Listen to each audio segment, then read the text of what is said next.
After discovering his girlfriend's infidelity, the man was not sad but instead happily ran 10 laps around the public restroom. This was because he had obtained a tenfold cashback system due to his misfortune. As long as he spent money on women, he would receive 10 times the cashback from the system. Moreover, the system allowed him to see the level of affection all women had for him. If the male lead could maximize the affection women had for him, he would receive even more generous rewards. Back at the company, the male lead, Lu Chen, contemplated who to test this system on. After much thought, Lu Chen finally decided on a candidate and stood up to walk towards an office not far away. It was the office of their department manager, Su Ruyan. Su Ruyan was very beautiful, wealthy, around the same age as Lu Chen, and already a department manager in the company. Most importantly, she was single. Naturally, she became the object of desire for many male colleagues. Unfortunately, Su Ruyan had high standards, and ordinary men couldn't catch her eye. Coincidentally, Su Ruyan had recently introduced a few clients to Lu Chen, so he took this opportunity to ask her out for a meal.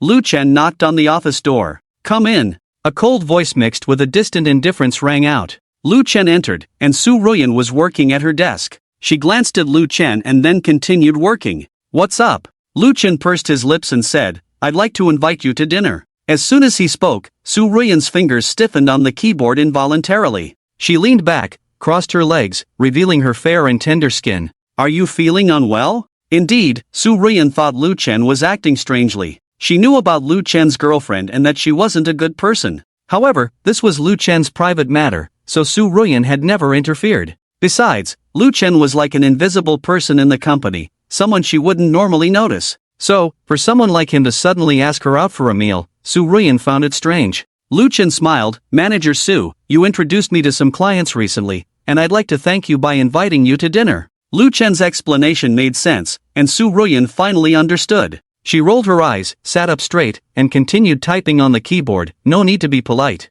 It's the least I could do. I have to work overtime, so if there's nothing else, you can leave." Su Ruyan's rejection was expected by Lu Chen. After all, Su Ruyan's ordinary watch could match his 2 months' salary, so she wouldn't care about this meal. Just as Lu Chen was pondering what to do next, the office door was pushed open, and a greasy man in his 40s with slicked-back hair walked in. This man was Lu Chang, the manager of another department, known for his lecherous behavior. Several female colleagues in the company had fallen for him, earning him the nickname Scumbag Harvester. During this time, Lu Chang had been showing interest in Su Ruyan, much to her annoyance. Lu Chang glanced at Lu Chen, not taking him seriously, and then walked over to Su Ruyan with a smile on his face. "Su Ruyan, let's have dinner after work, shall we?" Seeing this, Lu Chen realized it wasn't wise to stay any longer. He turned to leave, but at that moment, Su Ruyan called out to him. "Wait!" Lu Chen stopped and turned back to see Su Ruyan standing up, picking up her bag, walking over to him, and naturally linking her arm with his.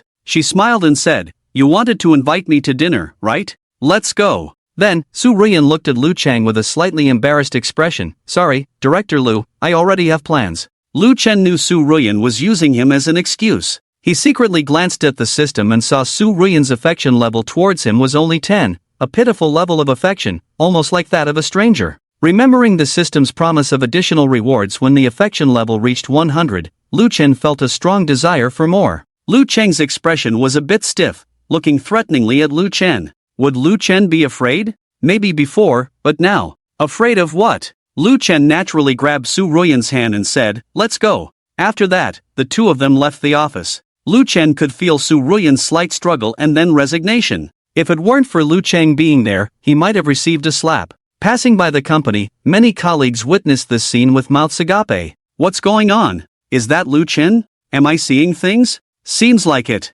This guy is making big moves quietly. When did he snatch our Miss C away? I'm at odds with Lu Dog." Lu Chen didn't care about what his colleagues thought. He led Su Ruyan into the elevator. As the elevator descended, Su Ruyan's cold voice rang out, "Aren't you going to let go?" Lu Chen belatedly glanced at their intertwined hands, awkwardly scratched his head, and let go. What puzzled him was that his favorability rating had just been 10, but now it suddenly jumped to 30. If Lu Chen observed closely, he would notice Su Ruyan's blushing ears. Downstairs, as Su Ruyan and Lu Chen walked out of the company's gate, Su Ruyan said, "Thank you today. Let me treat you to a meal another day." After saying that, Su Ruyan prepared to leave, but Lu Chen couldn't miss this opportunity and quickly said, "Let's not wait for another day, let's do it now." Su Ruyan turned back, looked at Lu Chen with a puzzled expression, furrowed her brows in thought, and then said, "Sure, I don't have anything else to do anyway. Let's go. What do you want to eat? Hot pot? Barbecue? Seafood buffet?"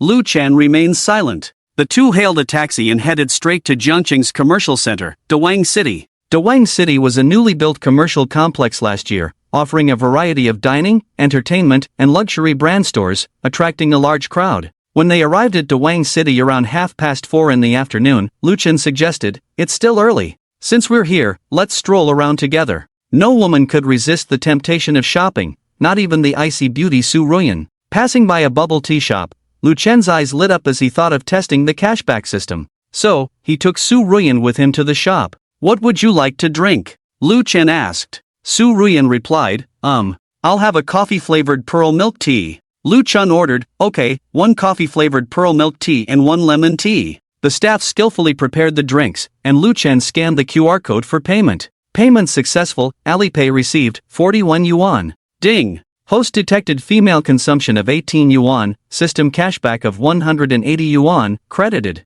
Upon hearing the system's prompt, Lu Chen quickly checked his payment record on his phone and indeed saw the 180 yuan cashback. Feeling delighted, Lu Chen's worries dissipated. With their bubble teas ready, the two strolled around the mall. Soon, Lu Chen spotted a Chanel handbag store and said, "There's a handbag store. Let's go check it out." Su Ruyan nodded, and under Lu Chen's lead, they headed straight to the Chanel handbag store. As they entered the store, a salesperson warmly greeted them, "Hello, which one do you like?" Su Ruyan didn't answer and started browsing on her own. The salesperson, seeing no response from the two, pursed their lips, thinking to themselves that they were just window shoppers. However, out of professional courtesy, the salesperson continued to accompany them, introducing each handbag. After browsing for about 10 minutes, Su Ruyan stopped in front of an exquisite handbag. Her eyes finally showed a hint of emotion, which Lu Chen keenly noticed. The shopping guide naturally saw it and hurriedly introduced, "This lady has a good eye. This bag is a new product from Chanel this year, very fashionable and stylish, and it retains its value well. If you get tired of it in a year or two, you can still sell it for a good amount of money." "How much?" Su Ruyan asked coldly. The shopping guide replied, "For this one, the price is 88,800. Would you like me to take it down for you to have a look?" As the shopping guide was about to take down the bag, Su Ruyan shook her head, "No need, I was just asking." Although she said that, how could Lu Chen not see that Su Ruyan really liked this bag? He secretly calculated the balance on his bank card, which was about 100,000 yuan, enough to buy this bag. Having tested the system and confirmed it was a genuine cashback system, Lu Chen had no fear. "I'll take that one, please wrap it up." Lu Chen's voice made the shopping guide's eyes light up, and Su Ruyan suddenly turned to look at Lu Chen. "Are you crazy?" Lu Chen smiled, "No, I'm just doing this to thank you for introducing clients to me last time." Su Ruyan stopped the shopping guide who was about to pack the bag, and hurriedly pulled Lu Chen out. At the door, Su Ruyan said seriously, "Lu Chen, I know what you're up to. I advise you to put away these intentions. It's foolish to spend all your savings on me, in my opinion." At the same time, Lu Chen also noticed that Su Ruyan's affection for him had dropped to 10 points again. This was something Lu Chen hadn't expected. Thinking about it, Su Ruyan was not the materialistic type, so of course she wouldn't appreciate this approach. Lu Chen's dilemma led to a misunderstanding by Su Ruyan. She pointed to a nearby lipstick store and said, "If you really want to thank me, just buy a lipstick." With that, Su Ruyan led the way to the lipstick store, and Lu Chen reluctantly followed. In the lipstick store, after browsing for a while, Su Ruyan picked a color and asked, "How much is this?" The shopping guide replied, "Hello, this lipstick is 688 yuan. Su Ruyan raised her eyebrows, "Okay, I'll take this one, and I'll pay." Su Ruyan ordered without looking back, and Lu Chen dared not disobey. He took out his bank card and swiped it, deducting 688 yuan. At the same time the money was deducted, a mechanical voice sounded in Lu Chen's mind. Detected that the host has spent 688 yuan on a female, cashback 6880, already credited. Hearing this voice, Lu Chen was ecstatic beyond words, once again proving that this was a genuine cashback system. Su Ruyan had already left the lipstick store. The two looked at the time, it was almost 6 o'clock, a good time for dinner. They chose a hot pot restaurant and ordered dishes worth about 300 yuan. During the meal, Su Ruyan casually asked, "Do you really want to pursue me?" Lu Chen was stunned for a moment, then asked, "Is it possible?" Su Ruyan replied, "No." Seeing her pretending to be fierce, Lu Chen suddenly realized that Su Ruyan wasn't as cold as she usually appeared. He smiled and didn't answer. After a moment of silence, Su Ruyan said, "You have a girlfriend and still want to pursue me? You don't look as honest as you seem." When Su Ruyan mentioned Lin Fei, Lu Chen shook his head with a smile. "We've already broken up." He didn't elaborate on the reason for the breakup. Su Ruyan was first stunned, then scolded, "You just broke up and already looking for a replacement. What? Are you planning to use me as a substitute? Do I look easy to deceive?" Lu Chen coughed for a while and quickly surrendered, No, really no." Su Ruyan knew it too and didn't make it too difficult for him. Midway through the meal, Lu Chen made an excuse to go to the restroom and left the hot pot restaurant, heading to the Chanel bag store. He was unsure if the system was genuine before, but now that it had been verified, he had no more worries. "Please wrap up that bag from earlier for me, and I'll pay by card." Upon entering, Lu Chen headed straight to the shopping guide counter and handed over his bank card. The shopping guide, who was originally complaining about the two, couldn't hide his excitement when he saw the bank card, fearing that Lu Chen might regret it. He quickly swiped the bank card and took the money. Detected that the host is a female, spending 88800, cashback 888000, already credited. Listening to the mechanical voice of the system, Lu Chen was beyond excited. He had made almost $1 million in one go. He couldn't help but be excited. And this also made him realize that he must spend more money on women. No matter how difficult it is. Yes, no matter how difficult it is. The packaging of Chanel was exquisite. Lu Chen didn't take it immediately, but instead wrote down the company's address for the shopping guide to send it to Su Ruyan's office at a designated time. The shopping guide had seen this kind of approach before and knew that Lu Chen wanted a surprise, so she readily agreed. In fact, they misunderstood Lu Chen. It wasn't that he wanted to surprise Su Ruyan, but because he knew that even if he took it over to Su Ruyan now, she would definitely bring it back with him and the bag for a refund. Although they didn't have much contact, Lu Chen knew what kind of person Su Ruyan was. After completing all this, when Lu Chen returned to the hot pot restaurant, he saw from a distance that the seats that originally belonged to him were now occupied by a man and a woman, chatting with Su Ruyan. Seeing this, Lu Chen walked over and sat next to Su Ruyan. "Su Ruyan, let me introduce, she is my friend, Lu Ying, and this is her boyfriend." Su Ruyan made a simple introduction, without much intention of conversation in her eyes. Compared to Su Ruyan, Lu Ying had heavy makeup on her face, with an average appearance slightly above, and a very slender figure compared to Su Ruyan. Lu Ying, her boyfriend, was dressed in a decent suit, meticulously groomed, wearing gold-rimmed glasses, looking like a successful person, but a bit older, around 30 to 40 years old.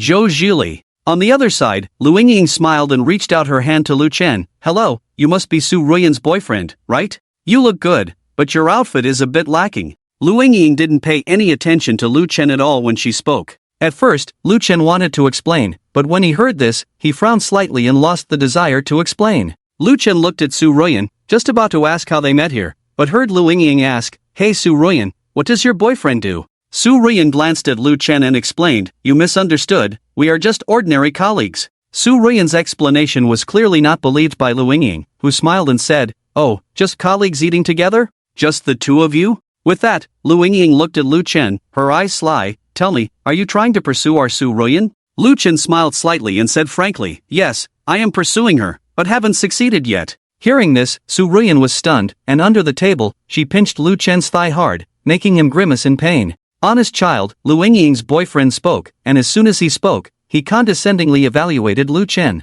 Naturally, Lu Chen also felt the contempt from the other party, and out of the instinct of a male animal, he felt hostile towards him. "Lu Ying, just now, Su Ruyan introduced it wrong. Let me introduce myself. I am Su Ruyan's best friend, this former best friend." Su Ruyan coldly added, making Lu Ying very embarrassed. This also made Lu Chen realize something, secretly noting that the relationship between the two seemed not good. In fact, as Lu Chen had guessed, the two had indeed been very good best friends before, with Su Ruyan coming from a better family background while Lu Ying's family background was more ordinary. The previous best friend status between the two was also a disguise by Lu Ying, just to use Su Ruyan's connections to find a wealthy husband and elevate her status. A year ago, Su Ruyan got involved with a man. While the two were trying to start a relationship, Lu Ying intervened, seduced Su Ruyan's boyfriend, and ended up in bed with him, caught in the act by Su Ruyan. Since then, Su Ruyan and Lu Ying completely severed ties, considering all their previous efforts as wasted.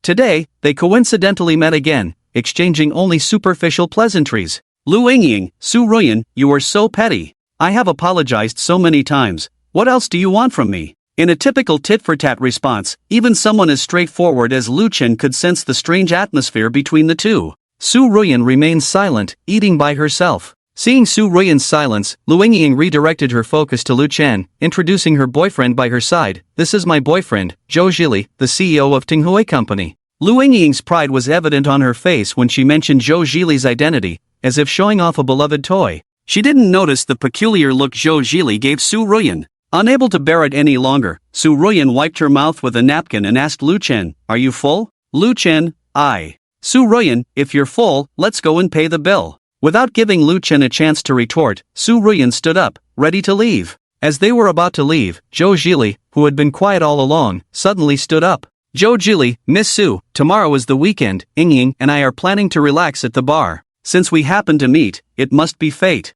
Let's go together." Despite his name, facing Zhou Zhili's impolite invitation, Su Ruyan instinctively wanted to refuse. How could she not see through his intentions? But before Su Ruyan could speak, Lu Chen preempted, "Sure, we also want to relax. Let's go together." Hearing Lu Chen's agreement, Zhou Zhili smiled, while Lu Yingying sneered, mocking Lu Chen as an inexperienced bumpkin. Su Ruyan looked at Lu Chen in confusion, unable to understand why he would humiliate himself like this. Yes, it was self-inflicted humiliation. No matter how you put it, Zhou Zhili was a CEO, a position far above Lu Chen's as a mere employee. But Lu Chen had already spoken, and Su Ruyan couldn't refuse, so she reluctantly followed along. After settling the bill, the four of them got into Zhou Zhili's BMW 5 Series and headed straight to the most famous Miami bar in Jiangcheng. On the way, Lu Chen admired the interior of the car, greatly satisfying Zhou Zhili's vanity. Lu Chen touched the genuine leather interior of the BMW 5 Series and asked Su Ruyan, "What car do you drive?" Su Ruyan, with a stern face, replied irritably, "I don't have a car." Lu Chen took it seriously and said, "That won't do. Let's go check out some cars tomorrow, I'll buy you one." Lu Chen's words amused Zhou Zhili and Lu Yingying in the front seats, as they thought Lu Chen was showing off, and even Su Ruyan found it hard to believe. The 10-point impression of Lu Chen plummeted to 5 points. Lu Chen didn't care, as he was already thinking about how to spend money on Su Ruyan. The biggest flaw in this system was that although spending money seemed easy, it was not that simple in reality. Lu Chen couldn't just randomly buy things for any woman he met on the street, and he wouldn't spend money on a materialistic woman like Lu Yingying. Therefore, the system's requirements for women were quite high, and Su Ruyan happened to fit the bill perfectly, so Lu Chen wouldn't let her go easily. 20 minutes later, the four parked the car and entered the bustling Miami bar. A bartender immediately approached them, glanced briefly at the group, analyzed the situation, and with a smile, asked Zhou Zhili at the front, "Sir, do you have a reservation?" Zhou Zhili shook his head, "No, just bringing friends over to play." Waiter, "Alright, are you sitting at a scattered table or a private room?" Those who have been to bars know that scattered tables and private rooms represent different spending capacities. Scattered tables are for those with limited economic means who still want to come to see beautiful women dance, spending a few $100s in a night. Private rooms are different, with a minimum spending starting at 1,000 yuan and no upper limit. Of course, the most important thing is to show off. Zhou Zhili, private room. Waiter, "Alright, please follow me." Led by the waiter, they passed through the crowd and arrived at a private room on the second floor. Soon, the waiter came over with the drinks menu and asked, "What would you like to drink?" Zhou Zhili didn't order first, but handed the drinks menu to Su Ruyan, saying, "Miss Su, you order first, it's on me." Su Ruyan didn't like drinking, frowned, and symbolically ordered a cocktail. When Zhou Zhili was about to take back the drinks menu, Lu Chen grabbed it, scanned it, and pointed to one of the most expensive bottles, saying, "I'll have this one." The waiter was a bit stunned. Many people in the nightclub knew about this particular bottle, generally priced around 80,000. However, Jiangcheng is a first-tier city, and this bar is a high-end one, so the price of this bottle naturally doubled to 166,600. In the end, it's just alcohol. What you're really buying is a show. Typically, those who order this kind of bottle are some rich second-generation guys, showing off to impress girls. Zhou Zhili, hearing Lu Chen order the expensive bottle, was shocked, his eyelids twitched, and he quickly said, No, my friend is just joking." Joking, although he had some money, he wouldn't spend it like this, he's not a fool. The waiter showed an expected expression, but couldn't help feeling a bit disappointed. Even Su Ruyan thought Lu Chen was a bit foolish, ordering such an expensive bottle the first time they joined someone else's table. He's really losing face. Although seeing Zhou Zhili embarrassed made her happy. Lu Yingying, on the other hand, with her inherently materialistic nature, enjoyed being watched by others. If there really was a set of that expensive bottle, just the envious looks from people in the bar would make her feel like she's on cloud 9. Lu Chen noticed Lu Yingying's expression, smiled, took out his bank card from his pocket, and handed it to the waiter. Just order a set of the expensive bottle for this beautiful lady, pointing at Lu Yingying. Lu Yingying was stunned, Zhou Jili was stunned, Su Ruyan was even more stunned, even the waiter was stunned, thinking to himself, did he see it wrong? Is Lu Chen the one footing the bill for them? The waiter quickly realized, joking aside, ordering a set of the expensive bottle would earn him a hefty commission, he wouldn't miss out on that opportunity. So, the waiter swiftly took the bank card and swiped it on the portable card reader. Detected female host spending 166,600, cashback 1,666,000, credited to account. Hearing the system's voice, Lu Chen couldn't be happier. He just made over $1 million in one go. So cool. Sir, please keep your card safe. I'll arrange everything for you right away. After saying that, the waiter hurried out. Customers ordering the expensive bottle were rare. After the waiter left, the group finally reacted. Su Ruyan was the first to pull Lu Chen over. Are you crazy? The bar was noisy, Lu Chen couldn't hear clearly, so he leaned in. What? Helplessly, Su Ruyan moved closer. I said, are you crazy? Why spend this much money for nothing? Su Ruyan's hot breath sprayed on Lu Chen's ear, making him itch. He scratched his ear and leaned in closer to Su Ruyan's ear. No, how could I let you suffer if you're out with me? Su Ruyan blushed, looking even more lovely under the dazzling lights. She also understood that Lu Chen was trying to save face for her, but isn't this method a bit too extreme? Isn't this just putting on airs? But now that the money has been spent, it's definitely not coming back. Su Ruyan shook her head helplessly. Lu Yingying, wow, thank you Lu Chen. You're really generous. Zhou Jili lit a cigarette and sneered, humph, putting on airs, what a fool. Indeed, without a system, Lu Chen's behavior could be considered foolish, but who gave him the system? Helping Su Ruyan save face, make money, and even stepping on Zhou Jili's foot. Lu Chen wouldn't miss out on this opportunity. Soon, the music in the bar abruptly stopped, and amidst the crowd, dry ice mixed with colorful lights made its way towards the private room where the four were seated, attracting all eyes in the room. The singer on stage held the microphone, full of passion, to the owner of private room number 3.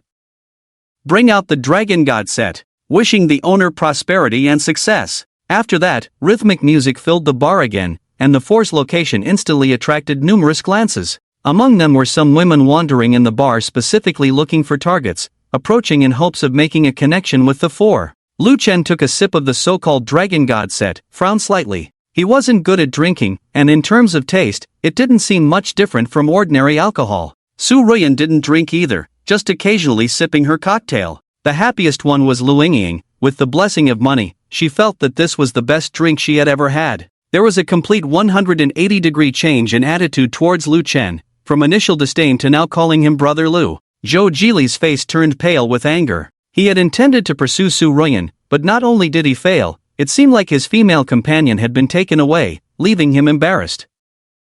However, he quickly came up with a plan, gesturing to a few scantily clad women around him. Come over, all of you, come over and have a drink with Brother Lu. Those hostesses were waiting for this invitation, and in no time, 7 or 8 women crowded around, making the private room extremely crowded. Lu Chen and Su Ruyan understood his intentions. It was to embarrass Lu Chen. Ordering a Dragon God set for so many people wasn't enough. And indeed, that was the case. With a Dragon God set of 6 bottles of alcohol, under the cheers of a dozen people, it was quickly finished. At this moment, Zhou Jili looked at Lu Chen with ill intentions and said, Brother Lu, with a big family business, the money for a few Dragon God sets is nothing, just a small amount, right? A typical act of flattery, extremely malicious. Su Ruyan couldn't bear it anymore. She pulled Lu Chen up and was ready to leave. But how could Lu Chen let go of such a good money-making opportunity? He grabbed Su Ruyan's hand, gently shook his head. Then, to Su Ruyan's puzzled gaze, Lu Chen shouted, Waiter, bring me 2 more sets of the Dragon God set we just had. It's for my girlfriend. My girlfriend is treating everyone. With that, Lu Chen took out his bank card and handed it to the waiter. The waiter was astonished. He had seen young masters who ordered 3 sets of Dragon God at once. All of them were wealthy second-generation heirs. Obviously, the ordinary-looking Lu Chen in front of him was mistaken by the waiter as a low-key wealthy second generation. Others were also shocked. Zhou Jili frowned, not believing that Lu Chen could really produce so much money. 3 sets of Dragon God, that was nearly 600,000, almost equivalent to his annual income. At this moment, Zhou Jili belatedly realized, Could this Lu Chen be pretending to be poor but actually a wealthy young master? Lu Ying didn't need to say more. The way she looked at Lu Chen seemed like she wanted to devour him. Lu Chen's posture of taking out the bank card was the most handsome in her eyes. Even the accompanying wine women who came to mooch off the card seats were all shocked by Lu Chen's actions, and the way each woman looked at Lu Chen changed. They began to contemplate how to climb into the bed of this young master Lu Chen. If it weren't for Su Ruyan still being here, these women would definitely have overwhelmed Lu Chen. Su Ruyan, on the other hand, subconsciously wanted to grab the bank card, but the service staff were too fast. By the time her hand reached out, the bank card had already been swiped. Detected that the host has spent 333,200, cashback 3,332,000, already credited. Over 3 million just like that. Lu Chen felt so good inside. Just as he was feeling good, Su Ruyan shook off Lu Chen's hand, grabbed her bag, and walked away. Seeing this, Lu Chen could only say, "Well, you guys continue playing." After speaking, Lu Chen chased after her. He didn't really like drinking, and he didn't want to get involved in the drinking that followed. Around 11 o'clock at night, Lu Chen and Su Ruyan walked on the street, one after the other. Lu Chen, Su, listen to me, this amount of money is nothing, I have money, plenty of it. Su Ruyan in front suddenly stopped, almost causing Lu Chen to bump into her. Su Ruyan, yes, you have money, but having money doesn't mean you can spend it like this. What's the difference between you and a spendthrift? When Su Ruyan mentioned the word spendthrift, her eyes were surprisingly serious, as if she was hiding something unknown. Lu Chen was speechless, he couldn't explain. Spending money on women was also a way to make money for himself. Would Su Ruyan believe it if he said it? Not a chance. Lu Chen's silence made Su Ruyan even angrier. Just then, a taxi drove up. Su Ruyan hailed it, got in, and left, leaving Lu Chen alone in the messy street. That night, Lu Chen didn't return to Lin Fei's place. He would never go back there again. Now, Lu Chen had cashed back nearly 6 million in total, so he casually found a hotel and spent the night there. The next day was the weekend. Lu Chen didn't go to the company, he slept in at the hotel. Su Ruyan still went to the company, her position was there, and she had different tasks from ordinary employees. After entering the office, Su Ruyan, as usual, put down her bag, took a water cup to the water dispenser to get water, then turned back.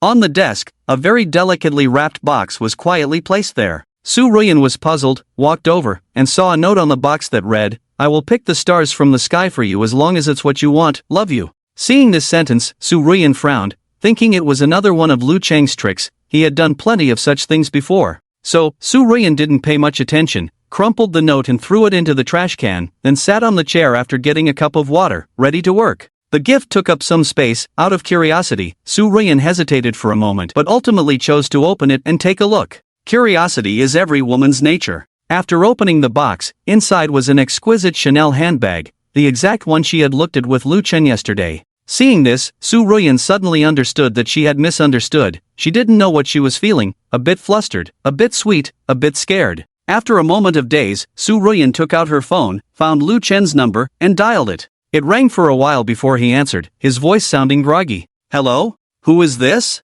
Su Ruyan knew Lu Chen was still sleeping. She didn't beat around the bush and went straight to the point. "Did you send the bag to the office?" Lu Chen's mind was a bit muddled. He shook his head hard, guessing it should be the Chanel bag, and said, "Yes, I sent it. I bought it because you liked it. I asked. It can't be returned, so you keep it." Lu Chensheng was afraid that Su Ruyan would refuse, so he directly blocked her words. Su Ruyan didn't really intend to back down. First, she really liked this bag, and second, she had witnessed Lu Chen's financial power last night, knowing that this amount of money was nothing to him. Although she didn't know why Lu Chen was so wealthy while doing such an ordinary job. "Where are you now?" Su Ruyan asked. "Lu Chen, Xingchen Hotel, room 1605, sleeping." After getting the location, Su Ruyan hung up the phone, stood up again, walked towards the door, and remembered something when she reached the door, so she turned back, rummaged through the trash can, found the note, and put it in her pocket. About half an hour later, the drowsy Lu Chen heard a knock on the door. Puzzled, he got up and opened the door. When he opened the door and saw Su Ruyan, Lu Chen instinctively covered his lower body, as he was only wearing underwear. This was too embarrassing. But Su Ruyan seemed as if she hadn't seen anything, walked straight past Lu Chen, opened the room curtains to let the sunlight in. Lu Chen started to get dressed, while Su Ruyan sat on a chair, watching attentively. Lu Chen felt a bit uncomfortable being stared at. "Why are you looking at me like that?" "Su Ruyan, do you like me?" Lu Chen hesitated, carefully considering. For Su Ruyan, their interactions were limited, as they were not from the same world. During their brief encounter yesterday, Lu Chen discovered that Su Ruyan was not as cold as she appeared. Her icy exterior was just a facade. She was kind, gentle, and intelligent. Such a woman, honestly, which man wouldn't like her? So, Lu Chen nodded truthfully, a bit. Su Ruyan frowned, clearly unsatisfied with this answer. How much is a bit? Lu Chen. Seeing Lu Chen's embarrassed expression, Su Ruyan's lips curled up. That smile left Lu Chen stunned. Su Ruyan was indeed very beautiful, not even in the same league as Lin Fei. Lin Fei had a worldly beauty, unable to change her inherent vulgarity. But Su Ruyan had a beauty that emanated from within, with a certain indescribable charm, an air of elegance. Yes, elegance. Su Ruyan stood up, walked over to Lu Chen, looked him up and down, teasingly asked, "Do you want to pursue me?" Seeing Su Ruyan's expression, Lu Chen finally understood. Did she really think of him as a virgin? Was she teasing him? Did she think he had no temper? With this in mind, Lu Chen stopped putting on his jacket, grabbed Su Ruyan's hand, and pushed her onto the bed, getting close to her face and said, "So what if I do?" Su Ruyan was startled by Lu Chen's sudden move, blushing. She couldn't even catch her breath. Lu Chen also felt her tension, her body slightly trembling. Lu Chen smirked, "You brought this upon yourself." After speaking, without waiting for Su Ruyan's reaction, he kissed her on the lips. Su Ruyan belatedly reacted, feeling weak all over and unable to resist, but she knew she couldn't just give in to Lu Chen like this, so she pushed him away forcefully. "No, Lu Chen. Not now." Seeing Su Ruyan's blushing face, Lu Chen wiped his mouth, not intending to continue.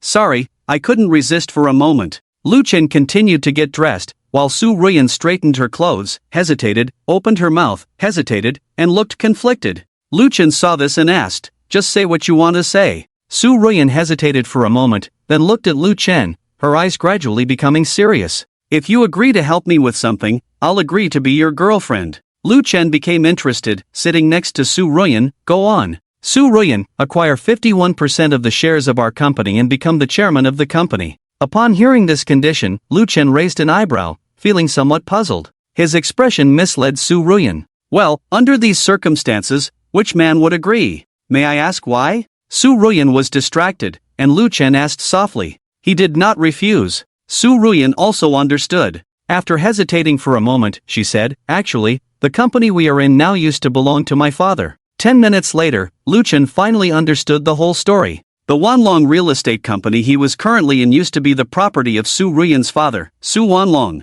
Later, Su Wanlong was framed and sent to prison. His company shares were divided by enemies, taking away the industry that originally belonged to Su Ruyan. At that time, Su Ruyan was studying abroad and returned to the country upon hearing the news, but it was too late. Later, Su Ruyan could only enter Wanlong Real Estate Company with her excellent diploma, serving as a small department manager, trying to familiarize herself with information about a few enemies and gradually seeking opportunities. Unfortunately, this method was too slow. She was short of money, very short of money. So, after seeing Lu Chen's generous offer last night, Su Ruyan came up with this plan. Well, she was also acting out of desperation. "Su Ruyan, I'm sorry, I shouldn't have told you this, it's too difficult for you." Su Ruyan also realized that her request was a bit excessive and wanted to take it back. How could Lu Chen let go of such a good opportunity? He hurriedly said, "No. Just tell me, how much money do you need approximately?" Su Ruyan hesitated and said, "For 51% of the shares, at least 50 million. 50 million, indeed a considerable amount.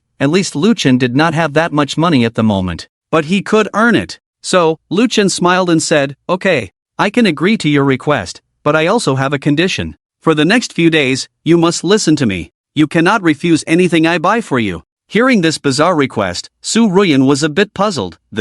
Lu Chen didn't give her a chance to speak. "Alright, that's settled. Let me freshen up, by a means of transportation first before we go out." At noon, after the two had eaten, they headed straight to the Car 4S store. Shanghai Road was an area where Car 4S stores were concentrated. Under Lu Chen's lead, the two walked straight into a Porsche car store. Upon entering, several car salespeople immediately looked over. When they saw Su Ruyan, their eyes lit up, but when they saw Lu Chen, especially his cheap clothes, they lost interest. A female salesperson who was having lunch saw that no one was attending to the two, so she put down her half-eaten lunch and came over with a smile. "Hello, do you have an appointment?" Lu Chen shook his head, "No." The female salesperson nodded. Usually, these customers were just here to look around and pass the time, and few salespeople were willing to attend to them. Indeed, upon hearing that the two did not have an appointment, a few salespeople nearby shrugged, thinking it was a wise decision not to attend to them. The female salesperson in front of them had just started working recently and hadn't made any sales yet.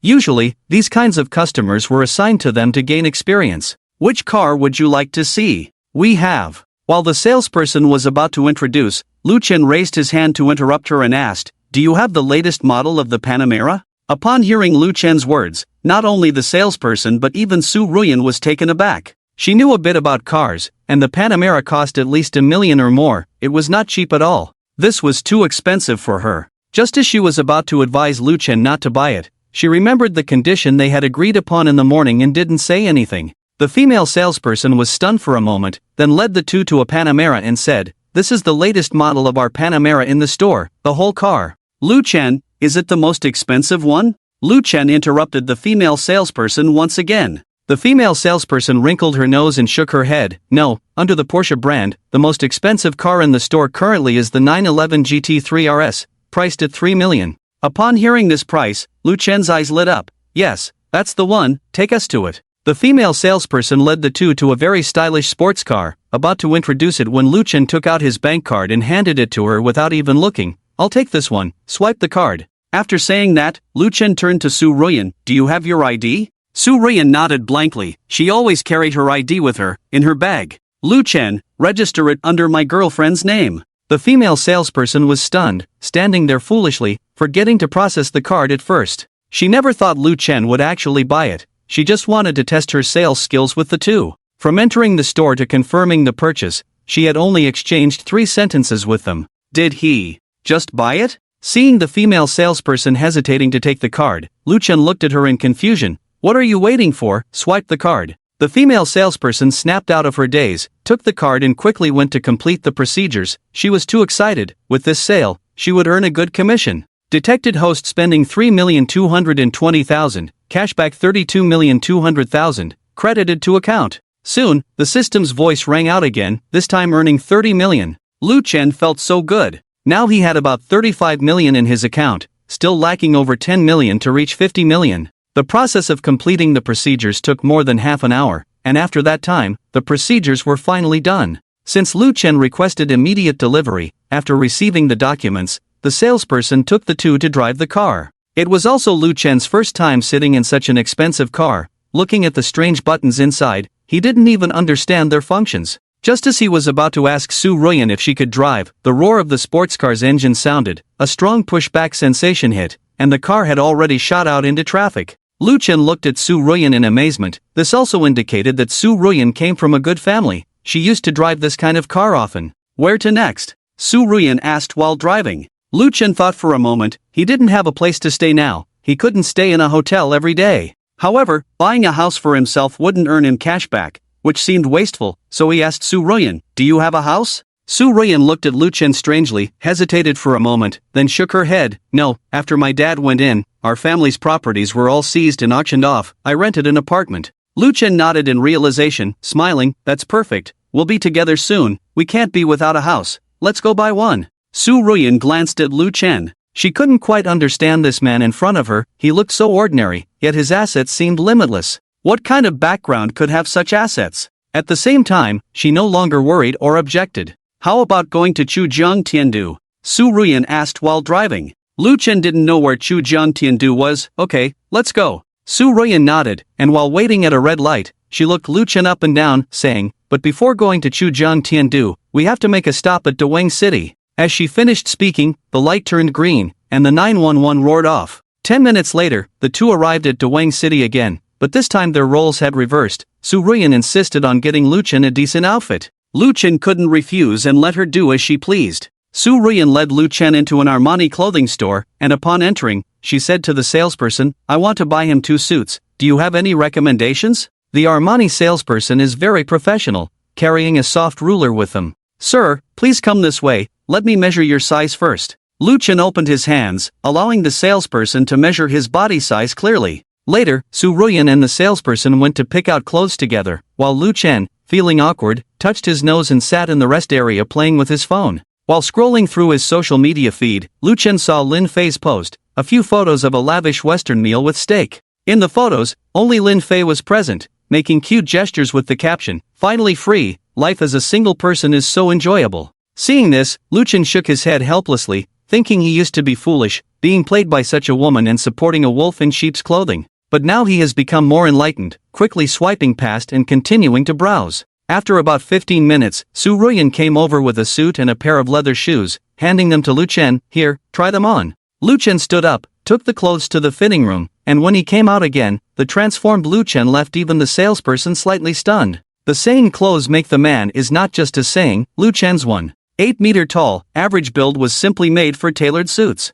With the blessing of Armani suits, the charm of a man exuded from Lu Chen. Even Su Ruyan was momentarily captivated. "How is it? Looks good, right?" Blushing, Su Ruyan, who had come back to her senses, quickly handed her card to the salesperson. "This set, and that brown one, 2 pairs of shoes, pack them all." The salesperson took the card with a smile, ready to swipe it, but Lu Chen interjected, "Let me do it." He was not used to the feeling of a woman spending money on him. Su Ruyan stopped him. "You can't always be the one giving. This amount of money is nothing. I can afford it." With a smile, Su Ruyan handed over the card, making Lu Chen feel a bit unsettled. The salesperson said, "All right, the total is 186,800. Here is the receipt, please keep it." After swiping the card, the salesperson handed the bank card and receipt to Su Ruyan. After leaving the clothing store, Su Ruyan took Lu Chen to get his hair done, spending nearly 2 hours, and by the time they were done, it was already past 4 in the afternoon. 2 hours later, when they came out of Dewang City, Lu Chen had transformed, looking completely different from when he had entered.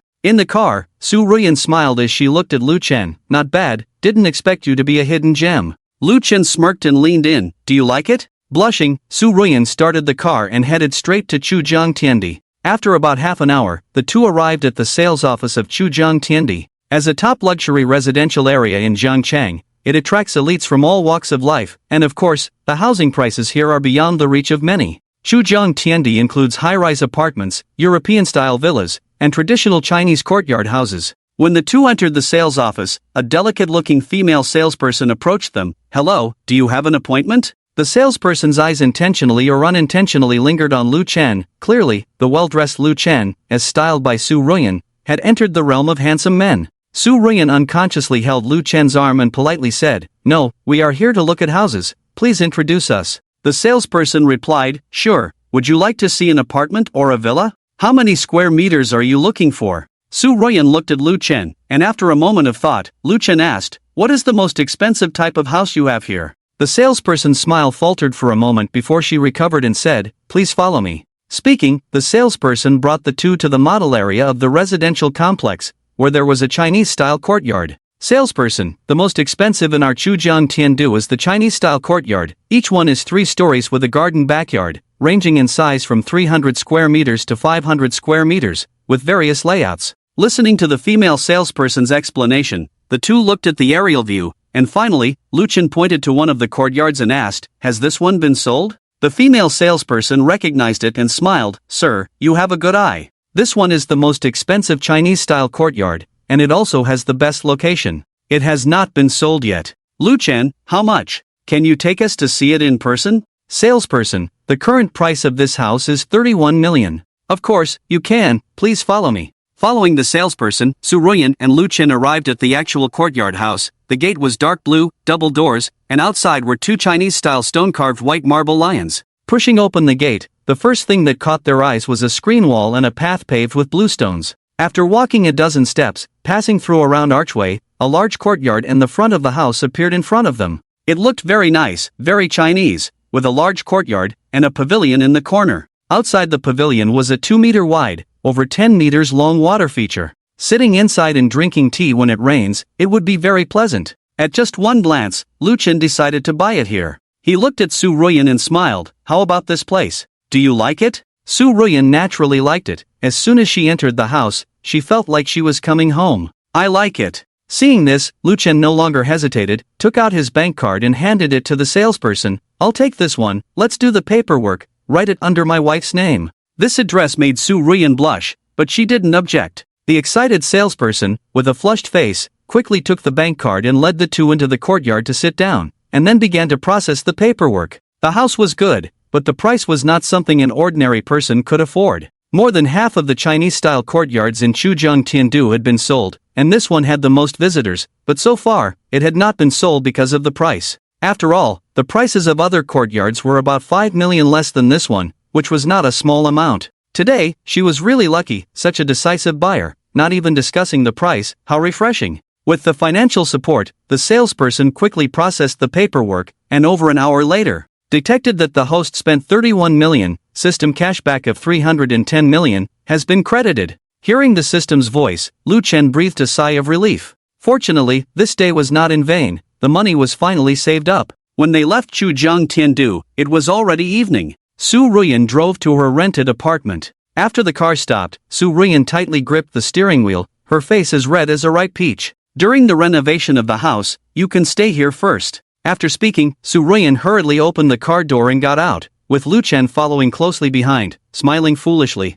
As soon as they entered the room, they could smell a faint fragrance, the unique scent of a girl's room. The furnishings in the room were simple, with 2 floors. The lower floor had a sofa, TV, kitchen, bathroom, and other household items, while the upper floor was the sleeping area. As soon as she entered, Su Ruyan went straight to the bathroom, rustling about doing something. Lu Chen opened the fridge, took a bottle of cola, and took a sip, feeling refreshed. Soon, Su Ruyan came out holding a pile of clothes, blushing, and said, "You go take a shower, I've tidied up." Lu Chen raised an eyebrow, not refusing. After running around all day and sweating a lot, he really needed a good wash. After taking a shower, Lu Chen got into bed. Su Ruyan's bed was soft and fragrant. Looking at his awkward posture, Su Ruyan wrinkled her nose and hummed before heading into the bathroom to take a shower. After she finished washing up, she nervously stood in front of the bedroom door on the second floor, hesitating to go in. What if Lu Chen asks for it? Should she give it to Lu Chen? If she doesn't, will he be upset?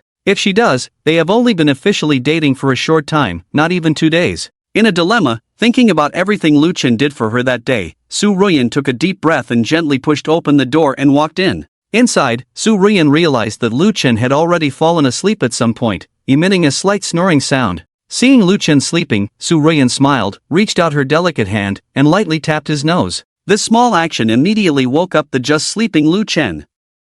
Opening his eyes and seeing Su Ruyan, her face flushed from the shower, looking particularly attractive, Lu Chen embraced Su Ruyan's waist and kissed her on the cheek. Su Ruyan's body tensed up instantly, her face turning even redder. Out of instinct, Su Ruyan stopped Lu Chen from further actions and said anxiously, "Lu Chen." Lu Chen paused, looking at Su Ruyan. Su Ruyan's visibly nervous face, biting her lip, showed some fear. Lu Chen mistakenly thought Su Ruyan didn't want to be intimate with him, smiled, hugged her from behind, and said, "Okay, I won't force you, go to sleep." Hearing this, Su Ruyan breathed a sigh of relief. Both of them were indeed tired from a day of activities and quickly fell asleep. When Lu Chen woke up, Su Ruyan was no longer by his side. He stretched lazily, put on his clothes, and as he walked out, he smelled the aroma of breakfast. Not knowing where Su Ruyan had gone, he found a lovingly prepared breakfast on the table with a note. The note read, "I'm out for a morning run, I'll be back soon, eat when you wake up, remember to brush your teeth first." There was a smiley face drawn at the end. Reading the note, Lu Chen felt a sense of home that he had never experienced before. Despite being with Lin Fei for so long, he had never felt this way. He had thought all women were like that, but now he realized how wrong he was. Following Su Ruyan's instructions, Lu Chen brushed his teeth and was eating when Su Ruyan, dressed in sportswear, returned from her run. After taking a shower, Su Ruyan sat across from Lu Chen, resting her chin on her hand, looking at him with eyes full of love. Indeed, the eyes that love someone cannot hide their feelings. Curious, Lu Chen glanced at Su Ruyan's affection level towards him, 70. It was only 10 yesterday, and even dropped to a pitiful 5, but now it had risen to 70. It was evident that after a whole day, Su Ruyan had fully accepted Lu Chen. "Lu Chen, Su Ruyan, tell me about the specific details of acquiring shares, I don't know much about it." Hearing Lu Chen ask about this, Su Ruyan became serious. Currently, Wanlong Real Estate's board of directors has 3 major shareholders. The largest shareholder holds 37% of the shares, named Chang Liwei, who is also the chairman of Wanlong Real Estate, the mastermind behind my father's downfall. Secondly, the second largest shareholder holds 12% of the shares, named Lu Song, rumored to be Chang Liwei's nephew. Together, their shares add up to a total of 49%. The third largest shareholder holds 7% of the shares, named Zhang Yan, who owns a security company, but I heard that their recent performance hasn't been great, and they have a good relationship with Chang Liwei. The shares of these 3 individuals total 56%, with the remaining shares scattered among many small shareholders. Therefore, if we want to acquire them, we need to start with these small shareholders, acquire their shares first, and then consolidate. Recently, the real estate business has been tough, and many retail investors are thinking of selling their shares. Hearing this, Lu Chen understood a bit and raised his hand to interrupt Su Ruyan, saying, "How about this, Su Ruyan? I'll transfer 50 million to you to take charge of acquiring these retail investors' shares, okay?" Upon hearing that Lu Chen wanted to give her 50 million, Su Ruyan was surprised and quickly waved her hand. No. Lu Chen, I don't understand the acquisition of shares. You're a Harvard finance master, you know more than me, you are the most suitable for this task, it's settled. Oh, one more thing, all the acquired shares will be under your name, got it? Su Ruyan was stunned. Huh? Why? Su Ruyan was indeed stunned. She felt Lu Chen was being too good to her, overly generous. It wasn't just $5, it was 50 million. Many people can't earn this much money in their lifetime, and he just said he would give it. Su Ruyan was once again shocked by Lu Chen's generosity. Lu Chen hesitated on how to explain. He definitely had to give it to Su Ruyan, otherwise, without a return, wouldn't the money be wasted?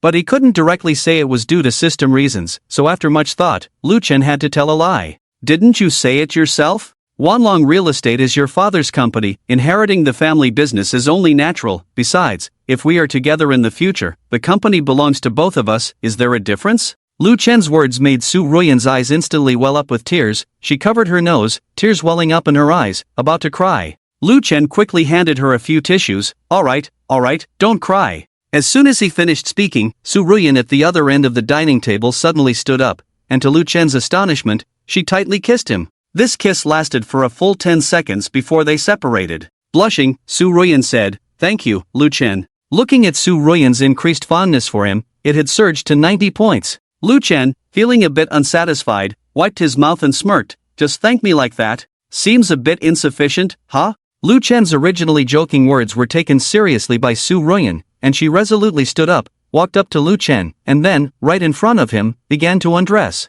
Seeing this, Lu Chen understood Su Ruyan's intentions. He felt something was off, as if he was using money to make Su Ruyan undress. So he stopped Su Ruyan's actions. "Su Ruyan, you don't have to do this." Su Ruyan looked a bit flustered. "I'm doing this willingly, husband." Women are a strange species, just like Su Ruyan now. When Lu Chen suddenly stopped her, she became hesitant. After all, in Su Ruyan's eyes, her most precious possession was her body. Lu Chen could see this. He held her hand, pulled her into his arms, sat her on his lap, and lightly kissed Su Ruyan's lips. "I know you're ready, but I'm not prepared yet. You, such a beautiful woman, my superior, it feels like a dream." Lu Chen smiled, and indeed it was. Lu Chen changed the subject. "As you just said, even if we acquire all the retail investors' shares, we'll only have 44%, so we must find a way to persuade one of the three of them." "Su Ruyan, I've also thought of this, was about to discuss it with you. Are you done eating? After eating, I'll take you to meet someone today." Around 11 in the morning, Su Ruyan and Lu Chen arrived at a dilapidated factory outside the 5th Ring Road of Jiangcheng.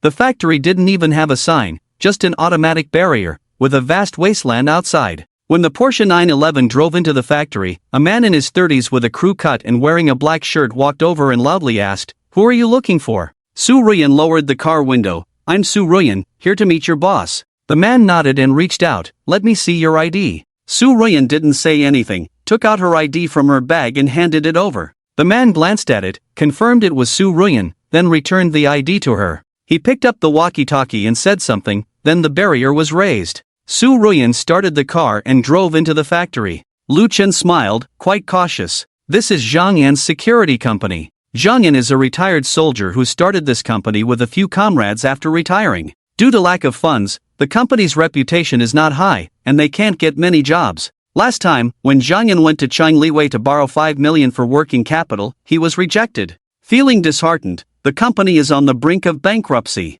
Recently, Zhang Yan planned to sell his shares in Wanlong Real Estate to solve the urgent need. I talked to him, 7% of the shares, around 8 million can be acquired. Su Ruyan stopped the car as she spoke. The two got out of the car and entered a white-roofed factory building. Inside the factory building was a warehouse of about 300 square meters, filled with various fitness equipment. They entered the elevator, and Su Ruyan pressed the button for the -3RD floor.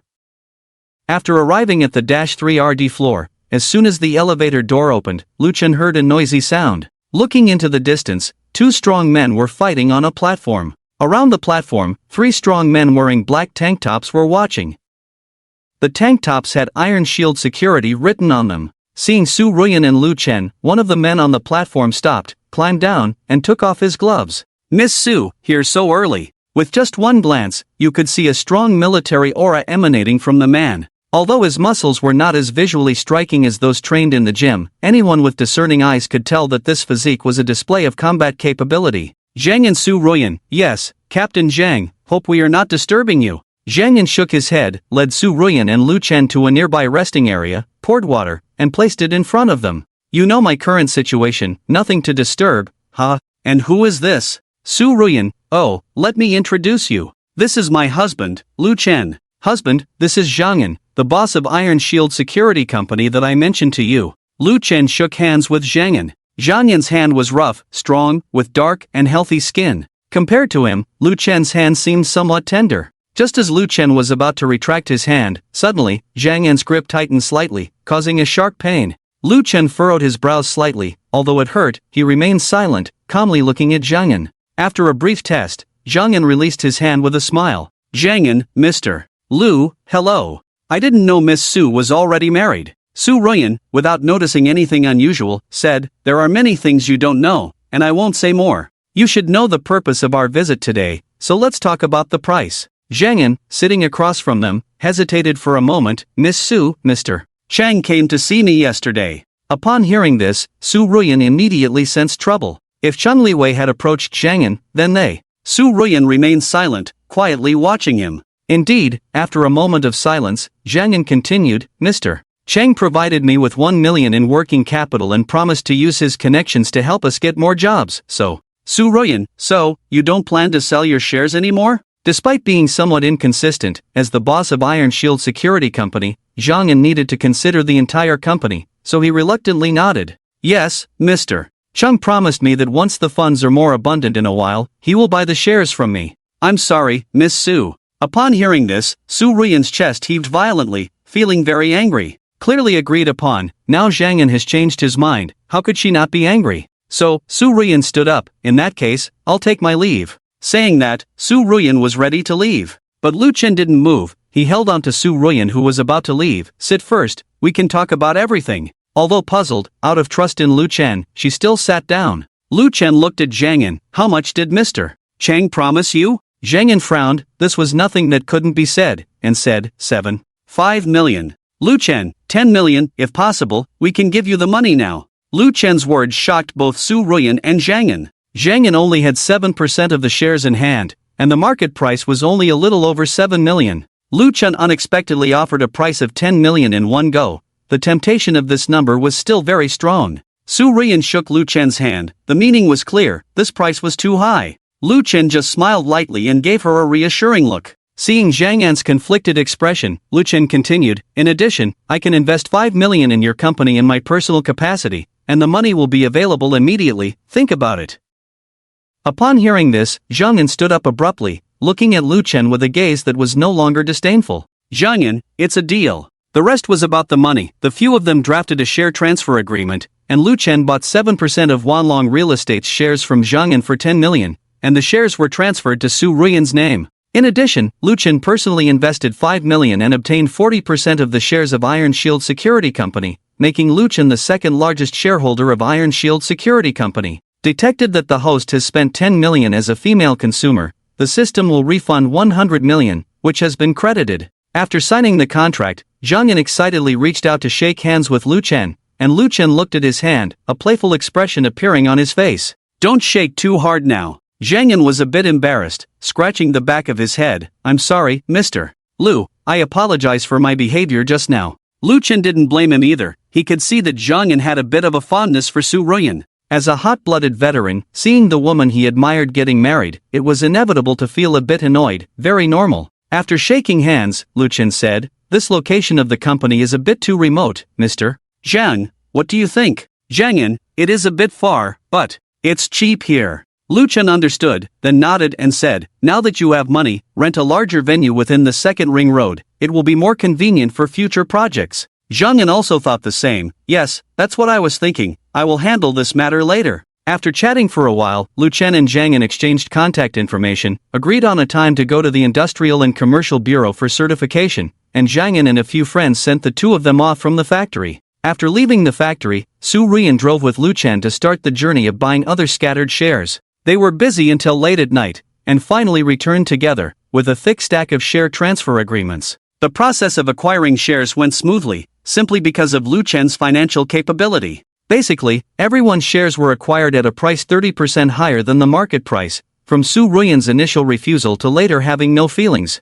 In total, including Zhang Yan's 7% stake, they now own 51% of Wanlong real estate, all transferred to Su Ruyan's name, costing nearly 80 million, far exceeding Su Ruyan's estimated price. What she didn't know was that Lu Chen made a whopping 8 billion with this 80 million. Lu Chen now has 1.2 billion in his bank account. Can't spend it all, can't spend it at all. Now, Su Ruyan is already the legal chairman of Wanlong Real Estate Company, just waiting for Monday to formally announce it at the company. After taking a bath, the two lay in bed. Thinking back on the day, Su Ruyan could hardly believe it, as if she were dreaming. The once unattainable dream had come true, and looking at Lu Chen's smirk in front of her, Su Ruyan became even more curious. She really wanted to know what kind of man he was, sitting on such wealth, yet working as an ordinary employee in a company for so long. Just as she was lost in thought, Su Ruyan's mouth was suddenly covered. Sensing Lu Chen's passion, Su Ruyan, who already had a 90% favorable impression of Lu Chen, had no intention of refusing, and awkwardly and hesitantly responded.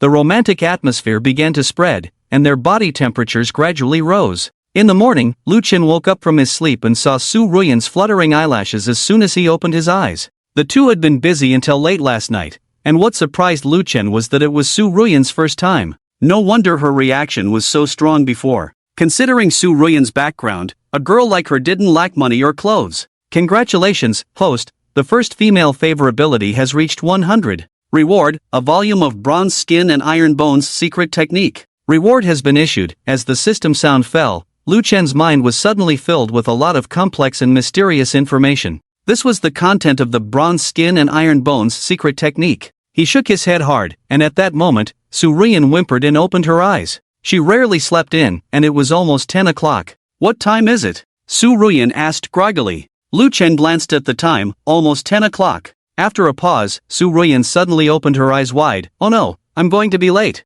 With that, Su Ruyan habitually got up to get dressed, her movements a bit fierce. She felt a strange pain below, and Su Ruyan gasped and playfully hit Lu Chen with some blame. It's all your fault. Lu Chen was growing fonder of the woman in front of him, and with a turn, he pressed Su Ruyan down and kissed her. Ah, you're coming again. Half an hour later, the rain of passion subsided. Su Ruyan's face flushed, her whole body limp, not wanting to move at all, completely out of strength. Lu Chen smiled and picked her up around the waist, carrying her into the bathroom. By a little after 11 in the afternoon, the two finally dressed neatly and left the house. With Lu Chen's reminder, Su Ruyan realized that she was now the chairman of Wanlong Real Estate Company. Why worry about being late? When the two arrived at the company together, they ran into a familiar face, Chen Feng. Yes, the man who cuckolded Lu Chen, Lin Fei's affair partner, and also Lu Chen's former immediate boss, the manager of the business department. In terms of rank, he was even higher than Su Ruyan. Of course, that was before. When Chen Feng saw Su Ruyan and Lu Chen come in together, he frowned first, then stood in front of Lu Chen. You're just coming to work now. Do you still have the company in your eyes?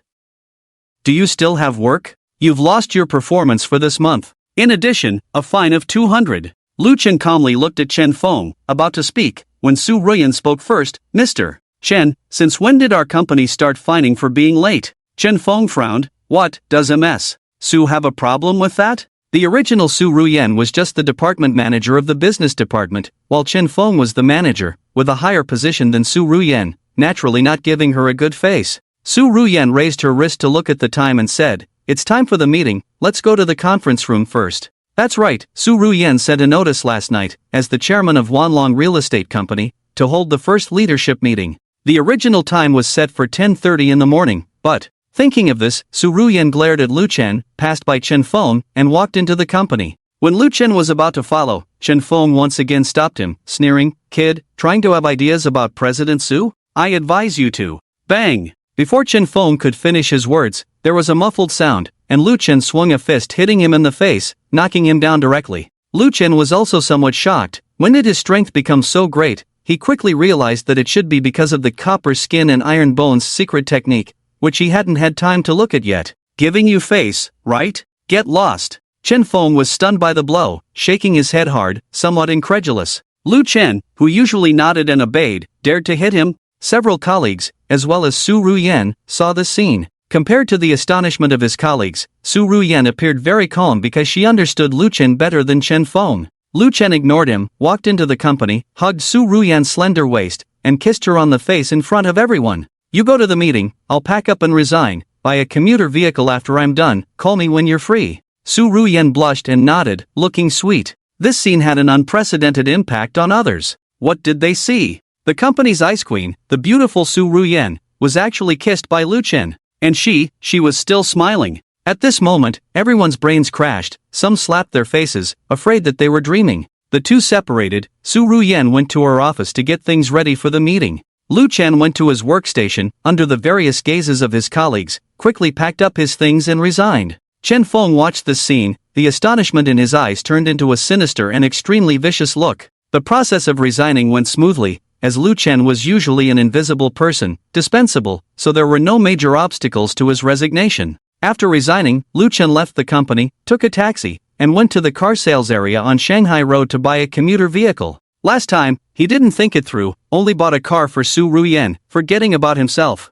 Sometimes the two of them don't travel together, so he still needs his own car. When buying a car for himself, Lu Chen didn't have many requirements, and finally chose an Audi A8 for less than $1 million, low-key and restrained. After driving away from the 4S store, Lu Chen first went to Chujian Tiandu, took a look at his Chinese-style courtyard. The decorators were working, and there was a lot of dust, so Lu Chen left after a glance. Just as he didn't know where to go, Lu Chen received a call from Zhang An and answered it. Hello? What's up? Zhang An, brother Lu, where are you now? I've looked at 2 locations, not sure which one to rent. Can you come over and give me some advice? Lu Chen had nothing else to do, so he agreed. Okay, send me the location. I'll come over now. About half an hour later, Lu Chen arrived at the Guangqin building on the 36th floor inside the 2nd Ring Road following the location. Stepping out of the elevator, Lu Chen saw a few men in camouflage suits not far away, who were Zhang An and the others, and walked over. Zhang An also saw Lu Chen, smiled and walked over. You finally came, come and give us some advice quickly. Saying that, Zhang An looked at a woman in her 50s and said, Aunt Li, can you make it cheaper? Can we rent it long term? Aunt Li, do you want it even cheaper? In a large space within the 2nd Ring Road, is my price very affordable or not? Li Jie spoke in a strong local dialect of Jiangchang. Lu Chen probably understood that it was definitely because of the rent issue, as he looked around the environment. The entire half of the 36th floor area was very large, estimated to be over 500 square meters. Lu Chen, how much is the rent here? Zhang An held up 3 fingers, 3 million a year, minimum lease of 3 years, not a penny less, no step back. Lu Chen nodded after hearing this. He didn't have much feeling towards money now, as money was just a string of numbers to him. He felt that the environment here was not quite suitable for a security company. Firstly, this floor was too high, on the 36th floor, which was inconvenient. Secondly, security companies usually need training and such, which would definitely disturb the residents upstairs and downstairs, and this Guangqin building had scheduled opening and closing times. Considering all these reasons, Lu Chen felt that this place was not suitable. After some thought, Lu Chen asked, didn't you say there were 2 locations? Zhang An led him aside and whispered, although the other location is suitable, the rent there is higher than here, 5 million a year, and a deposit of 3 months upfront. Can't afford it. Lu Chen, money is not important, how is the environment? After some thought, Zhang An nodded. The other place used to be a middle school. The school relocated recently, so it's been vacant, with a lawn and dormitories inside, very suitable. Hearing this, Lu Chen nodded slightly. This kind of environment was the most suitable. So, he immediately made the decision, then let's rent that place, let's go, don't waste time here. After that, Lu Chen walked into the elevator, and Zhang An and the other 2 had to follow. In the underground parking lot, when they saw Lu Chen's Audi A8, Zhang An insisted on driving it himself, so Lu Chen had to let him be the driver. Zhang An used to drive tanks in the army, so driving this kind of car was a piece of cake for him. 10 minutes later, the group arrived outside an abandoned school. Lu Chen looked through the car window at the school environment, which was much better than he had imagined. It covered about 100 acres, with 2 teaching buildings, a dormitory building, a cafeteria, and a playground. Due to being abandoned, the lawn on the playground had been overturned, with trash everywhere, but this did not affect its value at all. Shortly after the car entered the school, the sound of a car engine roared, and a red Ferrari sports car also drove in and parked next to the Audi A8. The door opened, and a pair of long black stockinged legs stepped out first, followed by a green-haired beauty wearing short shorts, a low-cut top, and sunglasses. Leaning while Lu Chen was observing, Zhang Yan lightly tapped him and said, "That's the boss here, all this land belongs to her, her name is Lin. Lu Gu, be careful with your tone later, she has a bad temper." After that, Zhang Yan greeted her with a smile, "Miss Lin, sorry to bother you again." Lin took off her sunglasses, revealing her flawless beauty, and glanced at Zhang Yan. "You guys are really annoying. If you want to rent, then rent, if not, then don't. Why keep coming back and forth?" Zhang Yan smiled, "Rent, rent, rent, we are here for that." With that, Zhang Yan waved to Lu Chen, who approached and politely extended his hand. "Hello, I'm Lu Chen." Lin looked Lu Chen up and down, perhaps noticing his extraordinary attire. She shook his hand in a formal gesture, then walked towards the direction of the school playground. "I've made it clear, this land is less than 100 acres in total, 5 million rent per year, not a penny less, deposit of 3 months upfront, a total of 20 million, transfer the money, sign the contract, it's that simple." Lu Chen and the other three followed Lin to the playground, which was indeed spacious. With a little tidying up, it would be very suitable for opening a security company. Zhang Yan looked at Lu Chen with a difficult expression on his face. 20 million was an astronomical figure for them. Lu Chen, "Okay, let's sign the contract." Lu Chen's voice not only stunned Zhang Yan and the other two, but even Lin seemed surprised by how readily he agreed, blinking her curious eyes up and down at him. The reason why Lu Chen agreed so readily was simple. First, he didn't lack money, and second, the system rewarded him with the copper skin and iron bones secret technique. With this secret technique, it was imperative to start the security company. Lin, great. Okay, follow me to the office. The group set off again and entered an office in the teaching building. Soon, Lin drafted the contract. Lu Chen glanced at it, found no issues, signed it, and transferred the money. With this, the location for the Great Earth Security Company was finally settled. When Lu Chen received the transfer, he habitually looked at Lin. Strangely, he saw tears in Lin Yin's eyes, making him wonder if he was mistaken. Lin Yin disguised it well, but precisely because of this, he was more certain that this hot-tempered girl had a hidden story. Lin Yin didn't speak, and Lu Chen didn't ask. After signing the contract, Lin Yin left in a hurry. Left were Lu Chen, Zhang Yan, and the other two. Zhang Yan then said, "Lu, you've spent so much throughout, how about we change the share distribution? You take 65%, and I take 35%. What do you think?" Lu Chen thought for a moment and said, "Let's do this. I take 60%, you take 30%, and the remaining 10% will be divided among your comrades. After all, they are also our company's senior figures, and there will definitely be new recruits in the future."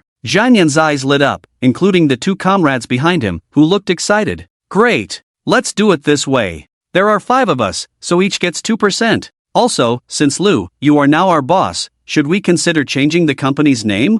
Lu Chen hadn't thought about this, and after some consideration, he said, Let's call it the Great Earth Security Company." Zhang Yan nodded excitedly, "Great. I'll take care of it. Tomorrow, I'll bring a few comrades over." Lu Chen, "Well, the company is currently understaffed, so during this time, you should recruit more people." Zhang Yan nodded repeatedly. He had wanted to do this for a long time, but due to financial constraints, he couldn't get it done. Now, with Lu Chen's support, he knew exactly what to do. The security company's business scope was broad, ranging from security services in residential areas to protection work for important figures, covering a wide range of services. This required the security company to have an excellent reputation, so training was essential. Lu Chen left the subsequent matters to Zhang Yan and drove back to where Su Ruyan lived. He was prepared to take a good look at what exactly this copper skin and iron bone was. Su Ruyan hadn't contacted him, so she was probably still busy at the company. As the chairman of Wanlong Real Estate, with Su Ruyan's knowledge, Lu Chen had no worries.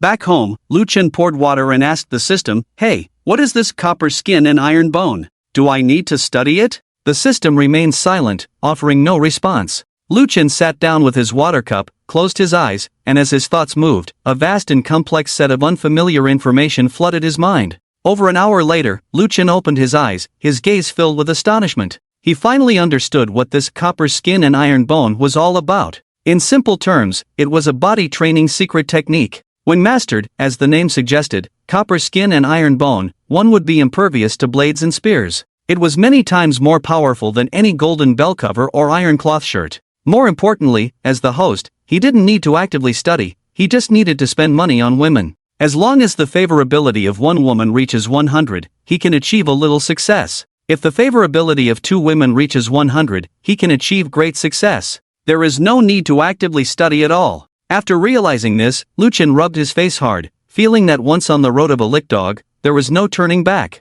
Looking at the time, it was already past 7 in the evening. Lu Chen frowned, thinking that Su Ruyan had been in a meeting since noon, for more than 7 hours, and how could there be no phone call or message? Thinking of this, Lu Chen realized that Su Ruyan must have encountered danger and rushed out. 10 minutes later, Lu Chen arrived at Wanlong Real Estate Company. It was already time to get off work, and most of the employees had already left, making the company unusually quiet. Lu Chen's uneasiness grew more serious, and he jogged towards the meeting room. When he reached the entrance of the meeting room, Lu Chen was stopped by 2 people outside the door. One on the left and one on the right extended their hands to block Lu Chen. The chairman is having a meeting inside, unauthorized personnel are not allowed in. Lu Chen slightly furrowed his brows, trying to see the scene inside the meeting room through the glass, but he couldn't see anything. Move aside. Lu Chen chose to trust his intuition and spoke coldly. The 2 bodyguards glanced at each other, and the one on the left reached out to push Lu Chen by placing his hand on Lu Chen's shoulder. However, when he pushed hard, he found that Lu Chen didn't budge at all. The bodyguard's action made Lu Chen more convinced of his guess. He grabbed the bodyguard's wrist and twisted it gently. Crack! A crisp sound rang out, the bodyguard's pupils constricted, followed by a muffled groan and a pale face. Without even looking, Lu Chen kicked him in the stomach, and the bodyguard flew out, hitting the wall before coming to a stop. This was the power of achieving a little success. The whole process happened very quickly. By the time the bodyguard on the right reacted, his teammate had already flown out and was lying unconscious on the ground. Seeing this, he also knew that Lu Chen was here to cause trouble. Following his duty, the bodyguard pulled out a baton from his waist and picked up the walkie-talkie, saying, "Back up, someone is causing trouble." After speaking, the bodyguard wielded the baton towards Lu Chen's head. Lu Chen's eyes gradually turned cold, filled with frost. Meanwhile, in the meeting room, Wanlong Real Estate's meeting room was quite large, with 7 people sitting inside at the moment. Sitting in the first place was Su Ruyan, but her complexion was not good at the moment. On her right-hand side was a bald man, around 50 years old, holding a cigar in his hand, reclining lazily in the chair. He was Chang Liwei, the former chairman of Wanlong Real Estate. Facing Chang Liwei was a man around 30 years old, quite handsome with sharp eyebrows and eyes, but his lips were thin, giving off a sense of sharpness and narrow-mindedness. He was the second largest shareholder of Wanlong Real Estate, and also Chang Liwei's nephew, Lu Song. Following them were several other shareholders, large and small. Although the shares had been acquired by Su Ruyan, they still attended the meeting as part of the handover ceremony. At this moment, on the table in front of Su Ruyan, there was a share transfer agreement. Chang Liwei, Manager Su, let's not waste everyone's time. 51% of the shares, 30 million, a fair price. Sell it. Chang Liwei smiled, revealing a mouthful of yellow teeth, extremely disgusting. Yes, today was originally supposed to be the board handover ceremony arranged by Su Ruyan, but she underestimated the shamelessness of Chang Liwei and Lu Song. The 2 of them had blocked the meeting room, taken away her phone, and forced Su Ruyan to sign the share transfer agreement. It should be noted that Lu Chen had spent a total of 80 million to purchase these shares. Now, Chang Liwei actually wanted to buy all her shares for 30 million. It was clear that they were bullying her, using a tyrannical contract, engaging in forced buying and selling. Su Ruyan naturally disagreed, so the meeting had been deadlocked until now. Everyone else had eaten, but Su Ruyan had not eaten anything yet. Chang Liwei, don't even think about it. I'm telling you, even if I die, I won't sign. With that, Su Ruyan picked up the share transfer agreement in front of her and slammed it heavily on Chang Liwei's face, knocking his cigar off. Chang Liwei's eyes suddenly turned dark, and across from him, Lu Song and Chang Liwei locked eyes. Then, Lu Song stood up and grabbed Su Ruyan's hair. Ah! Su Ruyan screamed in pain, but Lu Song, indifferent, leaned close to Su Ruyan's face with a smirk. You don't want to drink the toast, then you'll drink the penalty. Our patience has its limits too. With that, Lu Song grabbed Su Ruyan's clothes, and with a tearing sound, Su Ruyan's coat was torn to shreds. Ah! What are you doing? I'll call the police. You beast! Let me go! Lu Song, ignoring her protests, laughed heartily as he tore at Su Ruyan's clothes. As for the others, intimidated by the power of Chang Liwei and Lu Song, they dared not speak up and pretended not to see. Su Ruyan was filled with intense humiliation, crying out in agony, but she was no match for Lu Song's strength. No matter how much she struggled, it was in vain. Su Ruyan's clothes were torn to pieces, while Lu Song and Chang Liwei continued their wild laughter. Smack! Stop!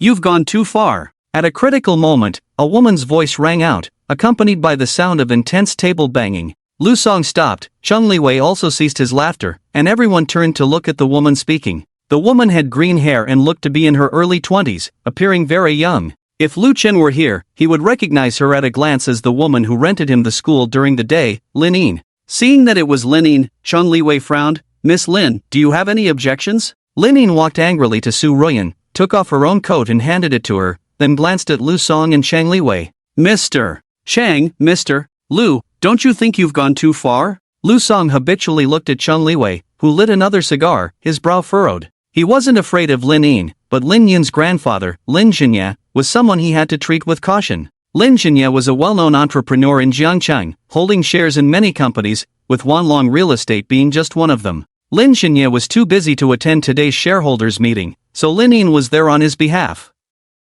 Apart from Chang Liwei and Lu Song, perhaps only Lin Yin had the status and courage to handle this matter. Miss Lin, you've seen it all. We didn't resort to means, she just doesn't know what's good for her. Lu Song shrugged, looking innocent. Lin Yin glared at him, then turned to Chang Liwei. Bah, she bought the shares for 80 million, and you want to buy them for 30 million? You're no different from robbers. You two scoundrels. Do you understand the law? Lin Yin, pampered since childhood, fearless and outspoken, though disrespectful, was quite satisfying. Indeed, when Chang Liwei heard these disrespectful words, his eyes also turned cold. How dare you? Is this how your grandfather taught you? Lu Song. Chang Liwei stopped Lu Song from speaking further, looked at Lin Yin, and smiled. Miss Lin, I'm just a rough man who doesn't like to use his brain. My department has a team of lawyers. As long as she signs, I will naturally make the contract effective. Lin Yin, that's still coercion. Chang Liwei, I hope you understand the relationship between my grandfather and Su Wanlong. I'm sure you know.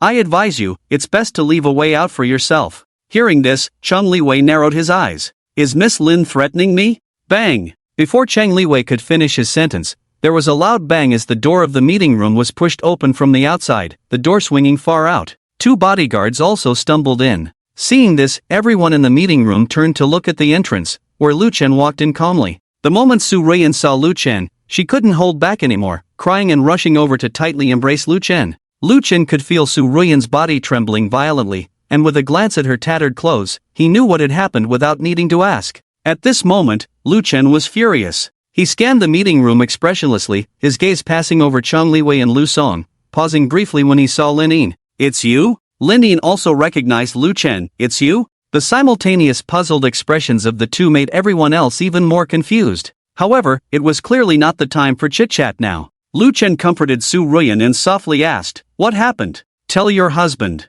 Su Ruyan's voice was trembling, but she managed to explain the situation intermittently. After hearing the whole story, Lu Chen led Su Ruyan back to the main seat and looked at Lin Yin, saying, "Thank you." This thank you was heartfelt, because if it weren't for her, the consequences would be unimaginable. Lin Yin waved her hand and returned to her seat. "Since you're here, I won't interfere with the rest." Lu Chen nodded, picked up the share transfer agreement that Su Ruyan had thrown on the ground, carefully read it, then took out his phone and made a call. After hanging up the phone, Lu Chen looked at Lin Yin. "Can you do me another favor?" Lin Yin frowned but still nodded. "Go ahead." Lu Chen said, "Help me draft a new share transfer agreement to acquire the shares held by those two." Upon hearing this, everyone looked at Lu Chen in confusion. Lin Yin was also puzzled, but she didn't ask further and said, "Sure, how much?" After some thought, Lu Chen turned to Chang Liwei. "Mr. Chang, how much do you want to sell for?" Chang Liwei didn't even know Lu Chen and shouted, "Where did this ignorant person come from?"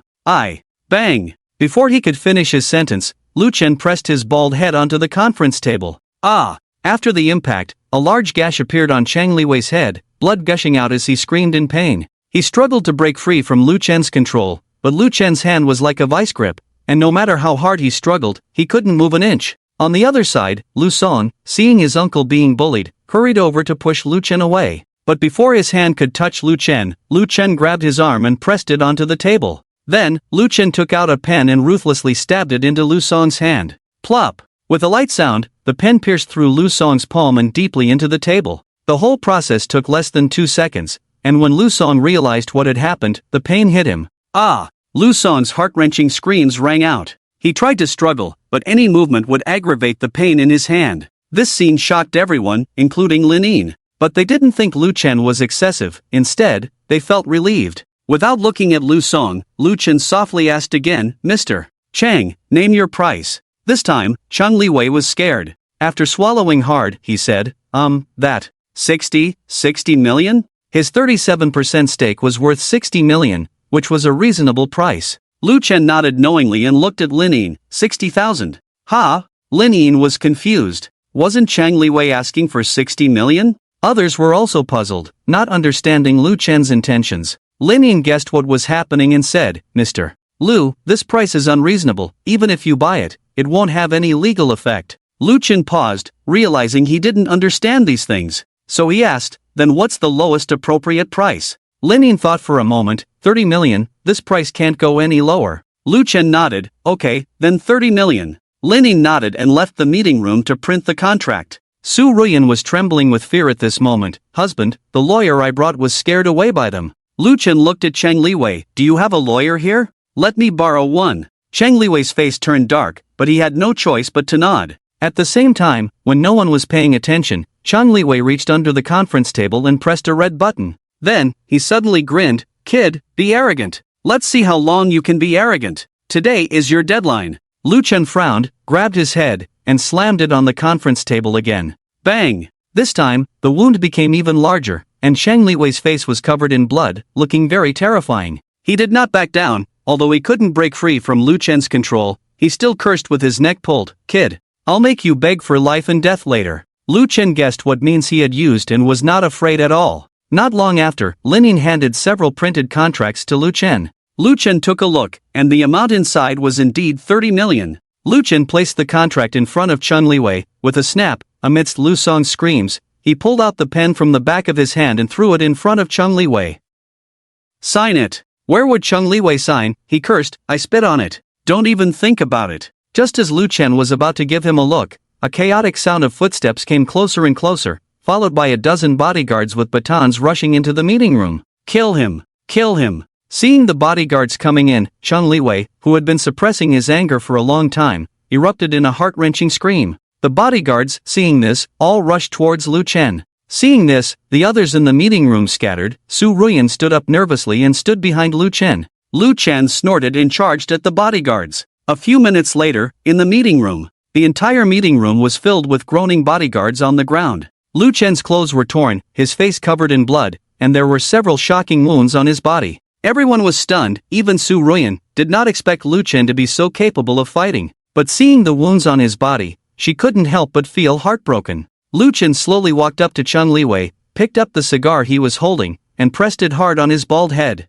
Ah! I'll sign, I'll sign, I'll sign, ah! In unprecedented shock, coupled with intense pain, Chang Liwei's courage had been shattered. He picked up the pen stained with his nephew's blood, hastily wrote his name on the contract, and pressed his handprint in blood. After watching Chang Liwei sign, Lu Chen then looked at Lu Song. Where Lu Song dared to say anything, I'll transfer it now. I'll transfer it immediately. I'll transfer it to General Su for free. I'll transfer it to General Su for free. In the end, the uncle and nephew failed to buy Su Ruyan's shares by force, but instead gave away their shares worth tens of millions at a low price. At the same time Lu Song signed the contract, there was another chaotic sound of footsteps outside the meeting room. The people in the room couldn't help but tense up again, wondering if Chang Liwei had called for more people. Soon, a group of people rushed in, led by Zhang Yan. When Zhang Yan and the others entered and saw the scene in the room, they were stunned. They looked at the bloodied Lu Chen and could guess what had happened. Zhang Yan quickly walked up to Lu Chen. Brother Lu, are you okay? Lu Chen waved his hand. It's okay now. I called you here because I was afraid they would run away, but now it's unnecessary. Thank you for coming all this way for nothing. Zhang Yan, no, how could it be for nothing? This is. Zhang Yan gestured to the bodyguards on the ground. The meaning was clear. Just a bunch of useless people, don't bother with them. Zhang Yan nodded, then took a set of clothes from the person below and handed them to Su Ruyan. For sister-in-law, please change into these. Su Ruyan took the clothes, turned and left the meeting room to change. Zhang Yan was not a fool. Combined with Su Ruyan's shabby appearance, he could probably guess what had happened. When his gaze fell on Chang Liwei and Lu Song, there was a hint of killing intent in his eyes. All right, things here have been taken care of, you can all go back now. Zhang Yan nodded, then waved his hand, and a large group of people left in a commotion. This scene had a significant impact on the people in the meeting room. They had never seen Lu Chen before and didn't know who the man in front of them really was. But from his actions, they were certain that he was not someone to be trifled with. Among them, Lin was particularly moved. Thinking back to the refreshing Lu Chen she had seen in the afternoon, and now looking at this man who seemed like a god of death, she couldn't imagine that they were the same person. She became even more curious about Lu Chen, wondering what kind of person he really was. With this, the issue of Wanlong Real Estate Company was considered resolved. Su Ruyan obtained 100% of Wanlong Real Estate's shares. Once the formalities were completed, she would have the unique right to speak for Wanlong Real Estate Company. As for Chang Liwei and Lu Song, losing their shares in Wanlong Real Estate didn't cause much of a stir. One by one, everyone left, and Linin stayed behind, approaching Lu Chen. "You're Lu Chen, right? Hello, nice to meet you formally, I'm Linin." Lu Chen smiled. "Lu Chen. Linin, what a coincidence, didn't expect to meet you here." Just then, Su Ruyan, who had changed her clothes, walked in, looking puzzled. "Do you two know each other?" "Lu Chen, I met her when I went to rent the venue this afternoon, she's our landlady." Linin wrinkled her nose. "Landlady? Am I that old?" Lu Chen scratched the back of his head. "That's not what I meant." Linin waved her hand. All right. Then, Linin took out an invitation from her pocket and handed it to Lu Chen. "Here, remember to come the day after tomorrow, I want to boast to my grandpa." Lu Chen took the invitation, looking puzzled. Before he could ask, Linin had already left. Su Ruyan opened the invitation and looked surprised. "Jiangcheng Underground Auction?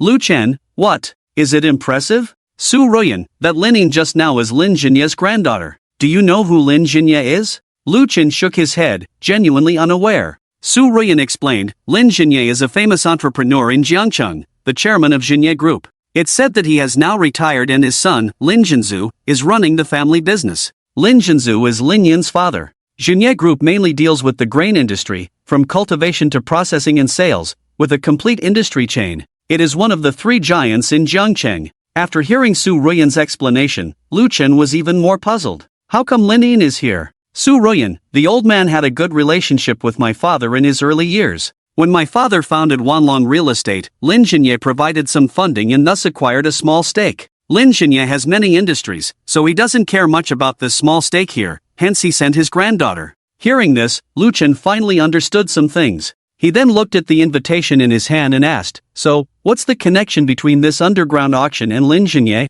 Su Ruyan, the Jiangcheng Underground Auction is a unique auction organization in Jiangcheng, jointly organized by the three giants of Jiangcheng, held twice a year. Getting an invitation to this auction is a dream come true for many people. Anyone who can participate in the auction is a prominent figure in Jiangcheng. If one can establish a relationship with these people, it would be a great opportunity for small families and businesses to thrive. Su Ruyan's introduction provided Lu Chen with more insights into Jiangcheng. Previously, he was just an ordinary office worker, working 9 to 5 and not exposed to this kind of information. Now, with the support of the system and increased strength, it was only natural for him to come into contact with these big shots. In the evening, the two embraced each other after grooming, enjoying a rare moment of tranquility. Su Ruyan was quite frightened by the events of the day. She had been living cautiously for the past few years, but since meeting Lu Chen, she had found a sense of reliance. This feeling turned out to be so good. Fortunately, the matter with Wanlong Real Estate Company was satisfactorily resolved, relieving Su Ruyan of a major concern. Now, she just needed to follow the routine and quietly wait for her father to be released from prison. "Honey, who are you really?" In the dim light, Su Ruyan touched Lu Chen's face and asked softly. Lu Chen, resting on his arm, smiled and replied, "I am just an ordinary person, I just don't like to show off." Lu Chen really didn't know how to hide the fact that he had the system's assistance, so he shamelessly told a lie. Su Ruyan chuckled and gave him a playful look, reigniting the flame that had just been extinguished in Lu Chen. With a swift move, he pinned Su Ruyan beneath him. Su Ruyan exclaimed, "Oh, you're at it again? Lu Chen, let's continue." Since achieving a certain level of strength, Lu Chen had clearly felt that all aspects of his body had improved significantly. Apart from the basic strength and speed, even the duration of their intimate moments had increased to at least half an hour. The next day, when Lu Chen woke up, Su Ruyan had already gone to work. There was a loving breakfast prepared by Su Ruyan on the dining table. After a simple breakfast and grooming, Lu Chen suddenly didn't know what to do. Well, he was not short of money now. Without a job, he didn't need to go to work, which was a bit uncomfortable at first. After much thought, Lu Chen went out and drove to the Da Di Security Company. This company was Lu Chen's first real business venture, his own business, different from what the system provided. Even if one day the system was gone, he wouldn't be left with nothing, like a dream that vanished upon waking. When he arrived at the school gate, there was a crew-cut man standing straight in a short-sleeved shirt and camouflage pants. Lu Chen honked twice, and the man walked up to the car and asked, "Hello, who are you looking for?" Lu Chen was speechless that he was being blocked from his own company, and the man even asked who he was, which was a bit funny. He didn't get angry, after all, he hadn't met many people in the company, and it was understandable given the short time. I am Lu Chen. Upon hearing this name, the man's expression changed. He immediately opened the gate, stood up straight, and even saluted Lu Chen. Welcome, Mr. Lu. Lu Chen found the man's exaggerated reaction somewhat amusing. There's no need to be so dramatic, just be normal. With that, Lu Chen drove into the school. After parking the car, Lu Chen checked the time and realized it was almost noon. Faintly, he heard the sound of training and followed it. Zhang Yan was quite efficient in his work. When Lu Chen arrived at the playground, he saw a large expanse of green grass with a newly laid lawn. At that moment, an orderly formation was training on the lawn, led by Zhang Yan. There were about 30 people in the formation, standing neatly and emitting a strong military atmosphere. When Zhang Yan saw Lu Chen, he asked the others to take a break and jogged over to Lu Chen. Brother Lu, why are you here? Lu Chen chuckled. What's wrong? Can't I come? Zhang Yan quickly scratched the back of his head, looking embarrassed. No, that's not what I meant. Lu Chen smiled and waved his hand. It's okay, I'm just taking a casual look. Your progress is quite fast. Are these all the employees of the company? Zhang Yan led Lu Chen towards the formation, saying as they walked, more or less, there are still a dozen people. The performance was not good some time ago, so they all left, leaving only these. Lu Chen nodded, and the two of them arrived in front of the formation. Lu Chen nodded slightly, checked the time, realizing it was almost noon, and said, it's time for lunch. I'll treat everyone, let's go eat together. After speaking, Lu Chen turned and left, and the others followed. After walking a few steps, Lu Chen noticed that there was one person in the formation who hadn't moved, so he stopped curiously. Zhang Yan said, Xiaolong, let me introduce you. This is the chairman of our Da Di security company, Mr. Lu Chen. What are you standing there for? Hurry up and go. Zhang Yan thought that Luo Xiaolong didn't recognize Lu Chen, so he introduced him on purpose. Unexpectedly, after the introduction, Luo Xiaolong still didn't move. Zhang Yan said, Luo Xiaolong, Mr. Lu is calling you to have a meal. Why are you standing there? Let's go. In silence, Luo Xiaolong, a man with dark skin in his 20s, took a step forward and said, report. Zhang Yan frowned. Luo Xiaolong, what are you trying to do? Luo Xiaolong, looking up and down at Lu Chen, full of disdain and mockery in his eyes, said, Squad leader, your orders we can follow, but this soft-skinned guy, I don't buy it. After Luo Xiaolong finished speaking, the entire formation looked at Lu Chen in unison, their eyes becoming playful. With just one glance, Lu Chen understood. These rough men in the barracks were not the same as the effeminate men in daily life. With their youthful vigor, they valued strength above all. And in Luo Xiaolong's eyes, the clean and white Lu Chen naturally fell into the category of being powerless. Such a person, even if he told them he was the boss, probably wouldn't have much effect. Luo Xiaolong, don't be stubborn with me, I'm telling you. If it weren't for Mr. Lu, where would you all be? Go drink the northwest wind. Zhang Yan scolded mercilessly. Not only did it not make Luo Xiaolong convinced, but he looked even more provocatively at Lu Chen, a typical troublemaker. Perhaps in his view, Zhang Yan was just speaking up for him, and everything was not truly sincere. Lu Chen knew what he wanted, and he smiled and walked back. Seeing this, Zhang Yan thought Lu Chen was angry and quickly said, Lu, don't be angry. This kid is just being stubborn. Don't bother with him.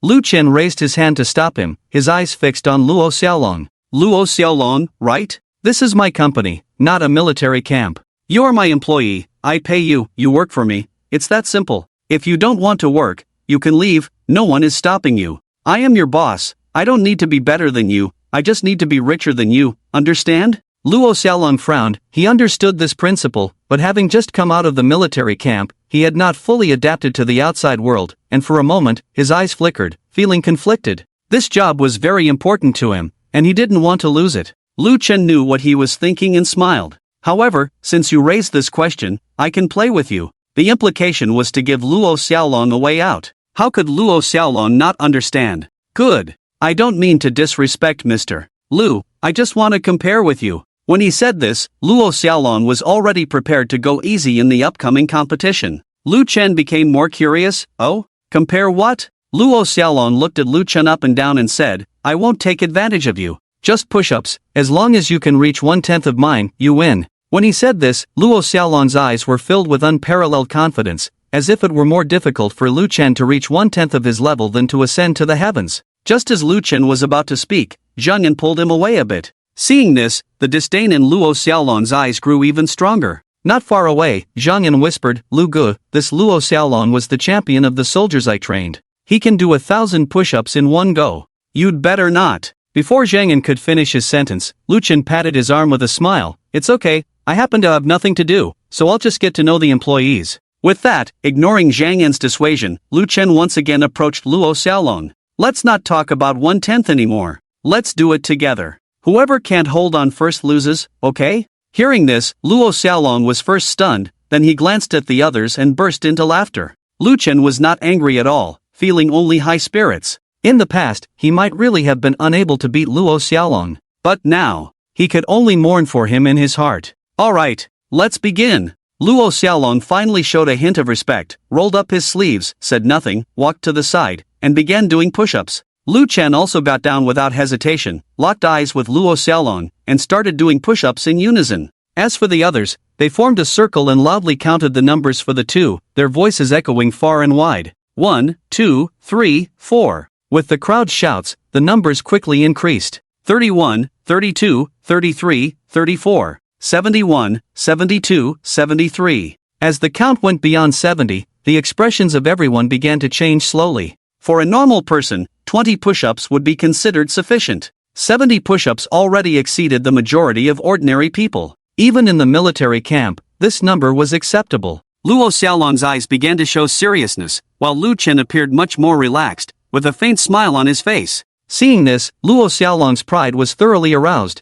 and the idea of taking it easy was thrown out the window as he accelerated the pace of his push-ups. 191, 192, 193. Soon, the count reached the milestone of 200. This number was rarely seen even in the military camp, and the disdain in everyone's eyes completely disappeared, replaced by extreme seriousness. They knew that if Luo Xiaolong's claim was true, and if they reached 1/10 of his count, they would have lost, because they couldn't do 2,000. Luo Xiaolong and Lu Chen locked eyes once again. Luo Xiaolong felt his arms starting to ache, but it was within an acceptable range. Lu Chen, on the other hand, remained the same, with a faint smile on his face. This smile made Luo Xiaolong's anger soar, prompting him to increase his effort. "I don't believe a little pretty boy like you can outdo me, the champion of the soldiers, in push-ups," Luo Xiaolong thought to himself. And so, after nearly half an hour passed, 998, 999, 1000, 1001. Eventually, most of the people were mechanically counting the numbers.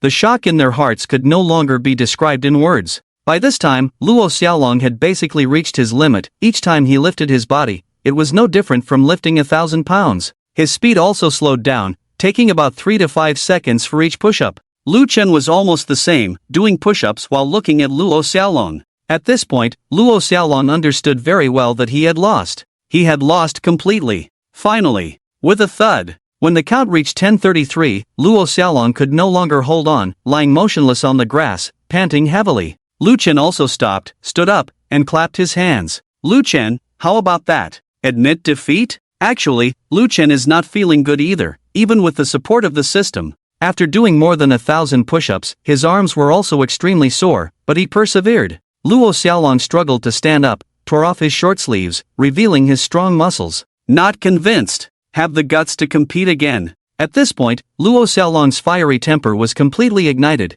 and now their competition was no longer about whether he was the boss, but more of a showdown between strong individuals. As the saying goes, there is no one best in literature, and no one second in martial arts. Luo Xiaolong vowed to determine who was superior between him and Lu Chen. Lu Chen did not expect Luo Xiaolong's stubbornness, and the others began to whisper to each other. Obviously, theoretically speaking, Luo Xiaolong had already lost. But looking at his defiant eyes, Lu Chen's competitive spirit was also aroused. He had to make this stubborn guy submit. "Alright, what are we competing in?" "Luo Xiaolong, combat. Fight me. As long as you can beat me, I will submit to you. Combat?" This was the most obvious and simplest way to determine the winner, without a doubt. Lu Chen nodded, as he also had this idea. "Sure, let's do it." With that, Lu Chen reached out his hand and beckoned to Luo Xiaolong. This provocative gesture completely ignited Luo Xiaolong, who let out a loud roar and attacked Lu Chen with his fist. Lu Chen raised his hand to block, and in that moment of blocking Luo Xiaolong's attack, Lu Chen was truly surprised. Luo Xiaolong's penetrating power was too strong. He had underestimated Luo Xiaolong. With the support of his tough skin and iron bones technique, Lu Chen felt pressure from Luo Xiaolong's punch, and he could imagine the outcome if it was an ordinary person. The king of soldiers, truly deserving of his reputation. He was not angry or upset, but rather quite happy, because Luo Xiaolong, as the king of soldiers, was extremely valuable, almost like a natural bodyguard. While Lu Chen was surprised, a storm was brewing in Luo Xiaolong's mind. He was very aware of his own strength. The force behind this punch was several hundred pounds. Even a professional boxer would be seriously injured if hit by it. Yet Lu Chen managed to block it. This clean and ordinary person actually blocked Luo Xiaolong's punch. Luo Xiaolong had heard Zhang Yan talk about Lu Chen, especially about what happened in the Wulong real estate meeting room last night, which he had missed. When Zhang Yan spoke about it, Luo Xiaolong was somewhat skeptical, but now he believed it. With this kind of strength, dealing with a few thugs was a piece of cake.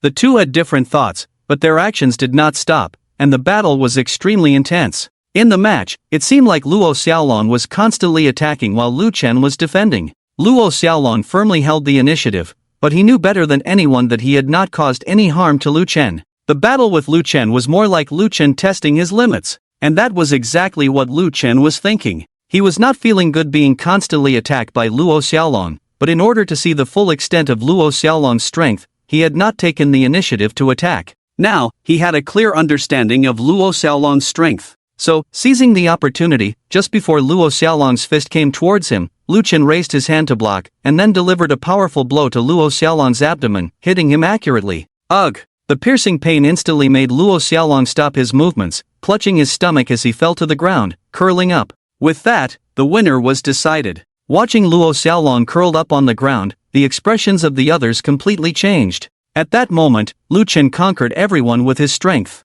After resting for a while on the ground, Luo Xiaolong stood up. Lu Chen crossed his arms and smiled. What's next? Luo Xiaolong looked embarrassed, but he also knew that he had indeed lost, and losing was just losing, nothing to be ashamed of. I lost. I submit. Luo Xiaolong turned his face to the side. Although he said he was convinced, discerning people could see that he was still somewhat unwilling. There was some persistence. Lu Chen knew he was not persistent in losing to him, but in losing to an ordinary person. Lu Chen took a deep breath, his eyes suddenly turned cold, and he shouted loudly, "How dare you!" Everyone was startled, not understanding why Lu Chen was fine a second ago, but suddenly became angry. Lu Chen, who do you think you are? Do you think you are in a military camp? You are in my company now, I am your boss. Lu Chen looked around, his expression cold. Listen to me, all of you are working for me.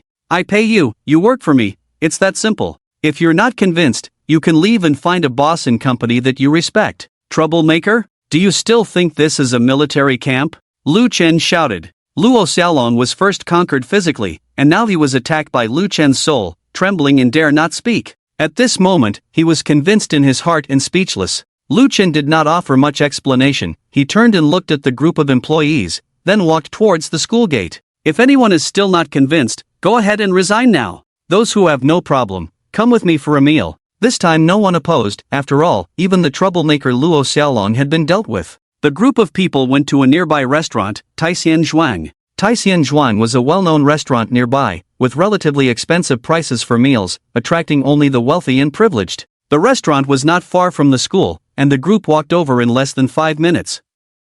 When the group of more than 30 people entered the restaurant, they really scared the restaurant staff, who thought the mafia had come looking for trouble. Lu Chen stepped forward. Hello, can you arrange a large private room for us? The receptionist girl nodded blankly, joking. Would she dare to say no? All right, lead the way. The receptionist girl took out a walkie-talkie and spoke for a while. Then a man dressed in a suit who looked like a head waiter came over with a smile on his face and led the group upstairs without even taking the elevator. Taixian Zhuang did not have a private room that could accommodate more than 30 people at once, so the group split into 2 private rooms. Looking at the prices on the menu, everyone hesitated and dared not order. Even the cheapest dish was over 100 yuan, and with so many people, how much would the meal cost in total? This was the common thought in most people's minds. Lu Chen guessed their thoughts, took the menu, quickly ordered dishes, and also ordered some wine. The dishes arrived quickly, and as everyone looked at the table full of food, many of them swallowed their saliva because they had not eaten many of these dishes before, let alone seen them.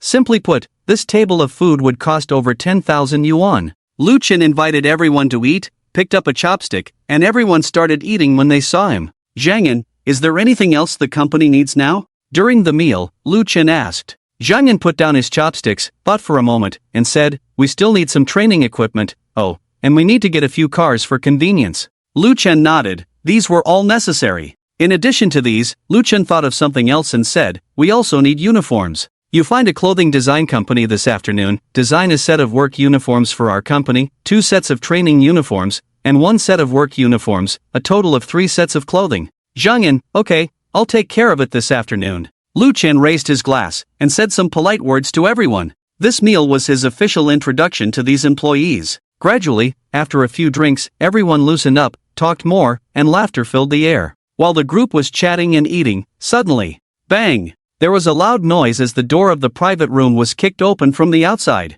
Everyone looked towards the door, only to see a fat, greasy middle-aged man standing at the entrance. The greasy man was stunned when he saw the scene inside the private room. He noticed that the people inside were all wearing cheap camouflage clothing and looked dirty, clearly not wealthy individuals. He loudly exclaimed, "Can you keep it down? Do you think this is a market?" His words immediately drew angry glares from the staff, and the hot-tempered Luo Xiaolong was about to stand up to teach him a lesson. Lu Chen narrowed his eyes, reached out to hold Luo Xiaolong back, and stood up, saying, "Sorry, we'll be more mindful." However, the man did not back down and became even more audacious, pointing at Lu Chen and scolding, "A bunch of country bumpkins. How can people like you come here? What kind of place is this? Where is the boss? Waiter, get your boss over here." The man started harassing a waiter, and Lu Chen took a deep breath, his gaze turning cold. Some people are just like that, never knowing their limits and always pushing boundaries. The waiter had already informed the manager of the situation, who quickly arrived with an apologetic smile,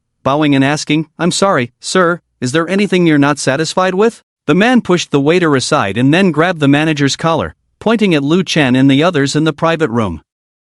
"How is this restaurant run? How can people like this come in? Do you know who is dining in the next room? Are you looking for trouble?" The manager glanced at Lu Chen and then continued with a forced smile, "I'm sorry, sir, we don't have any restrictions in our restaurant." Before he could finish, the greasy man slapped him. The manager staggered from the blow. This scene was witnessed by all the staff, who stood up in unison, glaring angrily at the greasy man outside. The greasy man glanced at the group standing up, sneering, "What? You want to fight me? Do you know who I am? If you offend me, I'll make sure you can't stay in Jiangcheng." Luo Xiaolong, unable to control his temper, wanted to rush over and teach the greasy man a lesson but was held back by Lu Chen. The manager, fearing a bigger scene, continued to smile and said, "Sir, please calm down, everyone calm down. Harmony brings wealth. So, sir, how do you suggest we handle this situation?" The greasy man, acting arrogant, said, "What else can we do? Kick them out for me. This is so disappointing." Hearing this, the manager looked troubled, glanced at Lu Chen and the others, then at the greasy man, unsure of what to do. Luo Xiaolong couldn't hold back any longer and walked towards the greasy man. This time, Lu Chen didn't stop him. Luo Xiaolong approached the greasy man and asked, "You're looking for trouble, aren't you?" The greasy man frowned and took a few steps back, showing some fear of Luo Xiaolong. Just then, a woman walked out from the next private room and stood in front of the greasy man. When Lu Chen saw the woman, he was surprised and his expression changed from astonishment to amusement. The woman was none other than Lu Chen's ex-girlfriend, Lin Fei. Lin Fei didn't notice Lu Chen and instead walked up to the greasy man, linking her arm with his and said softly, "What's wrong, mister?" "Wang, second master and Mr. Zhou are waiting for you to have a drink." It was clear to anyone that Lin Fei and Mr. Wang had a close relationship. Lu Chen felt no ripples in his heart, only disgust. "Mr. Wang replied, "It's nothing, just a bunch of country bumpkins causing a ruckus. I'll go teach them a lesson. Second master and Mr. Zhou must be getting impatient, right?" Before Lin Fei could speak, Luo Xiaolong suddenly reached out and grabbed Mr. Wang by the neck. This scene shocked both the manager and Lin Fei. "Ah, what are you doing? Let go of my husband." Lin Fei screamed, trying to pry Luo Xiaolong's arm off with all her might, but her strength was no match for him. The immense force in Luo Xiaolong's hand made Mr. Wang feel a strong sense of suffocation, his eyes rolling back. The manager was also frightened, saying, "Sir, please calm down. Please don't use violence." To prevent things from escalating, Lu Chen had to speak up, "Stop." Hearing this, Luo Xiaolong snorted coldly and let go of him. Wang fell to the ground, clutching his neck and coughing violently. This sound also caught Lin Fei's attention to Lu Chen. When she saw Lu Chen, a hint of obvious astonishment appeared in her eyes. However, she didn't think much of it, just assuming Lu Chen was here to eat with friends. Lu Chen walked out of the private room and approached Wang. Lin Fei squatted down, continuously patting Wang's chest, reprimanding, "Lu Chen, do you know who he is? Do you want to die? Hearing this, Luo Xiaolong looked strangely at Lu Chen, who didn't want to explain. Probably hearing the commotion, the door of the adjacent private room opened, and two men and a woman walked out. Lu Chen was somewhat surprised to see the three people, recognizing two of them. Among them, the man and woman were Zhou Jili and Lu Yingying he had met a few days ago, and the other man, around 40 years old with a crew cut, should be the Tang general mentioned by Lin Fei. The dozen or so people in Lu Chen's private room also came out, as did the dozen or so people from the other side, all gathering around. In an instant, dozens of people surrounded the second floor. The two also clearly recognized Lu Chen. Is it you? Lu Yingying voiced her confusion. Lu Chen nodded in greeting. What a coincidence. Zhou Jili frowned as he looked at Wang on the ground, then approached with concern. General Wang, are you okay? With Lin Fei and Zhou Jili's support, Wang stood up and pointed at Lu Chen, cursing, "Damn, dare to lay a hand on me. I see you don't want to live. Do you know who I am?" Wang's actions had already revealed a lot. Zhou Jili frowned and looked at Lu Chen. "Mr. Lu, this is..." The manager timely stepped in and explained what had just happened to the group. After listening to the manager's explanation, Zhou Jili looked embarrassed. He knew Wang was in the wrong in this matter, but this society was not a place of reason to begin with. So, Zhou Jili put on a lecturing tone. "Mr. Lu, you were too impulsive. No matter what, you can't resort to violence, right?" Lu Chen looked at him with a smile in his eyes. "Oh? So, what does Mr. Zhou suggest?" Zhou Jili glanced at the 30-plus people behind Lu Chen and felt a bit uneasy. Regardless, they couldn't escalate the conflict. They wouldn't gain any advantage in terms of the situation. After cursing Wang in his mind 1,000 times, Zhou Jili said, "Let me introduce you to Mr. Lu. This is the second young master of the Tang family, Tenfold. And the person you just hit is Wang Lai, the production executive director of Xinye Group." "Humph." Upon hearing Zhou Jili reveal his identity, Wang Lai snorted coldly, looking proud. Indeed, he had the capital to be proud, being the production executive director of Xinye Group, a position that was truly enviable. Last night, Su Ruyan introduced Lu Chen to the three major tycoons of Jiangcheng. These three tycoons were the Lin's Xinye Group, Tenghue Company, and Wanju Construction. Tenghue Company was part of the Tang family's industry. What surprised Lu Chen was that Wang Lai turned out to be the director of Xinye Group. Xinye Group was the Lin family's enterprise, and Lin Yin, the Lin family's daughter, was their landlady. How about this, Mr. Lu? Give me face, apologize, and we'll let this matter go. Rest assured, General Wang won't hold it against you. Zhou Jili, as he was the first time they met, exuded a condescending air towards Lu Chen. It was as if asking Lu Chen to apologize was a great favor to him. It was like letting Lu Chen apologize was a great favor to him. Wang Lai asked Zhou Jili, "General Zhou, do you know this kid?" Wang Lai frowned at Zhou Jili, not wanting to just apologize and be done with it. Zhou Jili replied, "Met him once." Zhou Jili smiled and didn't say much. "I thought you knew him." Since that's the case, it's not that I, Wang, am not giving you face, this kid, I'll definitely take care of him today. Seeing Wang Li coming back to life, Luo Xiaolong was itching to press this greasy man to the ground and rub him hard. As Wang Li took out his phone to make a call to shake things up, Tang Feng, who had been silent all along, finally spoke up. All right, it's just a small matter, why make such a big fuss about it, spoiling the fun." Hearing Tang Feng speak, Wang Li gave a hateful glance at Lu Chen and eventually put away his phone. Tang Feng walked up to Lu Chen and smiled. "Young man, quite bold, I'll make the decision today, how about you, apologize, and we'll let this matter pass, what do you think?" It was clear that Tang Feng held the dominant position among the three, as neither Zhou Jili nor Wang Li objected when he spoke. The 30 employees of the Dadi security company watched Lu Chen quietly, some of them knowing the three big shots, wondering if he would dare to persist.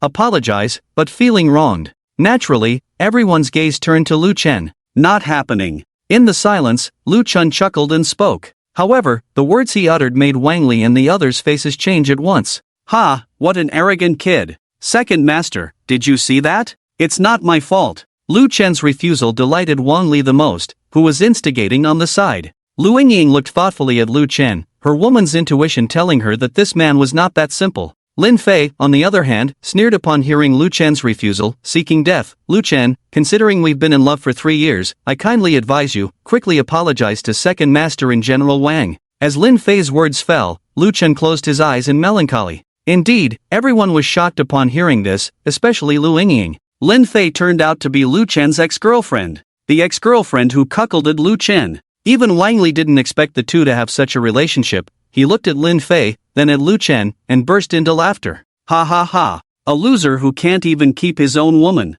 I wonder who it was. With that, Wang Li patted Lin Fei's buttocks heavily and provocatively looked at Lu Chen. Everyone stared at Lu Chen, and Lu Chen remained calm, raising his hand without looking and slapped Wang Li across the face. Smack! The crisp sound was extremely loud. Everyone was stunned, looking at Lu Chen in disbelief. Especially Wang Li, Zhou Zhili, Lin Fei, and the others. They never expected Lu Chen to be so audacious. Not only did he not apologize, but he also resorted to violence. Zhou Zhili, Lu Chen, Lin Fei, are you crazy? Tenfold, kid, you've got guts. The three expressed their emotions one after another, extremely angry. Only the 30 employees of the Da-Di security company felt particularly relieved. Wang Li was dumbfounded, truly dumbfounded. The force in Lu Chen's hand was so great that if he hadn't deliberately controlled it, this slap would have been enough to send him to meet his ancestors. Nevertheless, Wang Li still felt dizzy for a while before coming to his senses.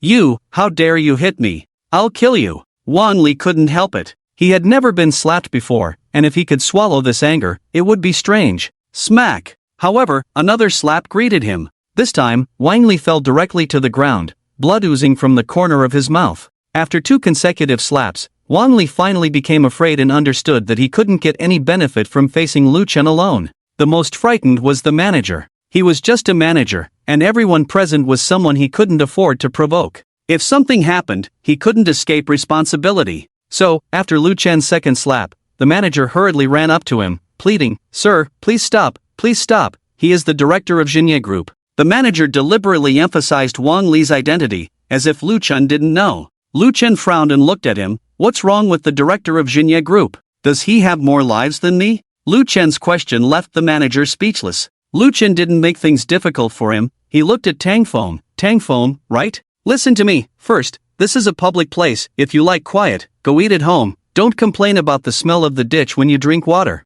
Second, it was Wang Li who insulted my employee first. I already gave him face. It's his own fault. Third, we are strangers. I am not your employee. I don't rely on you for money or food. Put away your high and mighty attitude. Lu Chen's calm voice made everyone present feel complicated. Especially Tenfold. Usually when those people found out about his identity, they all acted like grandsons. Used to being high and mighty, encountering someone like Lu Chen who was so sharp, it was really uncomfortable. Tang Feng's eyes swept over the clothes of the people present, and he remembered the words Da-Di security.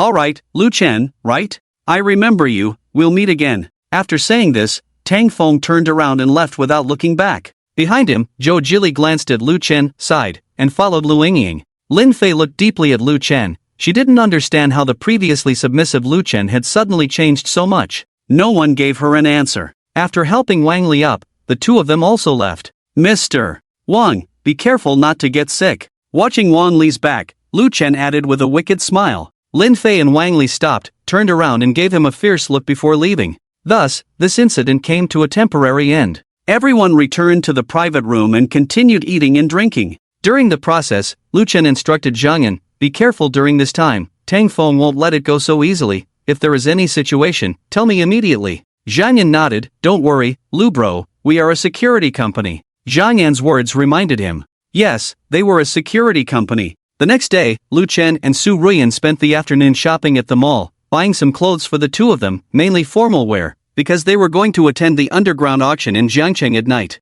After taking over the company completely, Su Ruyan began a thorough reform, rooting out some old cronies and parasites in the company. This included Qin Feng, who had already been dismissed by Su Ruyan. This was also the reason why Lu Chen saw Lin Fei next to Wang Li yesterday. It must be because Qin Feng lost his job and couldn't support her financially. Around 6:30 in the evening, Lu Chen drove his Audi A8 and arrived at Wanfu Mountain Villa with Su Ruyan, the venue of the auction. The invitation showed that it would start at 8 o'clock sharp, about an hour and a half later. The two thought they had arrived early, but when they entered the banquet hall, they found that many people were already there, chatting in groups of 2 or 3. Champagne. A bartender carrying a tray of drinks walked through the crowd. Su Ruyan called out, and the bartender came over. Su Ruyan got a glass of champagne for herself and Lu Chen, to keep her hands busy. Their entrance also attracted the attention of many people. Most of the attention was on Su Ruyan. Set off in an exquisite formal dress, Su Ruyan looked noble and glamorous, incredibly beautiful. Wherever she looked, people raised their glasses in a gentlemanly manner, with a kind smile on their lips. This was the social circle of the upper class, different from what Lu Chen had imagined. In many novels, Aren't the upper-class people supposed to look down on unknown small characters like him? After all, novels are just novels. Hey, you guys are here? Just as the two were wondering who to talk to, a familiar voice sounded. The two turned their heads and saw Lin Yin in a milky white dress, with her black hair tied up high and a mischievous look in her eyes. Compared to Su Ruyan, Lin Yin exuded a different kind of beauty, playful and full of wildness. Miss Lin, nice to see you again, Lu Chen greeted with a smile, shaking hands with Lin Yin. Lu Chen was quite grateful to Lin Yin. Although this young lady had a quirky temper and wasn't very friendly, she was clear in her likes and dislikes. If it weren't for her help last time, Lu Chen couldn't bear to think about the outcome. Out of curiosity, Lu Chen checked Lin Yin's affection level towards him, and to his surprise, it was 60. Lin Yin's affection level towards him had reached 60, even though they had only met twice. With a 60 affection level, as long as he made a little effort, he could completely win her heart. Moreover, in order to achieve the ultimate goal, he must raise another woman's affection level to 100, which was a necessary task. And Lin Yin wouldn't be the last. This was determined by the ghost system's attributes, not by him. Lu Chen found an excuse for himself in his heart and had already started planning how to proceed. Miss Lin, could you introduce us? Su Ruyan smiled, with a pleading expression on her face. Lin Yin smiled and pointed to three men not far away who were gathered together. Those three are from the Wan family. Wangu Construction is one of the Wan family's enterprises, one of the three giants in Jiangcheng. Over there, those are from the Tang family. Tenghui Company is their enterprise. Upon hearing Lin Yin's introduction, Lu Chen instinctively looked over and indeed saw a familiar face among them, Tenfold. The three giants cooperate and compete with each other, constantly fighting openly and secretly, balancing each other out. Most others rely on the three giants for survival, Lin Yin added with a smile. Just as Lu Chen was about to ask something, a voice cut in, Miss Lin, you look even more beautiful. Ha ha. The three turned their heads and saw two men approaching. The one in front was wearing a gray suit, with a very feminine face, giving off a cold feeling. Following behind was a burly man in a black suit, the one who had just spoken. Looking at the two unfamiliar faces, Lu Chen and Su Ruyan were puzzled as they didn't know them. On the other hand, although Lin Yin was smiling, Lu Chen could sense her annoyance and resistance deep in her eyes. Xu Xiao unexpectedly came to the auction? What a surprise! Zhu Li's gaze lingered on Su Ruyan longer than Lu Chen. Since we last met, Xu has been thinking about Miss Lin for a long time. It just so happens that during this auction, I came to see Mr. Lin and discuss cooperation. To Su Ruyan and Lu Chen, Zhu Xiao's seemingly ordinary words made Lin Yin's face instantly darken, and her hand holding the glass of wine trembled slightly. Seeing this, Lu Chen was puzzled and reached out his hand. Hello, I'm Lu Chen. Nice to meet you. Here's my business card. With that, Lu Chen took out a prepared business card from his pocket and handed it to Zhu Xiao. Zhu Xiao took it, glanced at it. Da-Di Security Company. Chairman. Seeing this, Zhu Xiao smiled and handed the card to the burly man behind him. Nice to meet you, I'm sure we'll have a chance to cooperate in the future. Zhu Xiao did not look down on Lu Chen's small company, which made Lu Chen instantly understand that the person in front of him was not ordinary. At least compared to the brainless ones like Tang Feng and Wang Li, he was much more formidable. Seeing that Zhu Xiao didn't introduce himself, Lin Yin took the initiative to introduce him to Lu Chen. Zhu Xiao is the heir of the Yen City Zhu family group. Yen City? Lu Chen and Su Ruyan were somewhat surprised. Yen City was located north of Jiangcheng, about 300 kilometers apart. The fact that even the aristocratic families of Yen City were known at the Jiangcheng auction showed something. Lin Yin is Zhu Xiao, please. Lin Yin didn't want to engage in further communication with Zhu Xiao. The Xu family didn't linger, smiled and nodded before leaving with their men, walking towards the side. This Zhu Xiao, not simple. After Zhu Xiao left, Lu Chen smiled and inquired. Lin Yin naturally understood and said, the Zhu family is the only aristocratic family in Yen City. Zhu Li's father, Zhu Zhanghe, is the head of the Zhu family. Years ago, the Zhu family wanted to establish themselves in Jiang City and get a share, but they were jointly resisted by our three major families, leading to a feud. The Shu group did not give up, changed their strategy, wanted to divide the three major families, make a split from within, but unfortunately did not succeed. At the beginning of last year, our Xinye group's market in Yen City was completely shut down, all because of the Zhu group's tricks. After losing the market in Yen City, Xinye group's profits were greatly affected. Opening up new markets requires extremely large funds, which is not realistic in the short term. In response, the Zhu group proposed a condition. As long as my father agreed to their conditions, they would release our Xinye group's market in Yen City. At this point, Lu Chen speculated vaguely and said, marriage? Let you marry him? Li nodded. Yes, my father is the current head of the Xinye group, he couldn't do it, but my grandfather loves me very much,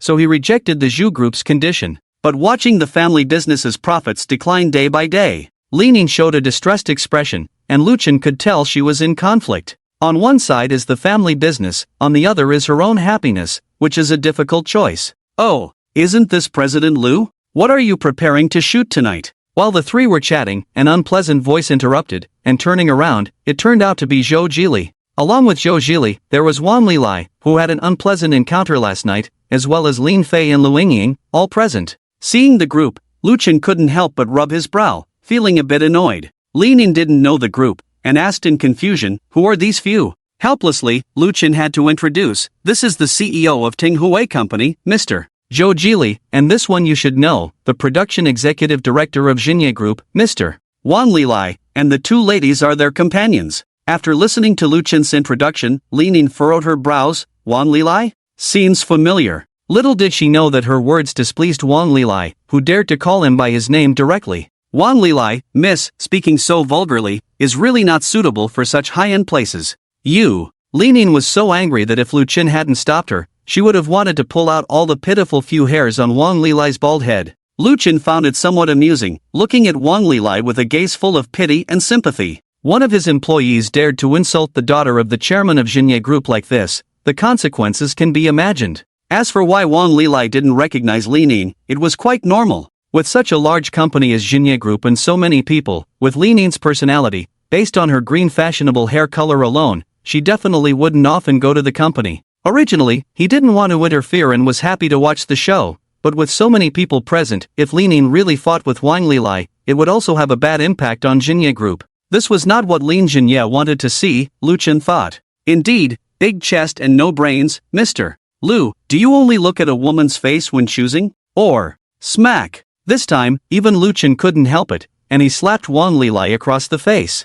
The crisp sound attracted countless gazes, and whispers filled the air for a moment. Say a few words less, Lu Chen coldly reminded. Lin couldn't hit because of her identity, she was the daughter of the Lin Group. He didn't have this concern, he was happy to leave a good impression on Lin and improve her favorability. You! How dare you hit me? Wang Li was dumbfounded, covering his face and looking at Lu Chen in disbelief. He couldn't understand why Lu Chen dared to hit him in front of the top executives, not giving him any face. What's wrong with hitting you? You talk too much. When Lu Chen didn't speak, a hoarse voice came from behind. Everyone looked towards the entrance of the banquet hall, where a man in his 60s, dressed in tang suit and boots, with a frosty face, was slowly walking towards them. Lin Xinye, accompanied by two other men of similar age. Behind the three men were more than 20 bodyguards who had undergone rigorous training. Among the three, the one on the left, with silver hair tied back, wearing a long robe, a ruddy complexion, and playing with a string of Buddhist beads in his hand. He was one of the three giants of Jiangcheng, the spokesperson of Wanqi Construction, Wan Qishan. The one on the right was slightly younger, dressed in a smart suit, with sharp features, leaning on a jade cane. He was the chairman of one of the three giants of Jiangcheng, Tenhui Company, Tang Lei, and also Tang Feng's elder brother. The three men exuded a strong aura and immediately became the focus of the entire venue, attracting everyone's attention. Lin Xinye walked up to Lin Yin, who pouted unhappily. Grandpa. This grandpa made Wang Li's legs go weak, and he knelt down uncontrollably, his face pale. Lin Xinye affectionately touched Lin Yin's face and said, I heard everything. It's okay, grandpa will take care of it for you. Then, Lin Xinye turned to Wang Li, his demeanor suddenly changing. You blind fool. Making a fool of yourself. Pack up and get out. Wang Li said, I'm sorry, Chairman, I didn't know she was your granddaughter. Please give me another chance, I beg you. Lin Xinye ignored him and turned to Lu Chen. I suppose this is Mr. Lu Chen? Lu Chen was somewhat surprised. Mr.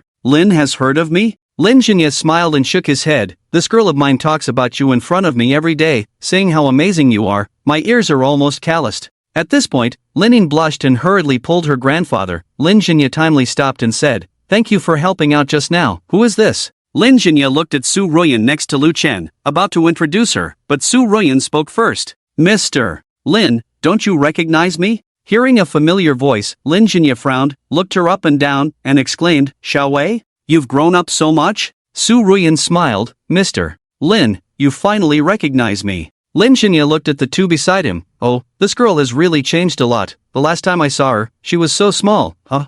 By the way, is your dad coming out soon? Upon hearing this question, Su Ruyan nodded. Yes, he'll be out in 3 months. Lin Jinye nodded. Good. Lin Jinye looked at Su Ruyan and Lu Chen, nodded in satisfaction. Good, indeed a hero in his youth, Mr. Lu. Buy whatever you like tonight, consider it my thanks. Lu Chen was surprised. He wanted to make more money tonight, so he quickly shook his head. Mr. Lin, no need to be polite, Lin Yin and I are friends. Lin Jinye looked even more pleased at Lu Chen's expression, pointed to the front of the banquet hall. Alright, let's go, the auction is about to start. This time, Lu Chen did not refuse, and followed behind the 3 big shots with Su Ruyan, sitting in the front row. Behind them, Zhou Zhili, Lu Yingying, Wang Lai, and Lin Fei watched Lu Chen and the others go away, their eyes changing and their hearts complicated. They did not expect Lu Chen to have such a big background. Thinking back to the scene of their conflict last night, Zhou Zhili couldn't help but feel a chill. The most unlucky one was Wang Lai. Not only did he lose his position as director,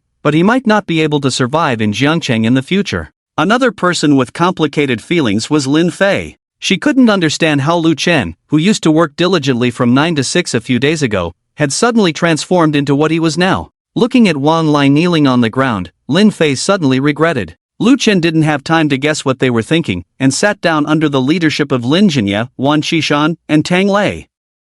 Lu Chen sat on the right side of Lin Jinye, Su Ruyan sat next to Lu Chen, Lin Yin was on the left side of Lin Jinye, and Wan Qishan and Tang Lei were on the left side. Shortly after everyone sat down, the auction officially began. On the stage, a woman in her 30s wearing a cheongsam walked up to the host's platform. After a brief opening speech, the main event finally began. The first item was brought up by a waiter on a special cart, and the host unveiled a calligraphy and painting piece underneath the red cloth. Ladies and gentlemen, this first item is a landscape painting leaked from the black market in Danzhou. After our professional appraisal, it is confirmed to be the work of Puchen from the Tang dynasty, starting at 1 million, with increments of no less than 10,000. After a brief introduction by the host, the bidding began. Puchen was a well-known landscape painter from the Tang dynasty with a history of 1,000 years, and his works were highly collectible. 1. 5 million. 1. 6 million. 2 million. 5. 6 million. Soon, the price of the item reached a high of 5.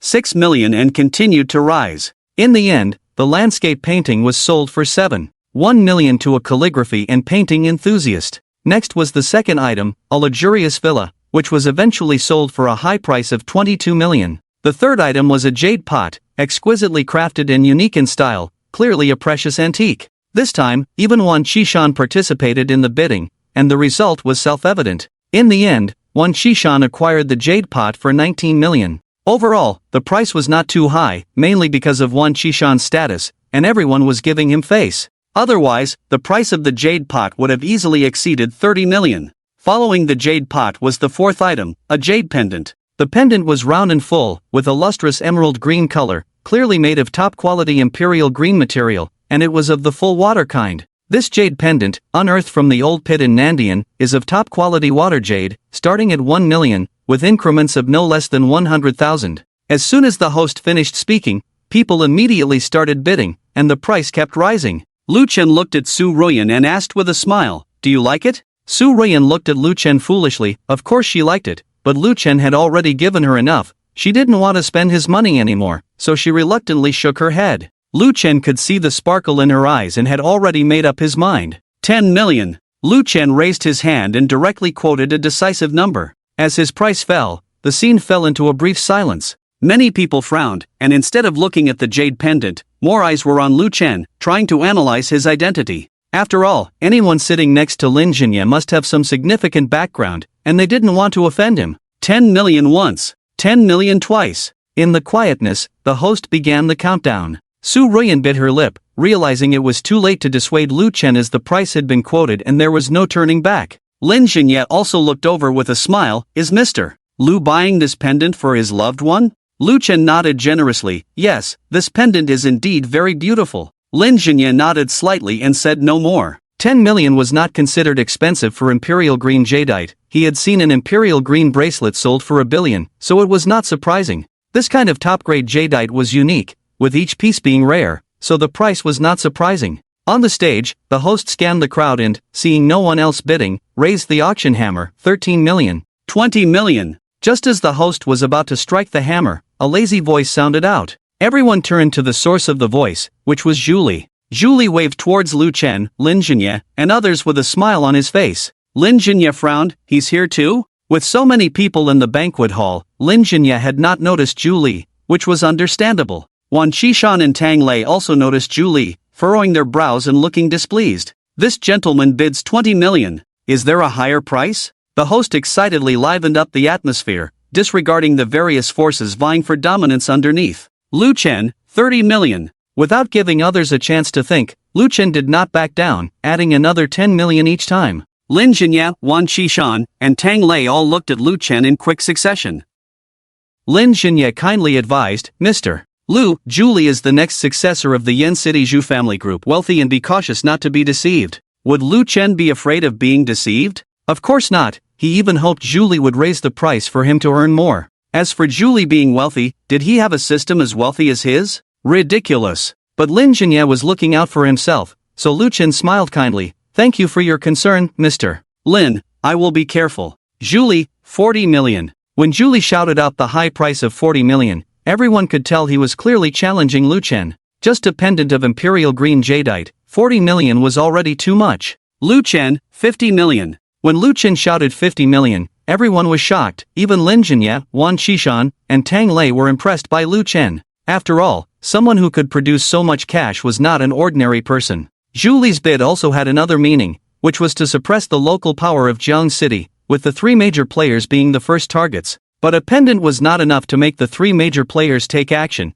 It would seem like bullying the weak. Lu Chen and Julie were of similar age, a perfect match. 60 million. Julie shouted another price. After reporting the price, Julie then said to Lu Chen, it's clear that Mr. Lu is determined to get this pendant. A gentleman does not take what others desire. As long as Mr. Lu offers a higher price, the pendant will be yours. Blatant provocation. Anyone with a brain could tell that Zhu was deliberately provoking Lu Chen. Only a fool would spend 60 to 70 million on a jadeite pendant. Lin Jinye looked at Lu Chen, wanting to see how he would decide. Little did he know that Lu Chen was overjoyed. He stood up and directly raised a finger. 1 billion. Wow! As he announced the price, countless people in the banquet hall were stunned. 1 billion. To buy an imperial green jadeite pendant. This, could it be? Is this person foolishly wealthy? Basically, except for Lu Chen, everyone had such thoughts. Lu Chen didn't expect them to understand. He just stared at Julie with a provocative look, shouting in his heart, keep bidding.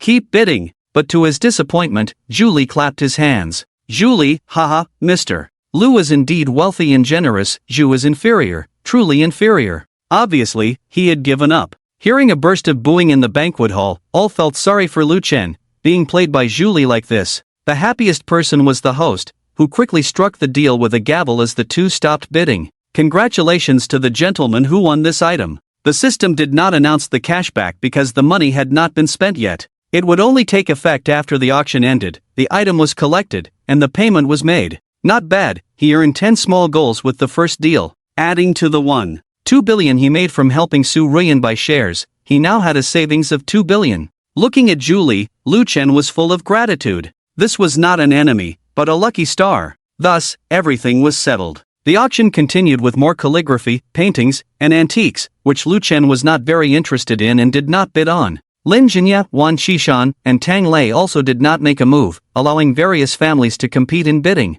After 7 items, a pair of ice jade bracelets began to be auctioned. Similar to the previous imperial green pendant, these jade bracelets were of lower quality but better than most jade on the market. The market price for this pair of bracelets was over 30 million, 15 million, 17 million, 20 million. Ice jade bracelets were rare, leading to intense bidding. When the price reached 20 million, Lu Chen glanced at Lin Yin in the next seat. She was eagerly looking at the jade bracelets on the auction stage, but for some reason, she did not bid. Neither did Lin Jinye. Seeing this, Lu Chen made a decision and raised his hand, 30 million. Lu Chen's sudden increase of 10 million silenced the previously intense bidding. Subsequently, sporadic bids came in, 31 million, 32 million. Lu Chen, 40 million. Lu Chen's thunderous bid of several hundred million quieted those who were previously determined to win. Seeing no more bids, Lu Chen frowned, thinking these people couldn't handle a little competition. He wanted to earn more.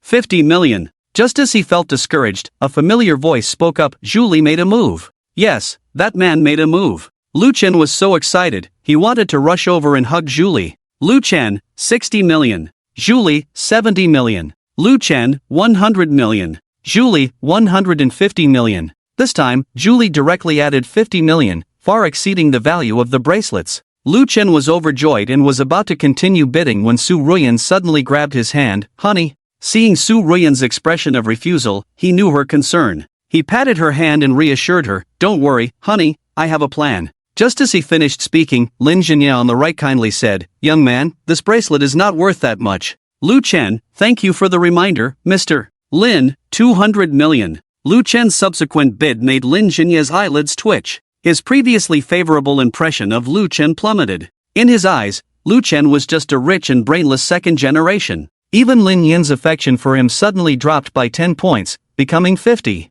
Not far away, Julie shook his head and sneered, no longer raising the bid. Thus, this bracelet, originally worth only 30 million, was forcibly auctioned off for a sky-high price of 2 billion. As for why it was higher than the imperial green jade pendant, the reason was simple, the bracelet had a larger quantity. Congratulations to this gentleman. You have won this item. The host excitedly announced the result. Another 2 billion, with a cashback of 20 billion later, he now had savings of 40 billion. Lu Chen had never thought that money could be earned so easily. Behind him, in the distance, Lin Fei watched all this happen with wide eyes, her pretty face turning pale, filled with regret. Then, several more items were brought up for auction. As the auction was nearing its end, the climax finally arrived. The host pushed a special cart over, on which was placed a wooden box. Opening the box, the host revealed a document inside. I believe everyone should know that there is a 130-acre piece of land in the East City New District up for auction. It is an honor that the government has entrusted us, the auction, to host this event.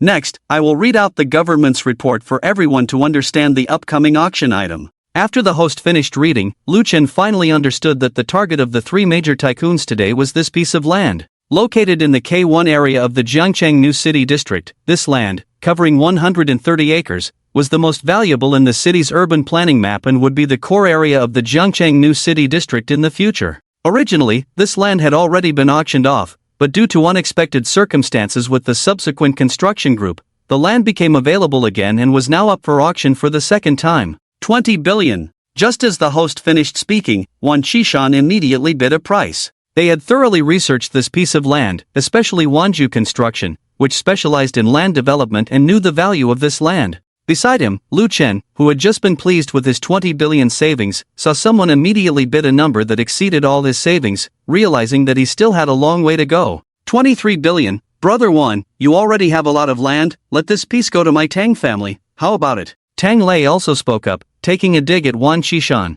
Wan Qishan closed his eyes and ignored him. Lin Jinya smiled, what? My Jinya group is also in need of land lately, offended both of you, 25 billion. Obviously, all three were eyeing this piece of land. They had collaborations but also competition, and when it came to their own interests, none of them would easily back down. 26 billion, 28 billion, 30 billion, 35 billion. In just 3 minutes, Wan Qishan had bid the price up to 35 billion for this piece of land. Such a price was beyond the reach of many small and medium-sized families. It was clear that Wan Qishan was determined to get this land. 40 billion. Just as the three were heatedly competing, suddenly, a discordant voice interjected. The three frowned and turned to look at Julie. Indeed, he was also here for this piece of land. The three exchanged glances, seeing the seriousness in each other's eyes. No matter how they fought, it was all about Jiangcheng's own affairs, all revolving around their city's enterprises. But Julie was an outsider, and the Yanqing Zhu family group had always coveted Jiangcheng's market. If Julie took this piece of land, the consequences could be imagined. 41 billion. Lin Jinya spoke up, he wouldn't easily hand over this land to Julie. 45 billion. Julie continued, and each bid was several billion higher. Julie, old Lin, this land is already at its peak price, if you bid higher, you won't make much profit. Lin Jinya and the other two are well aware that their psychological price is 3.8 billion, and the current price has far exceeded their expectations. 4.6 billion. Wan Qishan, the Zhu family's younger generation, this piece of land is a must for our Jiangcheng. I advise you to think twice. Wan Qishan's face turned cold, and as he spoke, the beads in his hand spun faster. Julie sneered, sorry, before leaving, my father instructed me to make sure to acquire this land, so, I offend, 5 billion. You. Hearing this price, the hot-tempered Tang Lei stood up with his cane, looking at Julie with eyes full of hatred, wishing to tear him apart. However, the Shu family in Yanqing is dominant, with overall strength surpassing any of the three families. Although the three families could unite to compete,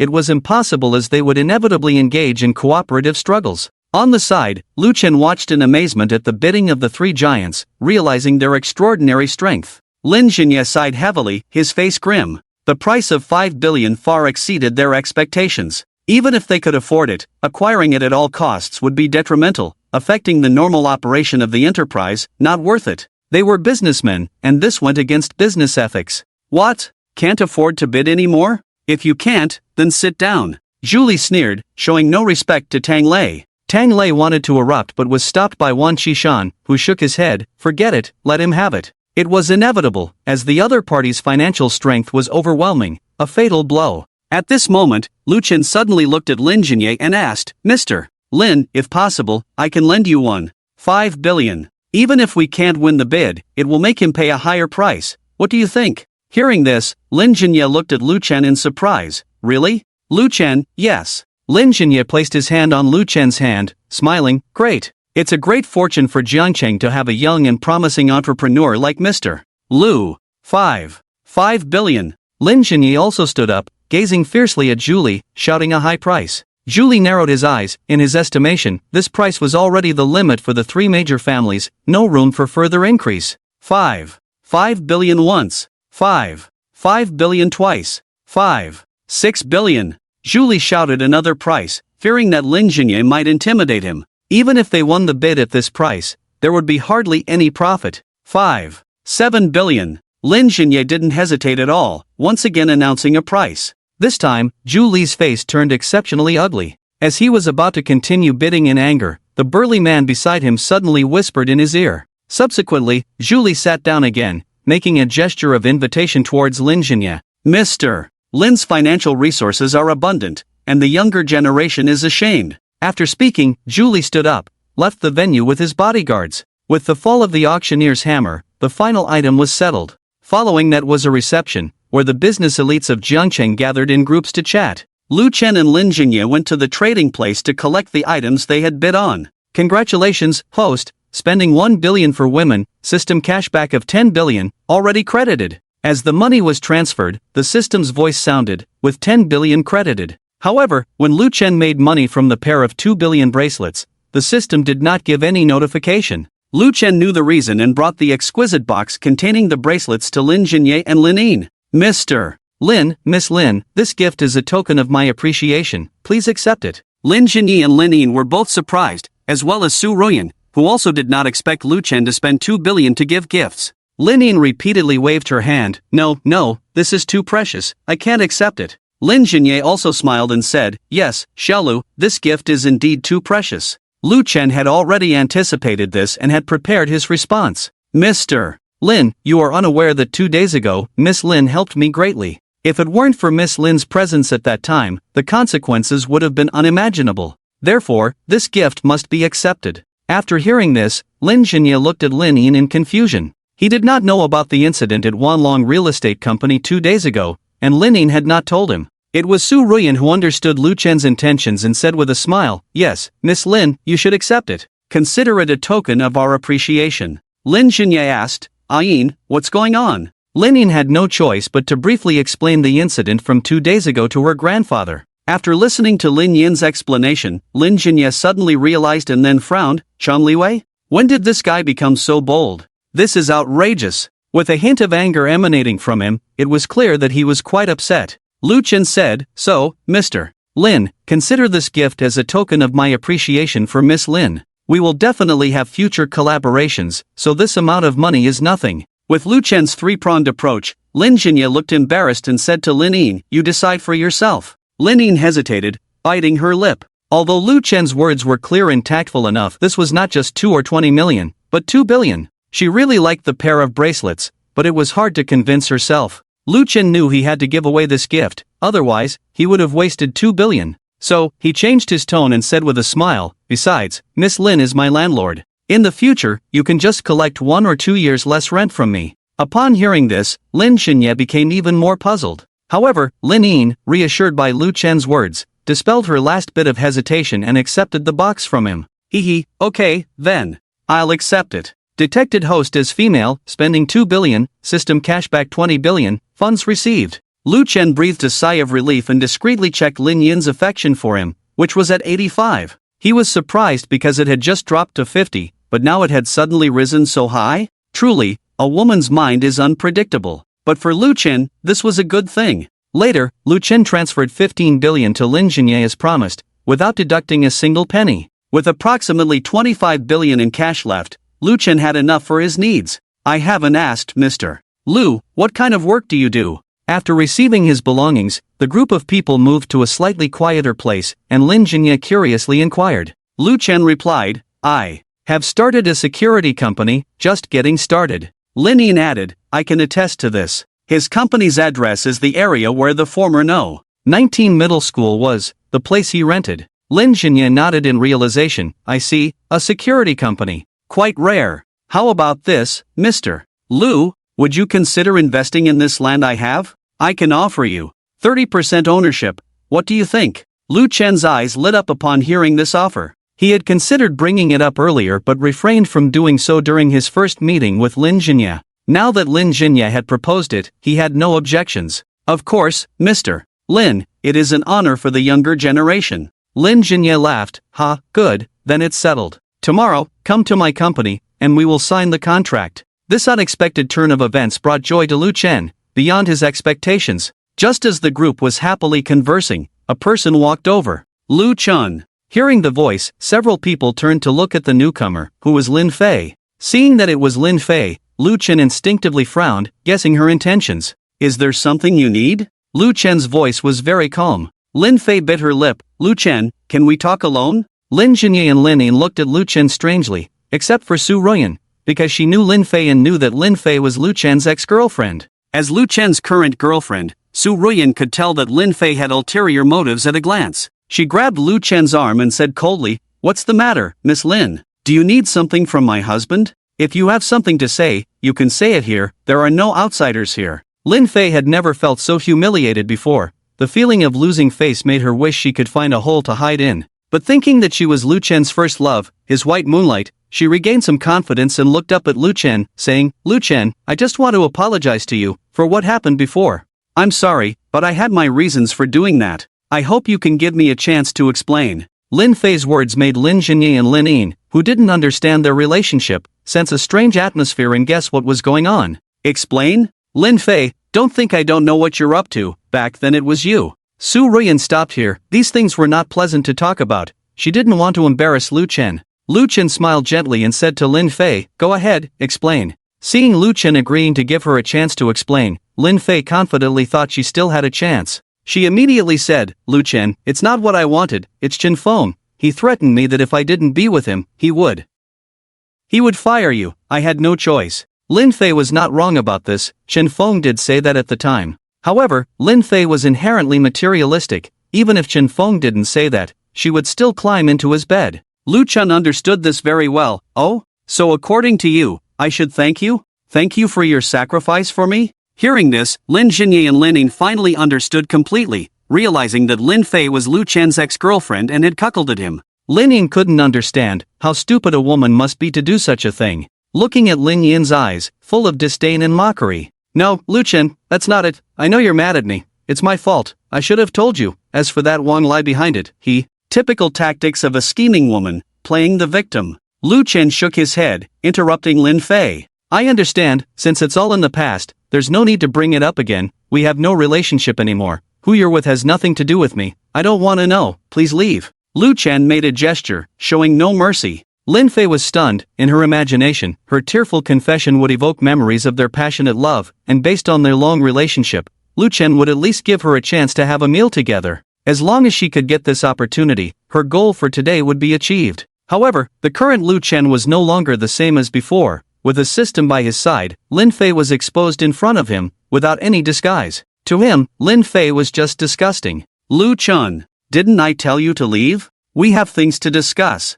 Lin Yin couldn't help but reprimand. Her sudden outburst startled everyone, not only Lu Chen, but even Lin Jinye didn't expect it. But thinking about it, it was understandable. With Ling Yin's temper, it was strange that she could tolerate such a green tea. Knowing that staying any longer would only be embarrassing and futile, Lin Fei sniffed, pretended to be heartbroken, turned around, and left. Haha, Mr. Lu still has such a romantic past. After Lin Fei left, Lin Jinya joked with a smile. Lu Chen shook his head with a helpless smile. After chatting for a while, they arrived at the venue. As soon as they came out, someone immediately approached with champagne, and the process of exchanging business cards began. The whole banquet lasted for over an hour. Lu Chen felt parched for the first time and realized that being wealthy was not easy. Around midnight, Lu Chen and Su Ruyan arrived at the underground garage, got into the Audi A8, and started their journey home. As the car left the estate and went downhill, Lu Chen suddenly discovered that the brakes had failed. Startled, he glanced at the speedometer, 78.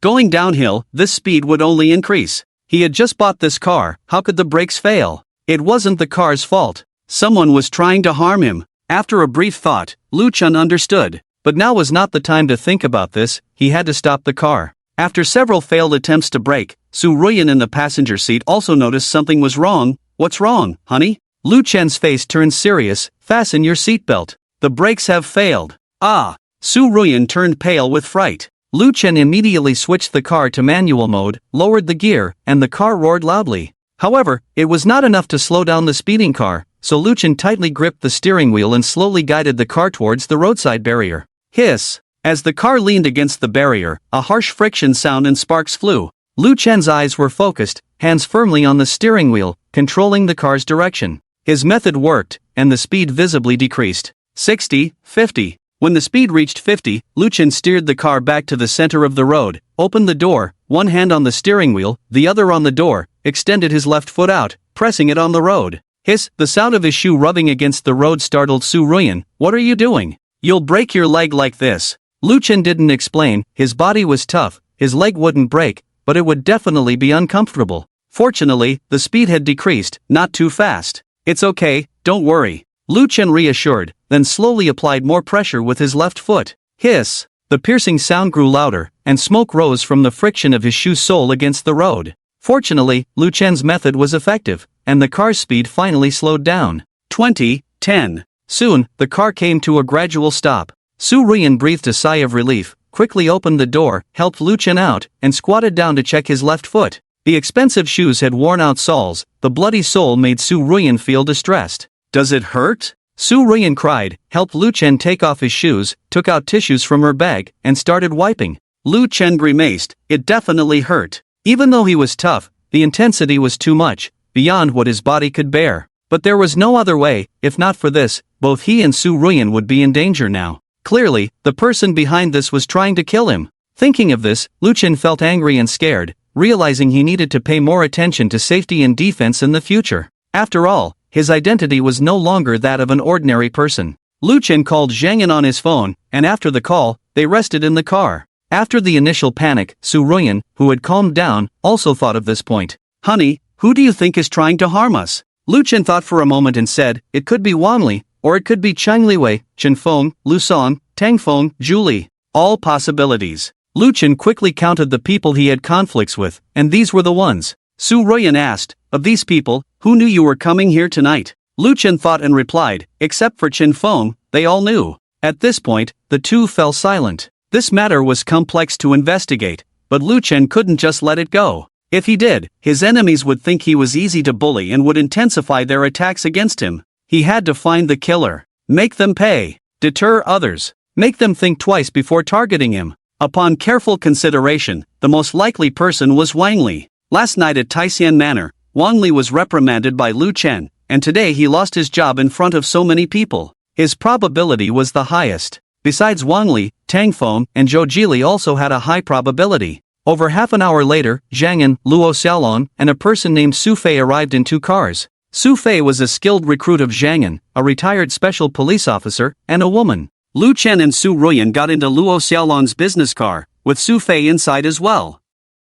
Zhang Yan stayed behind to deal with Lu Chen's car. On the way, Luo Xiaolong raised his eyebrows upon hearing about Lu Chen and Su Ruyan's recent encounter. It must have been those bastards from last night. Damn it, Lu, do you know where they live? Tell me, I'll go deal with them. Lu Chen rolled his eyes at the words and said, nonsense, we don't even know who it is now. The priority is to find out who did it. Luo Xiaolong asked, Lu, how do you want to proceed? Lu Chen thought for a moment, then looked at Su Fei and asked, is she a new recruit? Su Fei confidently extended her hand towards Lu Chen. Hello, Mr. Lu, I'm Su Fei, born in 1995, a retired special police officer. Lu Chen was somewhat surprised because Su Fei was dressed casually, and although not particularly attractive, she appeared gentle and quiet. Such a girl, walking on the street, who would know she was a retired special police officer? But that was just right. Lu Chen said, Su Fei, right, perfect. You will be my wife's personal driver and bodyguard, with a salary of 5 million a year.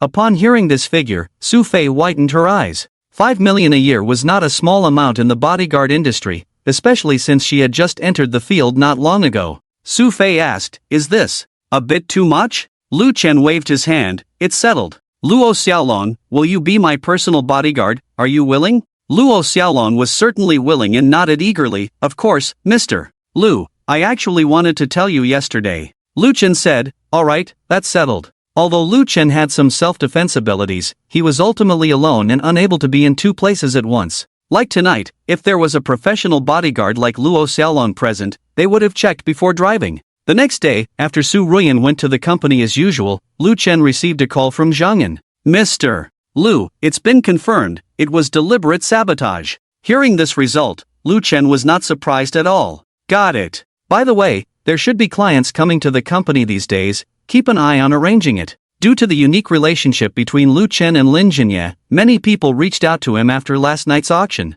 During this time, there would definitely be people coming to the company to sign contracts for bodyguard services, and Zhang Yan would handle it. After the call, Lu Chen went downstairs, where Luo Xiaolong was already waiting in the company's newly purchased Trumchi business car. Where to, Lu? Lu Chen said, Jinye Group. Upon hearing this, Luo Xiaolong started the car and headed to the Jinye Group building. Yesterday, I made an agreement with Lin Jinye to sign the contract today. This matter cannot be forgotten, after all, it involves 1.5 billion. Jinye Group building. This is Lu Chen's first visit to Jinye Group. The entire 60-plus story building belongs to Jinye Group's industry. Compared to Jinye Group, Lu Chen's Da-Di security company seems a bit insignificant. In the office, both Lin Jinye and Lin Yin were present. The contract was ready, Lu Chen glanced through it, confirmed no issues, and promptly signed it. Lu Chen still had matters to attend to, so before leaving, he asked, Mr. Lin, I might need to trouble you with something. Lin Jinye replied, feel free to speak, no trouble at all.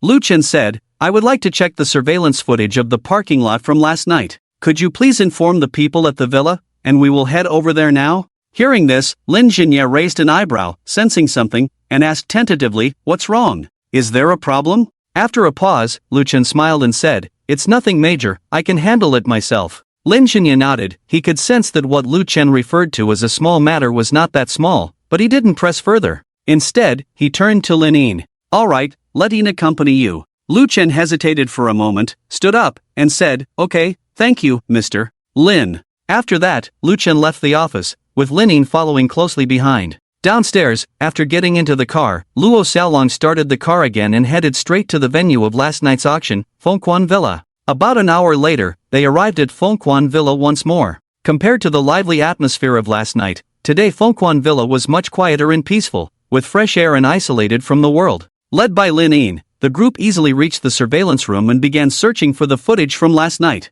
After a few minutes, they saw on the surveillance a man wearing a mask and a duckbill cap, covering himself tightly, acting suspiciously near Lu Chen's car for quite some time. It was clear that this guy was involved in last night's incident. Following the direction in which the man left, they continued to check the corridor surveillance, only to find that the signal was missing at that specific time. According to the staff, a camera malfunctioned at that time last night. Lu Chen knew things weren't that coincidental, someone must have done it intentionally. There was no need to check the surveillance in other areas because there were too many people. After leaving Fengquan Villa, Lin Yin asked tentatively, what happened last night? Was there an incident? Lu Chen, with a serious expression, said, someone tampered with the brakes of my car last night, almost causing a fatal accident. Lu Chen spoke calmly, but Lin Yin, upon hearing this, covered her mouth in shock. Ah? That's serious? What about you? Lu Chen knew what she wanted to ask and said, it's all fine now. After that, Lu Chen turned to Luo Xiaolong, who was driving, and asked, can you find out who did it?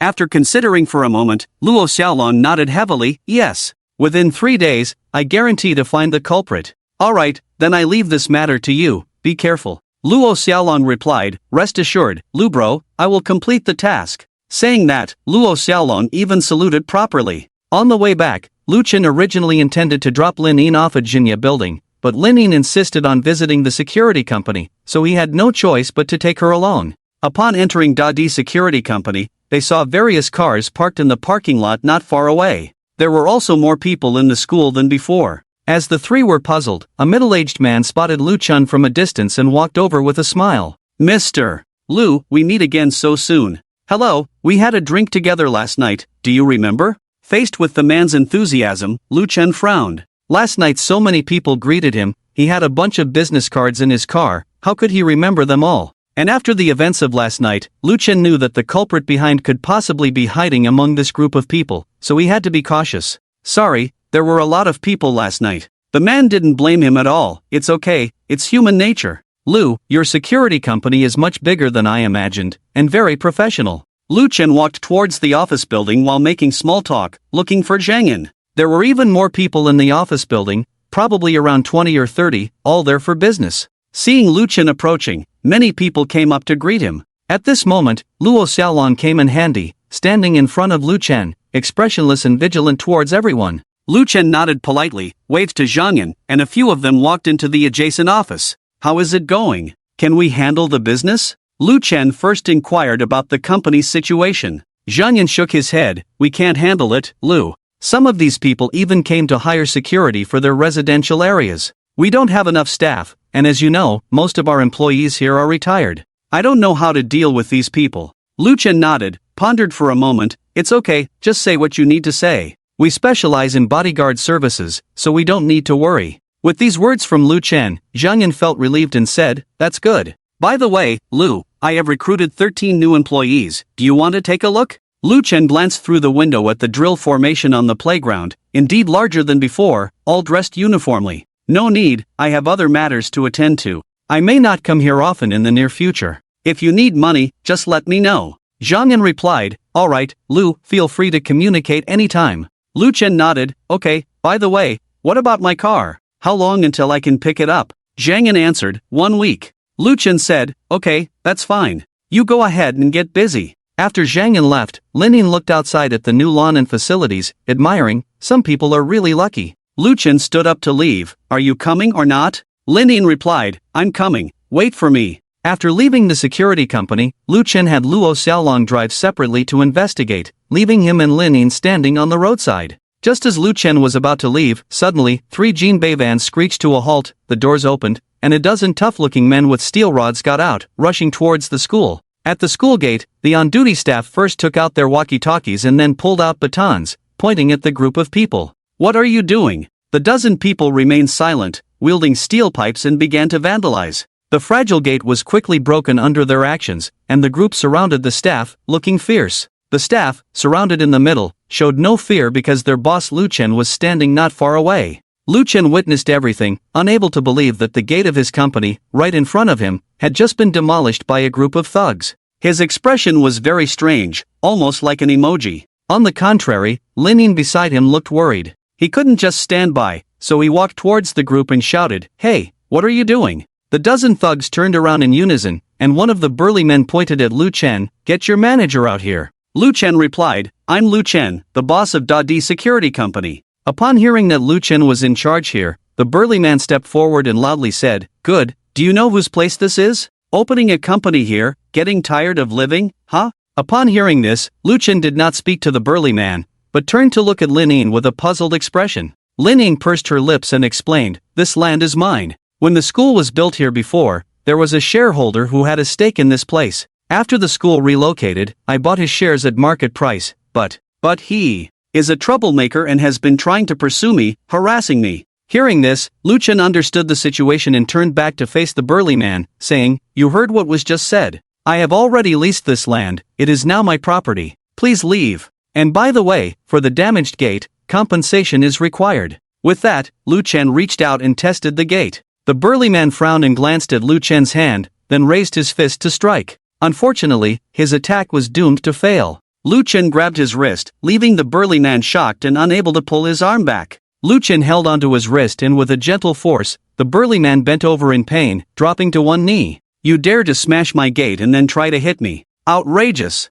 Lu Chen's voice was cold. The burly man's face turned pale with pain, but he still shouted, clutching his neck, "Kid, you better let go of me. Do you know who my boss is? My boss is Qing Yi, the underground emperor of Jiangcheng. In this place, Qing Yi's word is law." As the burly man spoke, a dozen other people also gathered around, surrounding Lu Chen and Lin Yin. Lu Chen disliked it when people mentioned important figures in front of him. With a firm grip, a clear cracking sound was heard by everyone. Crack! Ah! The burly man let out a heart-wrenching scream as Lu Chen casually tossed him aside. Seeing this, the other thugs surrounding Lu Chen couldn't bear it and were about to take action. However, a chaotic sound of footsteps approached from a distance. The thugs turned to see dozens of men in black vests running towards them, creating a dark mass of people. This scene frightened the thugs, causing them to involuntarily step back. Lu Chen, with Lin Yin, took the opportunity to slip away. Dozens of employees glanced at the damaged gate, then at the thugs holding steel pipes, realizing trouble was brewing.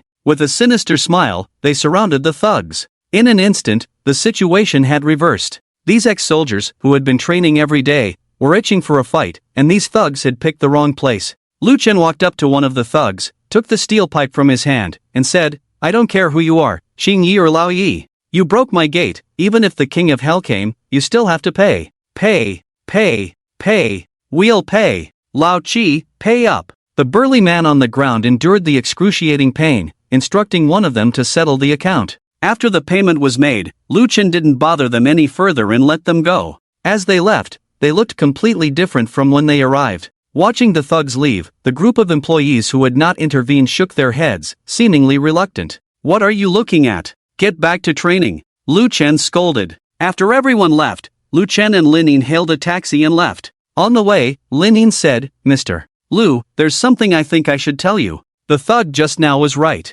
The person he mentioned, Qing Yi, is very influential, controlling the entire underground world of Jiangcheng. He has power over both sides, and even the three major heads would show respect to him. By provoking Qing Yi's men today, we might face some trouble ahead. Should I go back and inform my father about this?" Lu Chen quickly raised his hand to stop her from continuing. "No, it's just a minor issue. Stop involving your parents in everything." Lin Yin wrinkled her nose, rolled her eyes, and said, "By the way, that person is called Liao Fei, one of Qing Yi's godsons. Be careful." Lu Chen nodded. "Got it." Looking at Lu Chen still looking calm and composed, Lin Yin became more and more curious. What is the identity of this man in front of her, and why does he seem indifferent to major matters? His unwavering composure in the face of adversity fascinated her deeply. Unfortunately, Lu Chen already has a girlfriend. Thinking of this, Lin Yin quickly averted her gaze, feeling somewhat disappointed. Lu Chen himself didn't know why, but ever since he got the system, there had been subtle changes in his demeanor.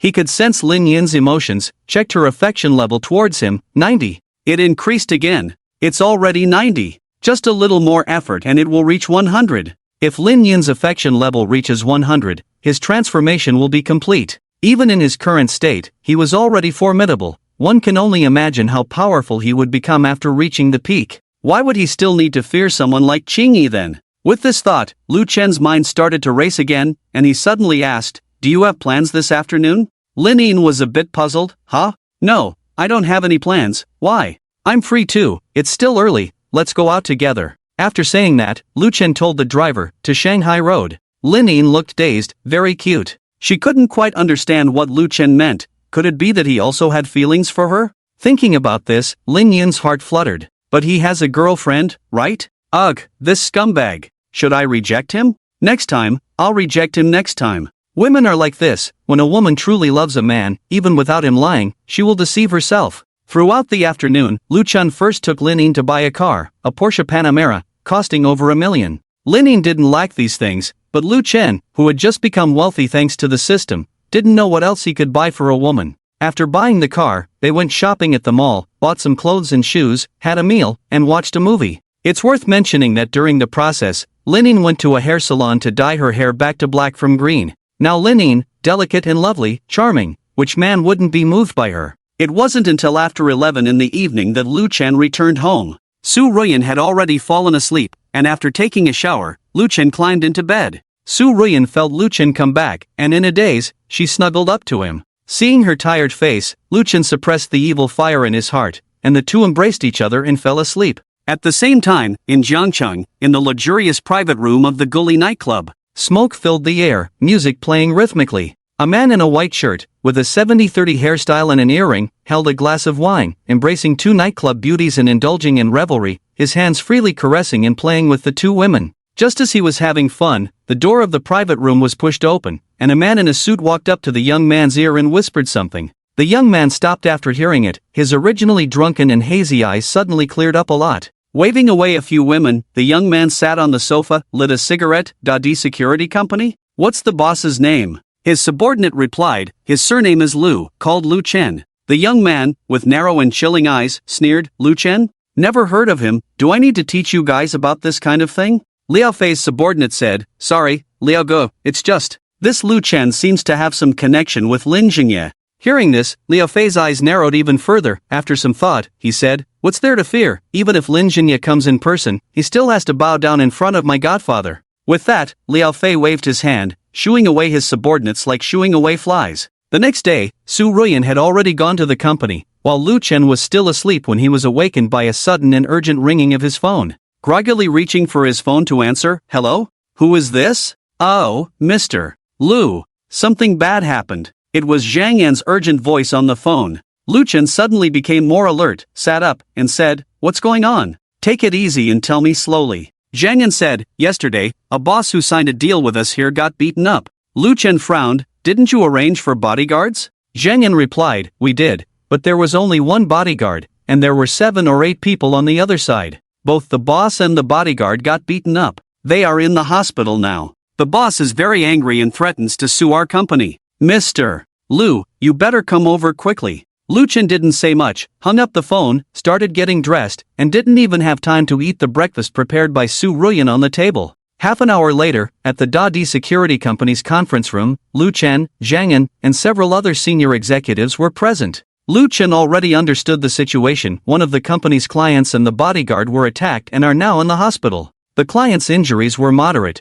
but the bodyguard was seriously injured and still hasn't regained consciousness. Upon learning of this, Lu Chen's first reaction was that someone was deliberately targeting him. And indeed, he was right. Not long after, someone came in to report that another client was attacked, and the bodyguard was also beaten. It was a similar incident to the previous one, and it didn't stop there. After the second client was attacked, it was followed by the third, fourth, fifth. For over 2 hours, the company's phone didn't stop ringing. 9 deals were signed yesterday, and all 9 clients were attacked. It was obvious. Someone was targeting their company, targeting Lu Chen. The conference room was so quiet that you could hear a pin drop, and everyone was looking at Lu Chen. If this matter wasn't handled properly, it would seriously affect the company's reputation, making it difficult for them to continue developing in the future. Of course, Lu Chen knew this too. After some thought, he looked at Zhang Yan and asked, "Have you found out who is behind all this?" Zhang Yan replied, "Yes, it's Liao Fei, the owner of the Guli nightclub." Upon hearing this name, Lu Chen was not surprised at all, as Lin had warned him about it yesterday. Liao Fei, one of the sons of the underground emperor Qingyi in Jiangcheng, is the owner of the Guli nightclub and also a suitor of Lin. Liao Fei must be targeting Lu Chen because of the incident from yesterday afternoon. Thinking about this, Lu Chen knew he had to step in. He stood up and walked towards the door, saying, "Wait for my news." With that, Lu Chen prepared to leave alone. The others in the conference room stood up, and Zhang Yan anxiously said, "Mr. Lu, let me accompany you with a few people." Lu Chen smiled, shook his head, and said, "No need. I'm not going there to fight." Zhang Yan hesitated for a moment and then said, "Then let me go with you." Lu Chen waved his hand, "Don't worry. If I can't handle such a small matter, what's the point of running a company? It's better to close it down early." With that, Lu Chen left the school without looking back, took a public car, and headed straight to the Guli nightclub. The Guli nightclub is one of the top entertainment venues in Jiangcheng, with Qingyi as the major shareholder behind it. Around 11 in the morning, Lu Chen arrived at the underground parking lot of the Guli nightclub and took the elevator to enter the club. Because it was daytime, the club was quiet inside, filled with a strong smell of alcohol, and cleaners were tidying up. Lu Chen walked in, looked around, saw no one else, and approached a cleaner to ask, "Hello, where can I find Liao Fei?" The cleaner looked up strangely at Lu Chen and said, "Mr. Liao is resting at this time." I suggest you come back in the afternoon, mister. Liao's temper isn't very good. Lu Chen smiled kindly. It's okay, I already have an appointment. Just tell me where he is. The cleaner pointed to an elevator at the end of the hallway. There, see that elevator? Go up to the 3rd floor. Lu Chen nodded, followed the cleaner's instructions, and took the elevator to the 3rd floor. The moment the elevator door opened, a spacious living room came into view, so large that it was almost the size of a basketball court. The living room was scattered with bottles, clothes, high heels, handbags, and makeup. The scent of perfume mixed with alcohol made Lu Chen frown involuntarily. At this moment, more than a dozen disheveled men and women were sprawled in various positions in the living room, sound asleep, completely unaware of Lu Chen's arrival. Lu Chen stepped into the living room, looked around, and was about to head towards the master bedroom when 2 men wearing only tank tops emerged from a nearby room. The 2 men approached Lu Chen and frowned. Who are you? Who are you looking for? Lu Chen, I'm Lu Chen, looking for Liao Fei. The man on the left, upon hearing that Lu Chen was looking for Liao Fei, disdainfully waved his hand. Go away, Liao is sleeping, come back in the afternoon. With that, the man pushed Lu Chen on the shoulder, but it had no effect. Lu Chen glanced at where the man had just pushed him, then looked back at the 2 men and calmly said, You better go wake him up. I have something important to discuss with him, it won't take long. The 2 men exchanged a glance and chuckled. Damn, is this idiot deaf? I said come back in the afternoon, don't you understand? Bang! Bang! 2 muffled sounds were heard. The 2 men who were standing before were now clutching their stomachs, kneeling on the ground, their faces pale, cold sweat dripping. Why is it so difficult to communicate with you guys? Can you go wake up Liao now? I'll go now. One of the men hurriedly responded, enduring the discomfort in his abdomen, stood up, and ran towards the nearby bedroom. Lu Chen sat down on a slightly cleaner sofa nearby, sniffed, got up, walked to the window, pulled back the curtains, opened the window, letting in the fresh air from outside. A reprimanding voice came from the bedroom, and the men and women sleeping in the living room also woke up. When they saw the unfamiliar Lu Chen, each person's eyes revealed confusion. Before long, Liao Fei, wearing a robe and looking groggy, came out, holding a half-empty bottle of foreign liquor in his hand, glanced sideways at Lu Chen, and sat on the sofa. You're Lu Chen? Early in the morning, in a hurry. Bang! Liao Fei heavily placed the bottle on the coffee table, making a dull sound. Everyone in the room was frightened, showing that they were still afraid of Liao Fei. Lu Chen sat across from Liao Fei, but before he could settle in, a man behind Liao Fei shouted, Who allowed you to sit down? Stand up and talk to Mr. Liao. Lu Chen glanced at him but ignored him. Liao Fei licked his lips, looking devilish as he stared at Lu Chen. Both of them remained silent, sizing each other up. After a while, Liao Fei took a cigar from the box on the table, and the man who had just spoken skillfully lit it for him. After lighting the cigar, Liao Fei suddenly grabbed the man's hair and slammed his head on the coffee table.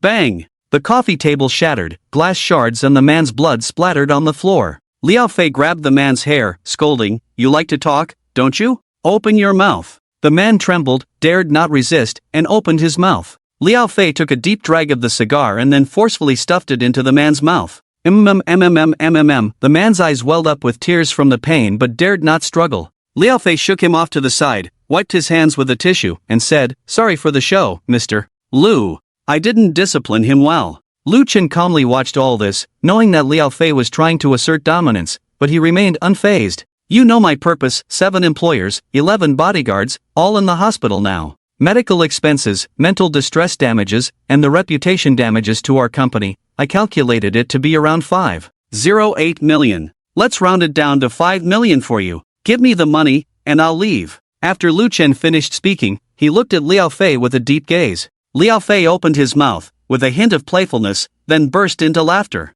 Ha ha ha, ha ha ha, are you trying to extort me? As the laughter faded, Liao Fei's expression suddenly turned sinister, as he questioned each word. Lu Chen, give me the money, I'll leave, and this matter will end here. I don't want trouble, and I'm sure you don't either. Liao Fei stared at Lu Chen in a daze, then pulled out a cigar from the table, lit it again, and took a deep breath. Liao Fei, Mr. Lu, I don't know what you're talking about. I think you might be mistaken. Lu Chen knew that Liao Fei was blatantly playing dumb, and his patience was running out. Liao Fei calmly looked at him, seemingly curious about what other means Lu Chen had. Lu Chen, Liao Fei, you should understand, this is your only chance, the one and only chance. Liao Fei took a puff of smoke and blew smoke rings in Lu Chen's face. Are you threatening me? Do you think I'm easily scared? As the words fell, a group of thugs suddenly rushed into the hall, all with fierce expressions. They quickly surrounded Lu Chen. Lu Chen glanced around calmly, looked at his watch, and said, "You have 10 minutes, my time is precious."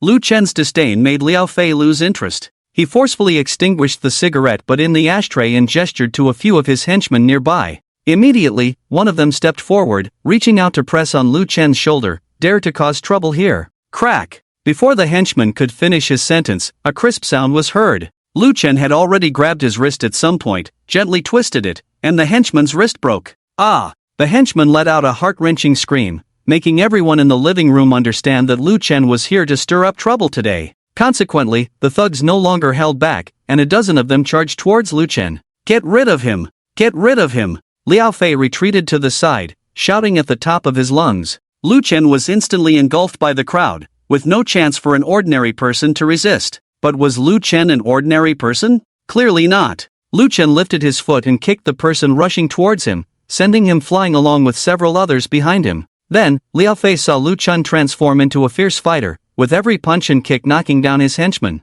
Some people realized that Lu Chen was skilled in combat, so they pulled out weapons, metal pipes, baseball bats, steel knives, and charged at Lu Chen again. Lu Chen snatched a metal pipe from one person, striking with precision, rendering each blow incapacitating. For a moment, the living room echoed with muffled sounds. In a matter of minutes, the floor was littered with Liao Fei's henchmen, groaning in pain. Lu Chen also sustained injuries, his new suit torn and blood trickling from the corner of his mouth. The others in the living room, looking at Lu Chen again, no longer showed the initial frivolity but fear in their eyes. Lu Chen continued to fight. Dealing with the remaining 3 or 4 thugs was just a matter of time. However, as Lu Chen and the thugs were fiercely battling, a piercing gunshot silenced everyone. Bang! Lu Chen stopped and turned to look at Liao Fei. Liao Fei held a revolver, licking his lips, and smirked. "Come on, you can fight well, right? Keep going?" Lu Chen raised his hands, remained silent, and his eyes turned dark. In his mind, he was calculating whether, with his current strength, he could dodge the bullet at a distance of about 5 steps.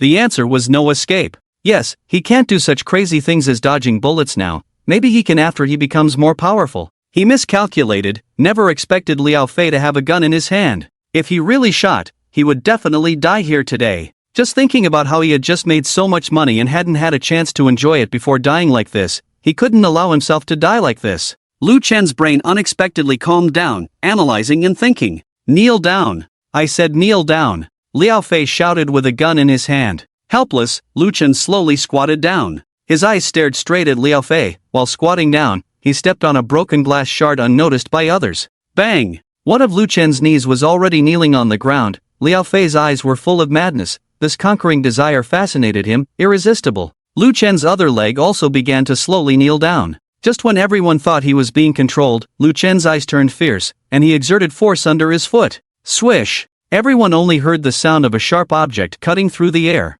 Ah! Dash immediately followed by a scream, Liao Fei's scream. The glass shards cut across his wrist, blood spurting out, the gun uncontrollably falling. At the same time, Lu Chen quickly approached, in the blink of an eye, crossing 5 or 6 steps, grabbed the revolver that was about to fall to the ground, and aimed it at Liao Fei. In an instant, roles were reversed. Liao Fei clutched his wrist, blood still dripping. He looked at the man in front of him in horror, feeling the breath of death for the first time. Lu Chen really wanted to shoot this bastard dead, but he also knew that if he really killed him, with so many people here, he would definitely not escape. He may be rich now, but killing someone still means going to jail. This has little to do with being rich or not. After thinking for a while, Lu Chen looked at the time. "You have 1 minute left." At this point, where would Liao Fei dare to say anything? He grabbed his neck and shouted to his men on the side, "What are you still standing there for? Hurry up and transfer the money. Hurry up, you bunch of useless people." The subordinates were in chaos, quickly starting the transfer operation.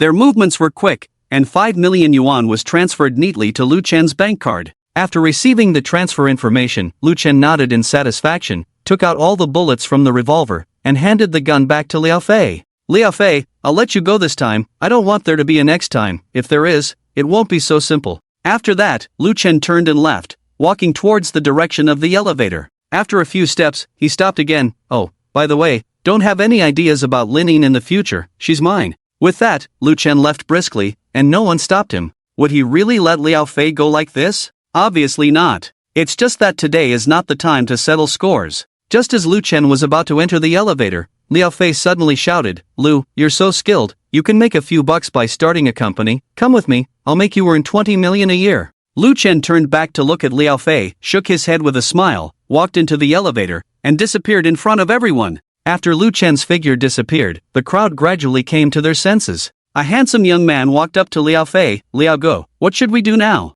Liao Fei was already angry, couldn't hold it in, grabbed the hair of the handsome young man and slammed it hard on the coffee table, then stood up and kicked him one after another. What to do? How the hell should I know what to do? You tell me what to do. After venting, Liao Fei breathed heavily, tremblingly lit a cigarette, took a deep drag. Lu Chen, right, I just wanted to teach you a lesson, but this is what you asked for. After leaving the Gully nightclub, Lu Chen drove back to the company. When Zhang Yan and others saw Lu Chen's torn clothes, they knew that Lu Chen must have gotten into a fight with someone. Are you okay, Lu? Didn't you say you wouldn't fight? Lu Chen waved his hand, sat in the main seat of the meeting room. They started it. So, for the injured employees, in addition to necessary medical expenses, each person will receive a subsidy of 500,000. As for the employer, if they continue to cooperate, new bodyguards will be assigned. If they don't want to cooperate, the contract will be terminated, money will be refunded, and compensation will be made. Lu Chen made serious arrangements. Zhang Yan nodded heavily. These were things they should do. Lu Chen, by the way, can you tell me where to get a gun? Zhang Yan was taken aback. A gun? I know where, but you need a gun license to carry a gun. It's very difficult to get that license. It's illegal to possess a firearm without a license. It will be very troublesome. Lu Chen frowned, nodded. Okay, that's it for now. You can go busy yourself. Zhang Yan nodded and left the meeting room. After doing all this, Lu Chen was about to leave when he received a call from Luo Xiaolong. Lu, where are you now? Lu Chen, I'm at the company, about to leave. What's up? Luo Xiaolong, don't leave yet. I'll be right there, wait a moment. After saying that, Luo Xiaolong hung up the phone. Lu Chen knew that Luo Xiaolong must have found something out. After waiting in the meeting room for a while, Luo Xiaolong hurriedly arrived at the office, glanced around to make sure there was no one else, and said, Lu, I found out. Lu Chen's eyes lit up. Who? At this point, Luo Xiaolong teased, guess, I bet you can't guess. Lu Chen thought for a moment and said, Zhou Zhili? In his estimation, Zhou Zhili was indeed the most likely suspect. However, Luo Xiaolong shook his head. No, guess again. Lu Chen was somewhat surprised and continued, Tenfold? Luo Xiaolong, no, guess again. Lu Chen raised his hand and tapped Luo Xiaolong's head, scolding, stop playing around, just tell me. Luo Xiaolong rubbed his head, chuckled, hee, it's Zhou Zhili. Didn't expect that, right? Zhou Zhili? Lu Chen really hadn't expected that. In Lu Chen's estimation, the conflict between Zhou Zhili and himself was far from reaching the point of wanting to kill him. Why would he do this? Lu Chen, why did he do this? Luo Xiaolong sat on the desk, laughing. This guy, after he had a conflict with us that day and went back, he had a quarrel with his girlfriend, that Lu Yingying. Lu Chen nodded. He knew Lu Yingying. Luo Xiaolong, it should be that during their argument, Lu Yingying said something that provoked him. Then, at the auction, seeing you surrounded by people, coupled with his CEO position being taken away by Tang Lei, he felt psychologically unbalanced and developed a retaliatory mindset. So, Zhou Zhili paid someone 10,000 to tamper with your car. After listening to Luo Xiaolong's explanation, Lu Chen suddenly realized. Indeed, that time when he ran into Zhou Zhili and Lu Yingying at the mall with Su Ruyan, he had sensed that Zhou Zhili was a particularly petty person. For such a trivial matter, wanting to kill him, this Zhou Zhili needed to be taught a lesson. Do you have any evidence? Luo Xiaolong shook his head. Not at the moment. Lu, what do you think we should do? Lu Chen leaned back in his chair, thought for a moment, and said, has that person been found? Luo Xiaolong shook his head. Not yet. This person is very skilled in his actions, a bit tricky, but I have roughly determined his location. Lu Chen nodded. In that case, take a rest, I'll call you tonight. Got it. After leaving Luo Xiaolong in the company dormitory, Lu Chen drove back alone. On the way, Lu Chen kept thinking about this matter. It is well known that people like Zhou Zhili are typical of being unable to see others doing well. If left unchecked, you never know when they might stab you in the back. The good thing is that if it were someone else, like an ordinary person, when the brakes fail and the car rolls down the hill, they would definitely be in mortal danger. If there were children, pregnant women, or elderly people in the car, the outcome would not change. So, jealousy is indeed a very terrible thing. How to handle it in a way that is both legal and prevents them from plotting against you again is worth discussing. Lost in thought, Lu Chen returned to Su Ruyan's house. Coincidentally, Lu Chen saw a familiar person, Lu Yingying. Lu Yingying was chatting with Su Ruyan, and from their expressions, it was clear that Su Ruyan was very displeased with her. Seeing Lu Chen return, Su Ruyan ran over with a smile on her face, linking her arm with his. "You're back so early today?" Lu Chen, how did she come here? Su Ruyan glanced at Lu Yingying, looking helpless. How would I know? She came by herself. The two were previously best friends, so it was not surprising that Lu Yingying knew Su Ruyan's address. Lu Yingying stood up, walked shyly to Lu Chen, and said, "I'm sorry, Mr. Lu, did I disturb you?" "Don't worry, I came here to apologize to Xiao Wei, nothing else." As a woman, Su Ruyan rolled her eyes upon hearing Lu Yingying's words, wishing she could slap her. How could she not see that Lu Yingying was trying to advance by retreating, trying to compete with her for Lu Chen? This scheming woman. "Su Ruyan, I've said we have no relationship anymore, you don't need to apologize to me, it's not necessary." Lu Yingying waved her hands repeatedly, looking innocent. No, Xiao Wei, I did make a mistake before, I'm sorry Xiao Wei, please forgive me, we had such a good relationship before, don't be so petty.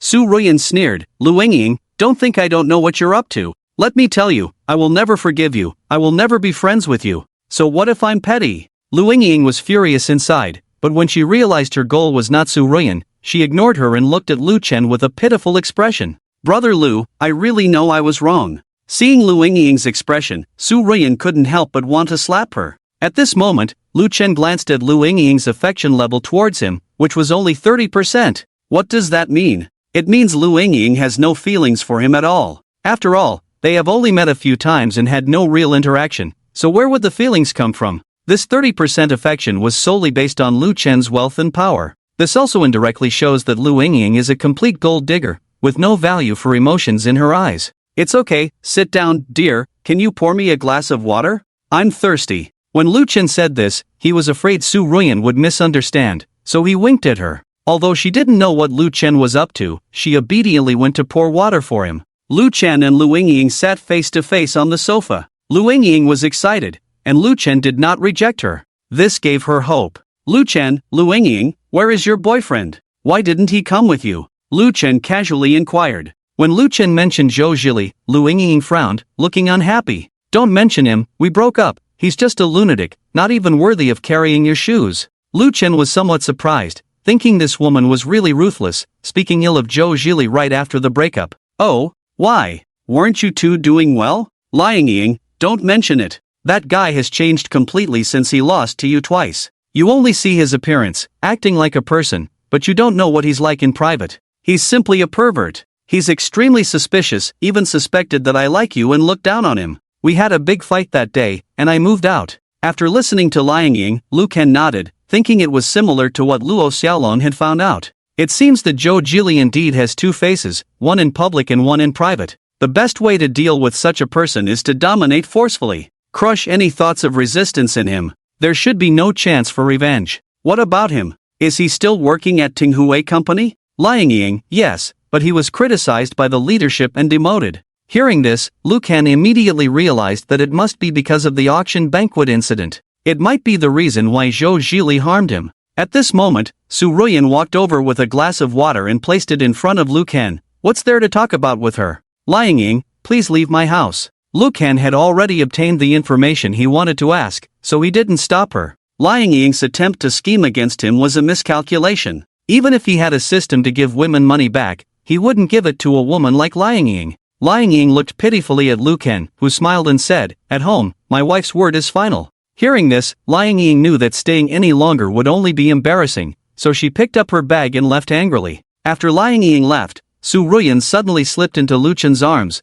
becoming a clingy little elf. "Honey, what have you been busy with these days? I can't see you around." Lu Ken rubbed Su Ruyan's delicate nose. "What else could I be busy with?" "Busy earning money to support you." As he spoke, Lu Chen's big hands began to wander. The temperature in the room gradually rose, and just as the two were about to take things further, Lu Chen's phone rang at an inappropriate time. Lu Ken picked up the phone somewhat displeased, saw that it was a call from Luo Xiaolong, and answered. "What's up, Xiaolong?" "Luo Xiaolong, brother Lu, we have a situation." Lu Ken knew that Luo Xiaolong must be talking about that more difficult person, and his expression turned serious. "Alright, I'll come over to see you right away." After hanging up the phone, Lu Ken reluctantly kissed Su Ruyan on the forehead and said, "I have some urgent matters to attend to, I need to go out for a while, wait for me to come back." Su Ruyan pursed her lips, her cheeks blushing, although she was reluctant, She was not someone who couldn't distinguish priorities, so she nodded and said, "Okay, be careful, I'll wait for you." After leaving home and picking up Luo Xiaolong, the first thing Lu Ken said was, "Have you rested?" Luo Xiaolong shook his head and switched to the driver's seat. "No, I've been looking for that person all along, and I finally found him." With that, Luo Xiaolong started the car, and a strong sense of acceleration hit them as the car shot out. On the way, Lu Ken asked Luo Xiaolong for some specific details. According to Luo Xiaolong, this person had a strong counter-surveillance awareness and was likely a retired special reconnaissance soldier. Lu Ken was not surprised, as damaging the brakes of a vehicle without leaving any clues was not something an ordinary person could do.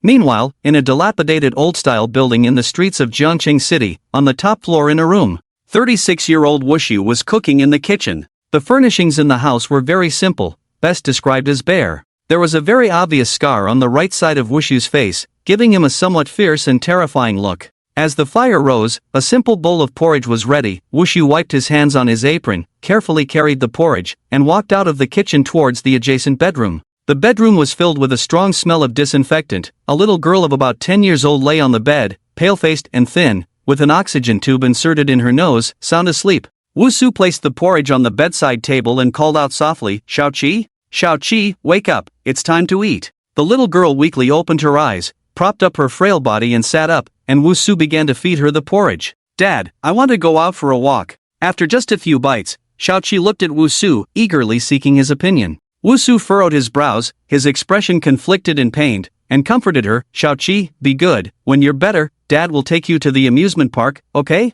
Xiaoqi looked disappointed and lowered her head. This was the 9th time she had expressed her desire to go out for a walk, even though she knew her health condition didn't allow it, but she really wanted to go out and breathe some fresh air. Wushu's heart felt like it was being stabbed. He would rather endure the suffering himself than let his daughter endure such inhuman torment. The father and daughter understood each other well and fell silent, one feeding porridge, the other eating, the atmosphere eerily quiet. "Dad, is our family out of money again?" In the silence, Xiaoqi suddenly spoke up, asking. Wushu's hand holding the spoon trembled. "What are you thinking?" "Just focus on getting better, Dad will take care of everything else." Xiaoqi fell silent again. Her illness was a congenital genetic disease. Although it could be cured, it required a large sum of money for surgery. This amount of money was astronomical for her family. It was also for this reason that her mother had left her and the family early. Xiaoqi had even thought about suicide. To end it all, she couldn't bear to see her father working so hard for her sake. But every time this thought arose, her father seemed to sense it and comforted her, giving her confidence. "Dad, Shu, don't speak." Just as Xiaoqi was about to say something, Wushu heard something and his expression suddenly became serious, listening intently outside the door. A rustling sound came, and Xiaoqi heard it too. Wushu realized it was not good, quickly put down the bowl, got up and walked out of the bedroom. After closing the bedroom door, Wushu found a dagger under the sofa, held it in a reverse grip in his palm, quietly walked to the back of the door, and looked outside through the peephole. Outside the door, Lu Chen and Luo Xiaolong had already found their way there, with Luo Xiaolong using a piece of wire to pick the lock. "Almost done, Brother Lu, wait a moment." Just as he finished speaking, the door was opened. Wushu looked at the two of them expressionlessly, especially at the wire in Luo Xiaolong's hand. "Who are you looking for?" Luo Xiaolong felt inexplicably embarrassed, stood up and coughed.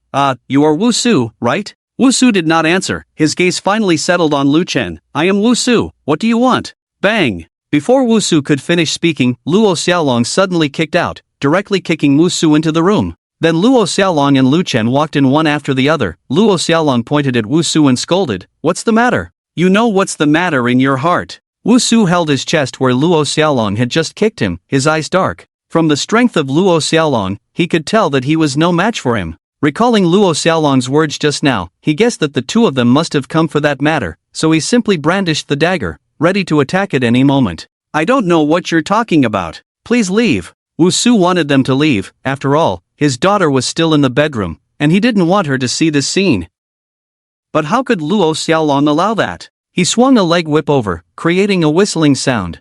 Bang! Wushu raised his arms to block Luo Xiaolong's blow, but the force behind it still sent him crashing into the wall, his arms aching. With a kick, Luo Xiaolong continued to charge forward, confident he could take down Wushu. After all, he was the king of soldiers. However, just as he was about to charge out, the bedroom door opened, and Xiaoqi, with an oxygen tube inserted, appeared at the doorway. "Why are you hitting my dad?" The sudden voice of the girl made Luo Xiaolong and Lu Chen both startled. Luo Xiaolong looked at Lu Chen, who gestured with his eyes, then walked towards Xiaoqi. Seeing Lu Chen's move, Wu Su's eyes widened in anger, gripping his dagger and preparing to charge at Lu Chen to stop him. At that moment, Luo Xiaolong stood in front of him, easily disarming him of his dagger and restraining him. Don't move! If you move again, I'll disable you. Restrained, Wu Su struggled violently, but to no avail. Luo Xiaolong was somewhat surprised and involuntarily loosened his grip, fearing Wu Su might break his bones. He was puzzled. Was this guy not afraid of pain? Wu Su's eyes bloodshot, stared straight at Lu Chen. Don't touch her.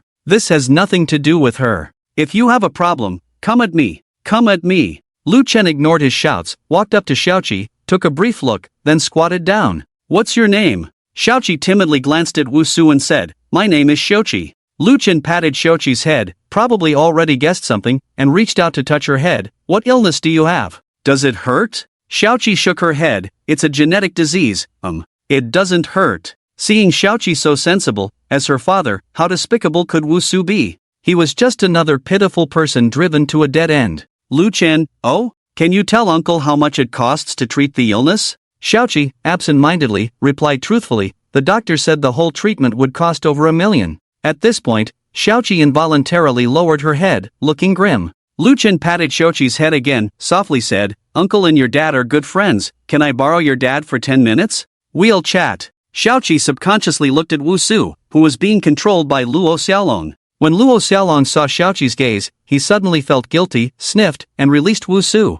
It's been so long, and your skills have deteriorated. Luo Xiaolong chuckled and lightly patted Wu Su's chest, like an old friend. Wu Su remained silent, his expression cautious. Seeing this, Xiaoqi believed, okay, 10 minutes then. Lu Chen, alright, it's a deal, just 10 minutes. With the confirmation, Xiaoqi sensibly returned to the bedroom, and the door closed again. Lu Chen stood up, sat on the only sofa in the room, looked around at the furnishings, feeling a mix of emotions. Wu Su knew he couldn't escape today, so he came to Lu Chen and said, Mr. Lu, I did this. I'm sorry. I can turn myself in, but please give me a few days. After my daughter's surgery, I'll surrender. Lu Chen didn't speak, subconsciously felt for a cigarette but didn't find one. Luo Xiaolong took out a cigarette from himself and handed it to Lu Chen, who took it, lit it, took a deep drag, and exhaled a long puff of smoke. How much did Zhou Zhili give you? Lu Chen asked. Wu Su, 10,000. Lu Chen nodded, not doubting him.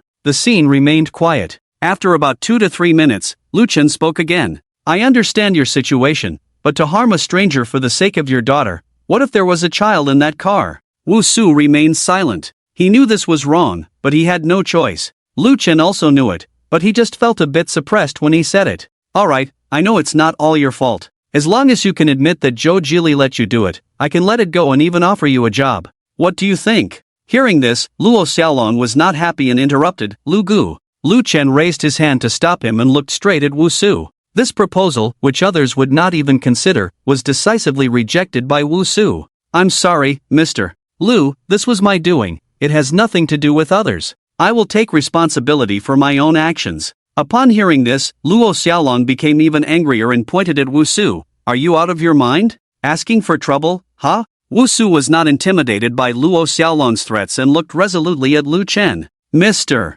Lu, I don't want your charity. I am alone, with only Xiaoqi. As long as she can be cured, I have no worries. Even if you don't find me, once this matter is resolved, I will turn myself in. Lu Chen asked, what about Xiaoqi? If you go in, what will happen to her? After hesitating for a long time, Wu Su replied, I will entrust Xiaoqi to someone else, you don't need to worry about that. Lu Chen nodded, alright, I promise you. After that, Lu Chen checked the time, stood up, and walked towards the door. Luo Xiaolong asked, wait, Lu Gu, are we just leaving like this? Lu Chen replied, yes, the 10 minutes are up, let's go. Luo Xiaolong caught up, leaving Wu Su alone in the room, standing there in a daze for a long time.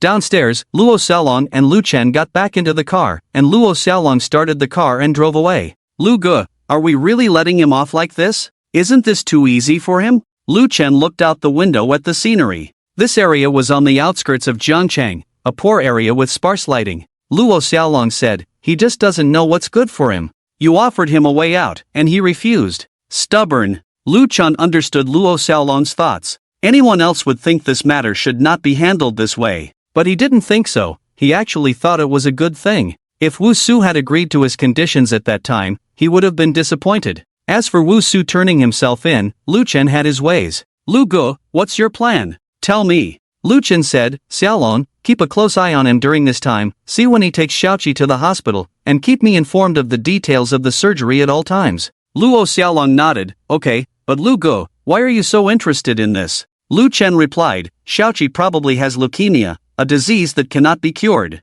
At least not with 100,000 yuan. Ah, so he. Oh, I see, Lu Gu, you mean. At this point, Luo Xiaolong finally guessed some of Lu Chen's intentions. After dropping Lu Chen off downstairs, Luo Xiaolong left, and Lu Chen went upstairs alone. He opened the door to the room, which was pitch black. Lu Chen habitually turned on the light, took off his clothes and threw them on the sofa. His gaze fell on a shoe lying on the floor, which belonged to Su Ruyan. Seeing the shoe, Lu Chen inexplicably felt a sense of unease and hurried into the bedroom. There was no sign of Su Ruyan in the bedroom, the bed was messy, and the quilt was scattered on the floor. Seeing this, Lu Chen became even more uneasy and quickly called Su Ruyan. The phone was answered after one ring, but it was not Su Ruyan's voice, but a man's voice. Mr. Lu, long time no see. Lu Chen recognized the voice and his eyes turned cold. Liao Fei, you're playing with fire. Lu Chen suppressed his anger, feeling the malice about to erupt within him. On the other end, Liao Fei said frivolously, Lu Chen, who's in control now? Do you really think I'm afraid of you? Come to me and kneel down to apologize within half an hour. If you exceed half an hour. TSK, your girlfriend is really beautiful. Lu Chen, save me, Lu Chen. Hearing Su Ruyan's crying on the phone, Lu Chen didn't say much, hung up the phone and rushed out. Downstairs, Lu Chen got in the car and headed straight to the Gully nightclub, speeding all the way, ignoring the red lights, not caring about how many traffic violations he committed. On the way, Lu Chen called Su Fei. What are you doing? Lu Chen was very angry. His tone was not good. On the other end, Su Fei was a little confused. I'm sorry, Mr. Lu, did something happen to MS? Su, she told me that you and she were together and asked me to take a break. Lu Chen knew it wasn't Su Fei's fault either, so he hung up the phone without saying more. Finally, after 20 minutes, Lu Chen arrived at the Gully nightclub. On the fourth floor of the Gully nightclub, in the familiar hall, there were more people with tattoos and dragons, at least 50 of them. In the center of the sofa, Liao Fei was wearing a robe, occasionally puffing on a cigar. Sitting on his left-hand side was a middle-aged man in his 40s wearing traditional Chinese clothing and cloth shoes. The man observed with eyes, nose, and heart, sitting quietly but giving off a dangerous feeling. He was one of the capable subordinates under the underground Emperor Qingyi in Jiangcheng, named Renwu, and his subordinates habitually called him San Yi. His martial arts skills were already at the peak, able to crush stones with ease. He was the right-hand man who helped Qingyi conquer the land back then. He appeared here because Liao Fei had told Qingyi about Lu Chen's matter last time. Since Qingyi was too important to come forward, he temporarily lent Renwu to Liao Fei to help him handle this matter. It was also because of Renwu that Liao Fei dared to kidnap Su Ruyan and speak to Lu Chen in that manner. On Liao Fei's right was a charming woman, with seductive eyes and captivating curves. She was Liao Fei's mistress, the top performer at the Gully nightclub, Hong Ying, a former flight attendant who was discovered and brought under Liao Fei's wing. On the sofa bed opposite her, Su Ruyan's hands and feet were tied up, crying. She was really scared. She had been sleeping peacefully, but when she heard someone knocking on the door and claiming to check the gas, she opened the door. After opening the door, she realized something was wrong, and when she ran into the bedroom to call Lu Chen, the intruder had already chased in and restrained her. Su Ruyan had never experienced such a thing in her life, and seeing the dozens of people with tattoos and dragons around her, she was already at a loss. She didn't even want Lu Chen to come, fearing he would be harmed or in danger. Beside Su Ruyan was another woman, who was none other than Linine. Linine was not tied up, but she was also forcibly brought here. Out of consideration for Lin Jinya's face, Liao Fei couldn't do anything to Linine, but a little punishment was still acceptable. Fei Ge, it's almost half an hour. That guy surnamed Lu wouldn't dare not to come, right? A little brother behind him looked at the time and said. Liao Fei snorted lightly, licked his lips and said, it's good if he doesn't come. It's such a pity to just look at such a beautiful and innocent woman. Hearing this, Su Ruyan cried even louder. She couldn't imagine the consequences. How dare you? Liao Fei, I warn you. I will definitely tell my grandfather. Linine suddenly spoke up, threatening. Liao Fei glanced at Linine, stood up and slowly walked towards her. Linine backed away upon seeing this, uncontrollably swallowing saliva. Despite her imposing manner, if Liao Fei really did something to her and Su Ruyan, she wouldn't be able to do anything. Their phones were taken away, and here, even if they shouted until they were hoarse, it would be of no use. Liao Fei walked up to Linning, suddenly pinched her chin. Linning broke free and glared at him. Liao Fei, Miss Lin, there is a saying that goes, if you have no shame, then do as you wish. Do you really think I, Liao Fei, can't handle women? Or is it that you think your body is made of gold? Even if it is really made of gold, I can still afford to buy it. I'm not afraid to tell you, your grandfather Lin Jinye, I really don't care about him. Before long, Jinye Group, your entire Lin family, will be removed from Jiangcheng. By then, even if you cry and beg me, I won't spare your family. Linning glared angrily at Liao Fei, feeling no goodwill towards this arrogant and boastful man. Liao Fei then moved on to sit next to Su Ruyan, who shrank back in fear but had nowhere to escape. Little beauty, in half an hour, it will be time. I told you that your husband is useless, he definitely won't come. Tonight, you can have fun with me instead, ha ha ha. As Liao Fei's hand reached towards Su Ruyan's face, a sudden unfamiliar voice rang out. Stop! Everyone turned to look in the direction of the voice. At the entrance, Lu Chen stood alone, expressionless. Seeing Lu Chen, Su Ruyan cried even louder, tears streaming down uncontrollably. Linning was also surprised that Lu Chen actually dared to come, and alone at that. She had thought he would bring people with him, considering the security company he owned. Lu Chen had considered bringing others, but time was tight. He only had a moment to send a message to Zhang Yan when he arrived at the Guli nightclub. Liao Fei was surprised that Lu Chen actually dared to come, and alone at that. He sneered and said, I underestimated you. Lu Chen walked over coldly and stopped 5 or 6 steps away from Liao Fei. He first glanced at the bound Su Ruyan, ensuring she was unharmed, before feeling relieved. When he saw Linning, Lu Chen was somewhat surprised. He frowned at Liao Fei and said, Mr. Liao, this matter has nothing to do with Miss Lin, right? Liao Fei, acting like a lunatic, earnestly waved his hand. No. How could it have nothing to do with her? Didn't you say it last time? Miss Lin is your woman. As Liao Fei's words fell, Linning and Su Ruyan looked at Lu Chen in unison, especially Linning, who not only showed no anger but seemed somewhat pleased. Lu Chen's face darkened. I also said that if there's a next time, I won't let you off. Do you remember? Liao Fei suddenly put on a scared look and ran to Ren Wu. Uncle Ren, did you see that? He's bullying me like this. It was only at this moment that Lu Chen noticed Ren Wu. He furrowed his brows, sensing a strong sense of danger emanating from Ren Wu. Since obtaining the system and reaching a certain level of proficiency, it had been a long time since he had felt this way. He knew that Ren Wu was a master. Definitely the most formidable opponent he had encountered so far. This made his heart even more uncertain. Ren Wu, who had been closing his eyes all this time, finally opened them slowly. After sizing up Lu Chen, he nodded. Not bad, there's something about you. Ren Wu's voice was hoarse, a result of injuring his throat while accompanying Master Qing in the past. Though he had undergone surgery and was not mute, his voice had become like this. Liao Fei, Uncle Ren, please help me teach him a lesson. This guy is dangerous. Look at my wrist, it still hasn't healed. Ren Wu sighed and stood up. He wasn't tall, but standing there, he seemed like a wall, exerting an invisible pressure. Especially facing Lu Chen directly, the pressure was particularly strong. Ren Wu, young man, I already know about your situation. Apologize, return the money to him, and this matter will be over.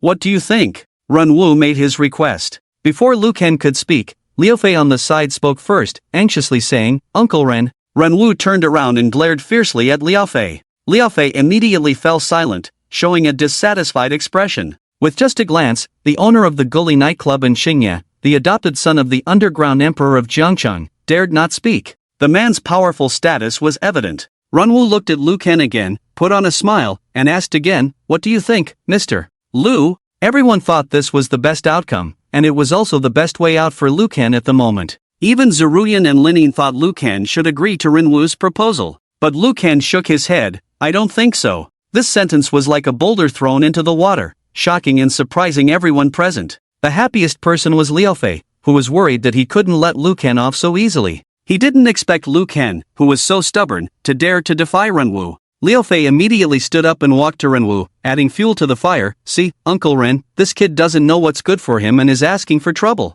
Ren Wu's eyes also darkened. It had been a long time since someone had refused him, and he almost forgot how it felt. Good, well done. It's been a long time since someone dared to refuse me. You are the first one. Lu Ken smiled slightly. You flatter me. Liao Zong first broke into my company's gate, then injured my company's employees, and now kidnapped my woman. I need to hear his explanation for these things. Lu Kan was now very angry. The things Liao Fei had done were enough to make him want to sentence Liao Fei to death. Behind him, Ziruyan and Lining were deeply moved by Lu Chen's words. Lining's fondness for Lu Kan was also increasing rapidly, almost reaching 100, but not quite there yet. Runwoo, oh? So, Mr. Lu, how do you think this matter should be resolved? Runwoo did not act immediately, but asked patiently. Lu Kan, it's simple, apologize to my woman. As long as he apologizes, for the sake of Mr. Ren's face, I can let bygones be bygones. Before Ren Lao could speak, Liao Fei jumped out again, pointing at Lu Kan and cursing, I spit on you.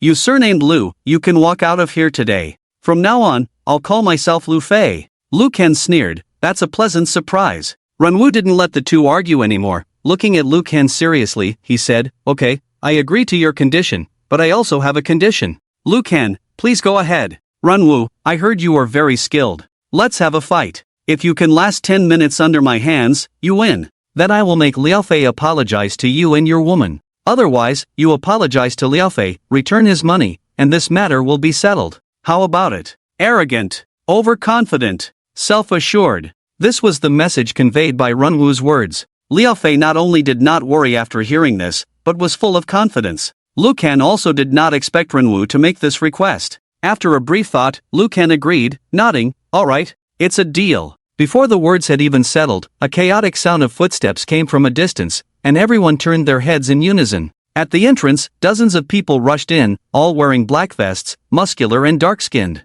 They were the personnel of the Da Di security company. Dozens of people quickly came behind Lu Kan, and Zhang and stepped forward, Mr. Lu. The scene was shocking to the people present. They could all feel that these people were skilled, and if a fight broke out, even though they had the numerical advantage, they might not necessarily win. Even Runwoo was somewhat surprised. With his experience, he could tell at a glance that the people behind Lu Chen were not on the same level as the paper tigers under Liao Fei. He had indeed underestimated the young man in front of him. Lu Chen turned around, it's okay, tell everyone not to be impulsive. With that, Lu Chen walked up to Su Ruyan and tore off the bindings on her hands and feet. After breaking free from the restraints, Su Ruyan suddenly threw herself into Lu Chen's arms, her delicate body visibly trembling, clearly quite frightened. Lu Chen gently patted Su Ruyan's back, soothing her properly, then looked at Lin Ying apologetically, I'm sorry for involving you too. Lin Ying pursed her lips and shook her head, it's okay, you. Take care. Lu Chen nodded, turned around, and reached out to Runwoo.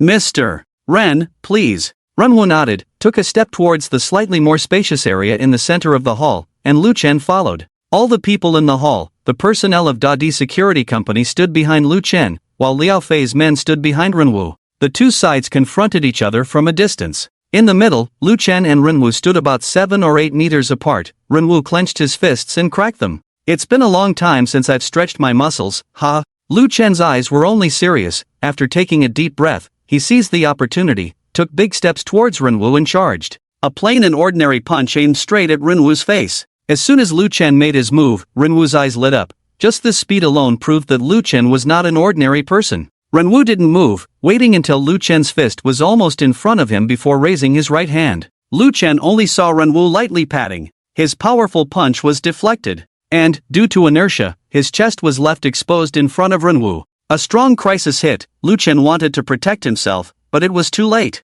Runwoo's elbow strike hit Lu Chen's chest, and immediately Lu Chen felt like he had been hit by a speeding car, uncontrollably retreating. Thump thump thump. He took 7 or 8 steps back before stabilizing his stance, took a deep breath, and regained his composure. Looking at Runwoo, who was still standing 8 meters away, motionless. With just one move, the winner was clear. Initially, Lu Chen had hoped to defeat Runwoo, but after this move, he understood that even lasting 10 minutes was not easy. Little did he know that Runwoo was once again shocked by his performance. Although Runwoo did not use his full strength in that elbow strike, the power was not something an ordinary person could withstand. In his estimation, Lu Chen should have lost his ability to resist and fallen to the ground. But the fact that Lu Chen only looked more serious made him even more curious about the young man in front of him. Lu Chen rubbed his slightly sore chest. Serious as he was, it was a bit wishful thinking to make him lose his fighting ability with just that. His strong suit was defense, not offense. My apologies. Lu Chen shouted sharply and rushed towards Runwoo again. Runwoo's eyes became more serious, raising both hands. Lu Chen still threw a punch, but this time he was smarter. Just as his fist was about to be blocked by Runwoo, he suddenly retracted it a second before, lifted his knee to strike, aiming straight at Renwu's abdomen. Seeing this, the retired soldiers watching couldn't help but brighten up. However, Renwu seemed to have anticipated Lu Chen's plan long ago, as he clenched his left hand into a fist and heavily punched Lu Chen's knee. Bang! The intense pain hit. Lu Chen instinctively pulled back his right leg, but Renwu's straight punch came at him. Time was running out. Lu Chen could only raise his arms to defend. Bang! Dull sounds rang out. Lu Chen felt as if his arms were being fiercely struck by iron rods, incredibly painful. Renwu did not give him a chance to catch his breath. Following the pattern, he lifted his knee to hit Lu Chen's abdomen. This time Lu Chen was unable to defend in time. Renwu's attack landed solidly on Lu Chen's abdomen. In intense pain, Lu Chen instinctively bent over, only to be met with Renwu's elbow strike. Bang! Puff! This time Lu Chen was sent flying backwards, accompanied by a mouthful of blood. Drawing an arc in the air, he heavily crashed onto the floor. Bang! A muffled sound rang out, followed by a moment of silence on the scene. Then on Liao Fei's side, Liao Fei led the cheers. Liao Fei, wow ha! Uncle Rin is mighty! Master Rin is mighty! Master Rin is mighty! Flattering voices echoed one after another. In contrast, it was much quieter on Lu Chen's side. Those employees who had witnessed Lu Chen's methods did not look down on him because of his setback but only showed seriousness towards Renwu. Su Ruyan and Lin Yin saw Lu Chen injured, their hearts clenched, and they rushed towards Lu Chen on the ground. Seeing this, Renwu did not stop them. In his judgment, Lu Chen had already lost his ability to resist. Just as the two were about to reach Lu Chen, he suddenly sat up, knelt on one knee, and gestured for them to stop. Don't come over. Seeing this, the two felt even more distressed. Su Ruyan shouted, stop hitting Lu Chen, stop crying. Lin, Lu Chen, you can't get hurt. I won't allow you to get hurt. In desperation, Lin didn't even care that Su Ruyan was still there. Lu Chen shook his head, wiped the blood from the corner of his mouth, stood up again, and faced Renwu. Same move, same position. Renwu's blow did indeed cause him some damage, but it was not enough to render him combat ineffective. At least, he would not allow this situation to happen. Renwu narrowed his eyes, realizing that 10 minutes had almost passed. He knew he had to get serious. Swish! Everyone only saw a blur. Renwu swiftly crossed a distance of 7 to 8 meters, and like Lu Chen, with a simple punch, aimed straight at Lu Chen's face. Lu Chen could feel that Renwu was serious, so he dared not be negligent. He raised his sore arms to defend. Bang! With just one punch, Lu Chen's feet skidded 6 to 7 meters along the floor, showing how strong Renwu's punch was. Renwu did not stop. He continued to charge forward. Another punch. Lu Chen still defended with his arms. Bang! This time, once again, Lu Chen was pushed back, sliding nearly 10 meters away.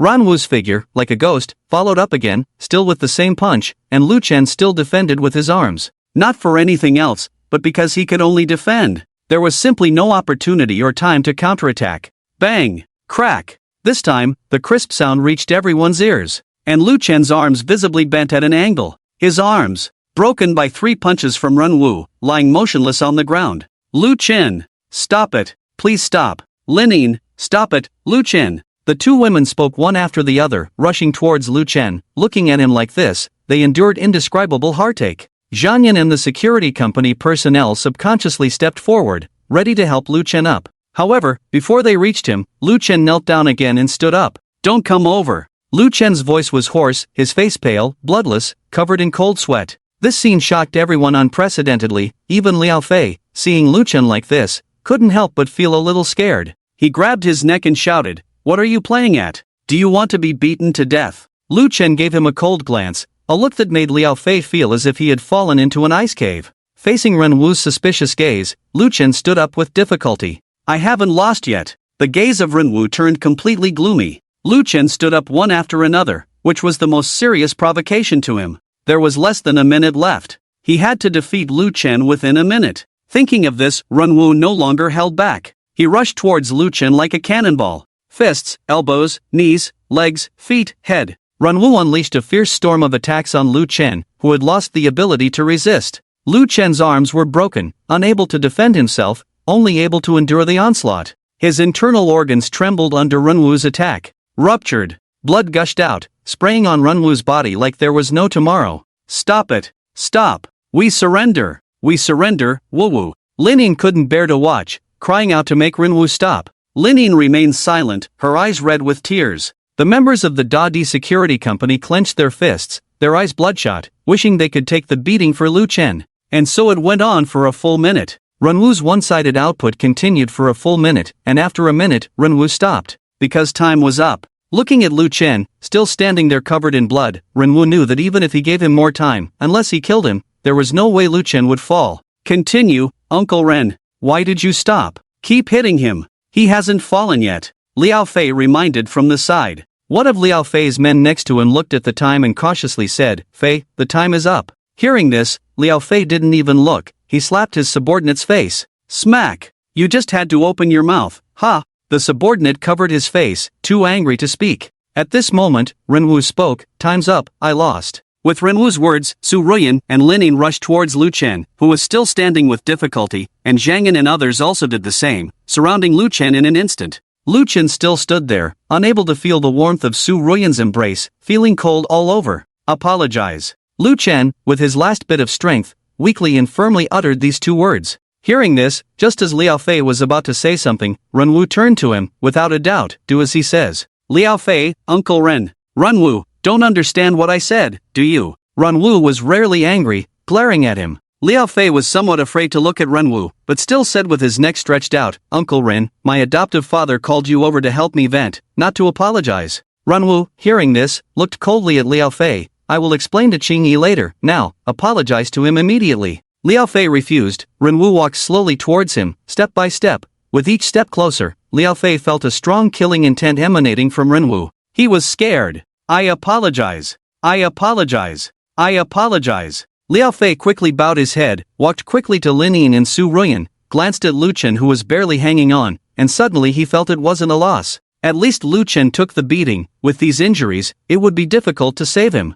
Thinking this way, Liao Fei convinced himself, bowed to Lin Yin and Su Ruyan. I'm sorry Miss Lin, I'm sorry Miss Su, I apologize to both of you. Lin Yin and Su Ruyan glared angrily at Liao Fei, but didn't know what to say. After Liao Fei apologized, Lu Chen, who had been holding on with his last breath, finally let out his last breath. He fell backward, into the arms of Su Ruyan and Lin Yin. Go home. With this last breath, after saying these two words, Lu Chen passed out, unconscious. At the same time he passed out, a mechanical voice sounded in Lu Chen's mind. Congratulations, host, the second female favorability has reached 100, system reward, copper skin and iron bones perfected. The reward has been issued. Yes, with these two words, Lin Yin's favorability towards Lu Chen finally reached 100. However, at this moment, Lu Chen was already unconscious, unaware of it. After some time, Lu Chen opened his eyes to a bright white light. His sense of smell returned, the faint smell of disinfectant stimulating his nerves, making him realize he was in a hospital ward.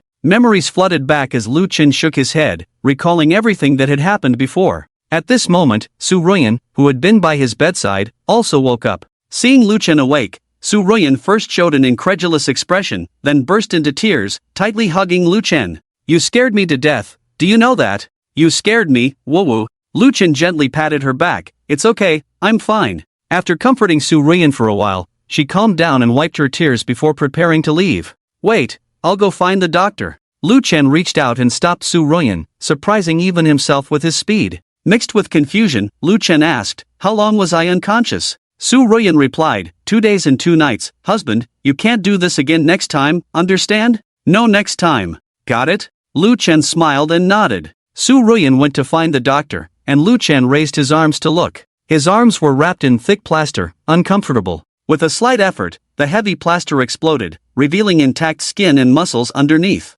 Lu Chen looked at his hands, feeling a surge of strength in his body, much stronger than before, puzzled. He removed the needle from the back of his hand, took a few steps, feeling perfectly fine. Now, he was a completely healthy and normal person. Even more normal than a normal person. As Lu Chen was pondering, the door to the ward opened, and Lin Yin walked in carrying a lunchbox. When their eyes met, Lin Yin's eyes showed a moment of bewilderment. Clang! The lunchbox fell to the ground. The loud noise finally brought Lin Yin back to her senses. She covered her mouth, tears welling up in her eyes. Lu Chen knew without thinking that Su Ruyan and Lin Yin must have been exhausted during his 2 days of unconsciousness. Feeling guilty, he walked up to Lin Yin, wiping her face with his hand. It's okay, everything's fine now. Lin Yin, who already had a 100% favorability towards Lu Chen, didn't think about anything else. She threw herself into Lu Chen's arms, trembling. Lu Chen patted her back, comforting her. Just as he was comforting her, the door opened, and Su Ruyan entered with the chief physician. Both of them saw Lu Chen and Lin Yin hugging each other, and Lin Yin quickly let go, apologizing. I'm sorry. Su Ruyan gave Lin Yin a deep look, then walked up to her and held her hand. It's okay. The chief physician pushed up his glasses, his mouth wide open in amazement. This is simply a medical miracle. The subsequent events are not worth mentioning. At the strong request of the chief physician, Lu Chen underwent a full-body examination. The results showed that Lu Chen had completely recovered and was in excellent health. Just 2 days ago, when Lu Chen was brought to the hospital, the doctors who saw his injuries did not hold much hope, even suggesting Su Ruyan and Lin Yin prepare for the worst. Just 2 days. A person who had been pronounced a death sentence by the doctors miraculously recovered. This was truly a medical miracle for the doctors. It is worth mentioning that during the conversation, Lu Chen learned that Luo Xiaolong was also being treated in the adjacent ward. The reason is that, upon seeing his injuries and learning the situation, Luo Xiaolong went to find Renwu alone without telling anyone. As expected, with just one move, Luo Xiaolong broke 3 ribs and was taken to the hospital, staying next door to Lu Chen. This was still with Renwu holding back. Luo Xiaolong's outcome made the employees of the security company respect Lu Chen even more. Before leaving the hospital, Lu Chen went to see Luo Xiaolong, who was in a coma and unaware of his surroundings. After leaving the hospital, Lu Chen first sent Su Ruyan and Lin Yin back. These two had been taking care of themselves for the past few days, hardly getting any rest. After dropping Su Ruyan off at the apartment building, Lu Chen was about to send Lin Yin off when Su Ruyan suddenly said, "Miss Lin, if you don't mind, you can stay with me for now." Lu Chen glanced at the two of them with some unease. After hesitating for a moment, Lin Yin nodded and said, "Okay, then I'll trouble Miss Su." Saying that, Lin Yin and Su Ruyan got out of the car together. Watching them leave, Lu Chen felt uncertain and lowered the car window to call out, "Hey, you two." Su Ruyan turned back, "Mind your own business and go, don't meddle in women's affairs." With that, Su Ruyan led Lin Yin into the elevator. Lu Chen, feeling a bit embarrassed, sniffed and decided to leave, driving towards the Dadi security company. On the way, unable to contain his curiosity, Lu Chen asked the system, "Hey, what's going on with my body?" This time, the system finally responded. "Congratulations, host. The second female favorability has reached 100, and the system rewards you with a strong body. It has taken effect." Upon hearing this, Lu Chen finally understood that the reason for his quick recovery must be due to the system's reward, which had transformed his body. His inner shock was beyond words. It must have been Lin Yin. Now it seemed that the beating he took wasn't in vain. When he arrived at the Dadi security company, it was already past 7 in the evening, and Lu Chen could clearly feel that the school was much quieter. As he walked towards the office, he called Zhang Yan. The phone rang several times before being answered. "Mr. Lu, is that you?" On the other end of the phone, Zhang Yan's voice sounded cautious. "Lu Chen, yes, it's me. I'm at the company, are you there?" There was a moment of silence on the phone, then, yes, we're all here. "We'll be right over. Mr. Lu, please wait for us at the playground." Soon, Zhang Yan led all the employees of the Dadi security company to the playground, standing in formation. Lu Chen's gaze swept over these employees one by one, and in their eyes, he felt the long-suppressed anger and frustration. He knew that this incident had made these tough men very angry and aggrieved.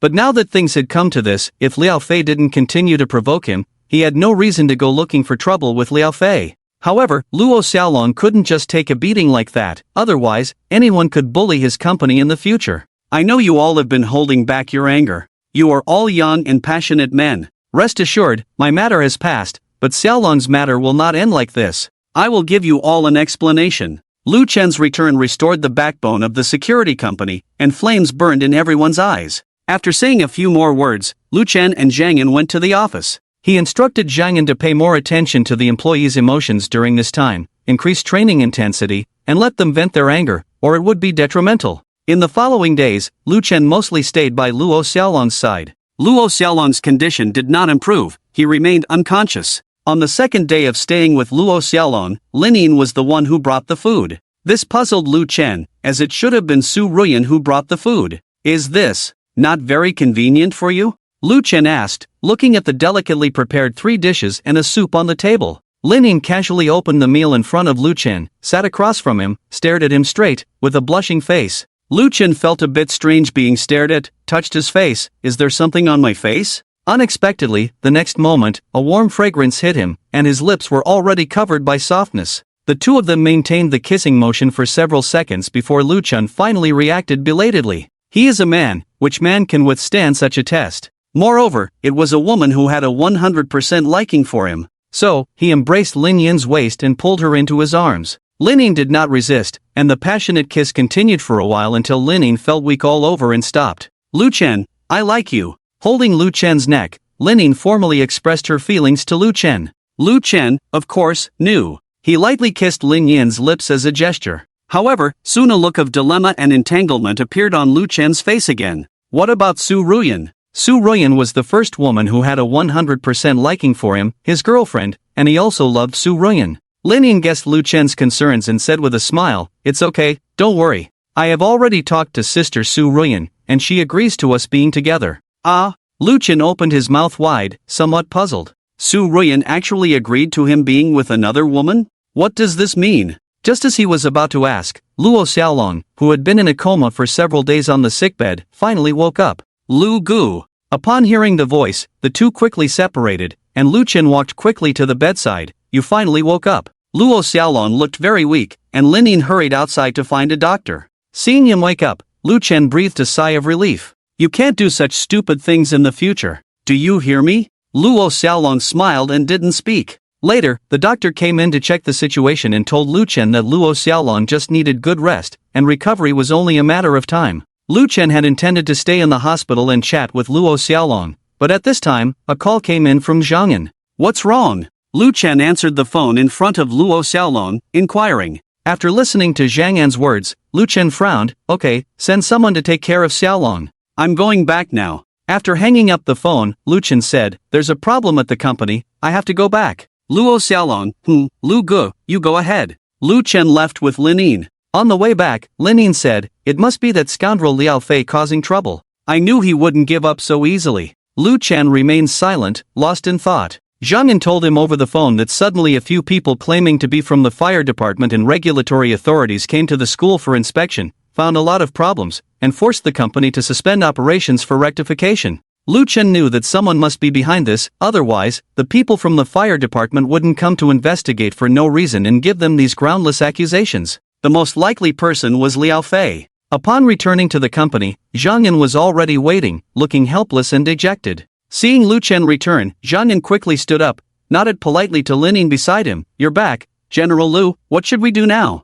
Lu Chen sat down and said, "Find out who's behind this mischief." Zhang Yan, "Not yet, still investigating, but from my speculation, it must be related to that kid Liao Fei. General Lu, he wants to wipe us out completely. No way out at all." Lu Chen's face was as calm as water. After some thought, he said, "Investigate first, find out the truth, and if it's really Liao Fei, I will go find him." It just so happens, settling old and new scores together. After hearing this, Zhang Yan's expression did not relax at all, looking hesitant. "But the people behind them are Master Qing, can we afford to provoke them?" Indeed, for the locals of Jiangcheng, the two words Master Qing are like a mountain pressing on their hearts, difficult to shake. In his view, going against Master Qing is undoubtedly like a mantis trying to stop a chariot. At this moment, Lin Yin looked at Lu Chen and said, "It's okay, Lu Chen. I can go find my dad. He has some connections in the political circle, we can smooth things over." Lu Chen knew Lin Yin was looking out for him, smiled and said, "If I have to rely on my old man for every little thing, then I'm really useless."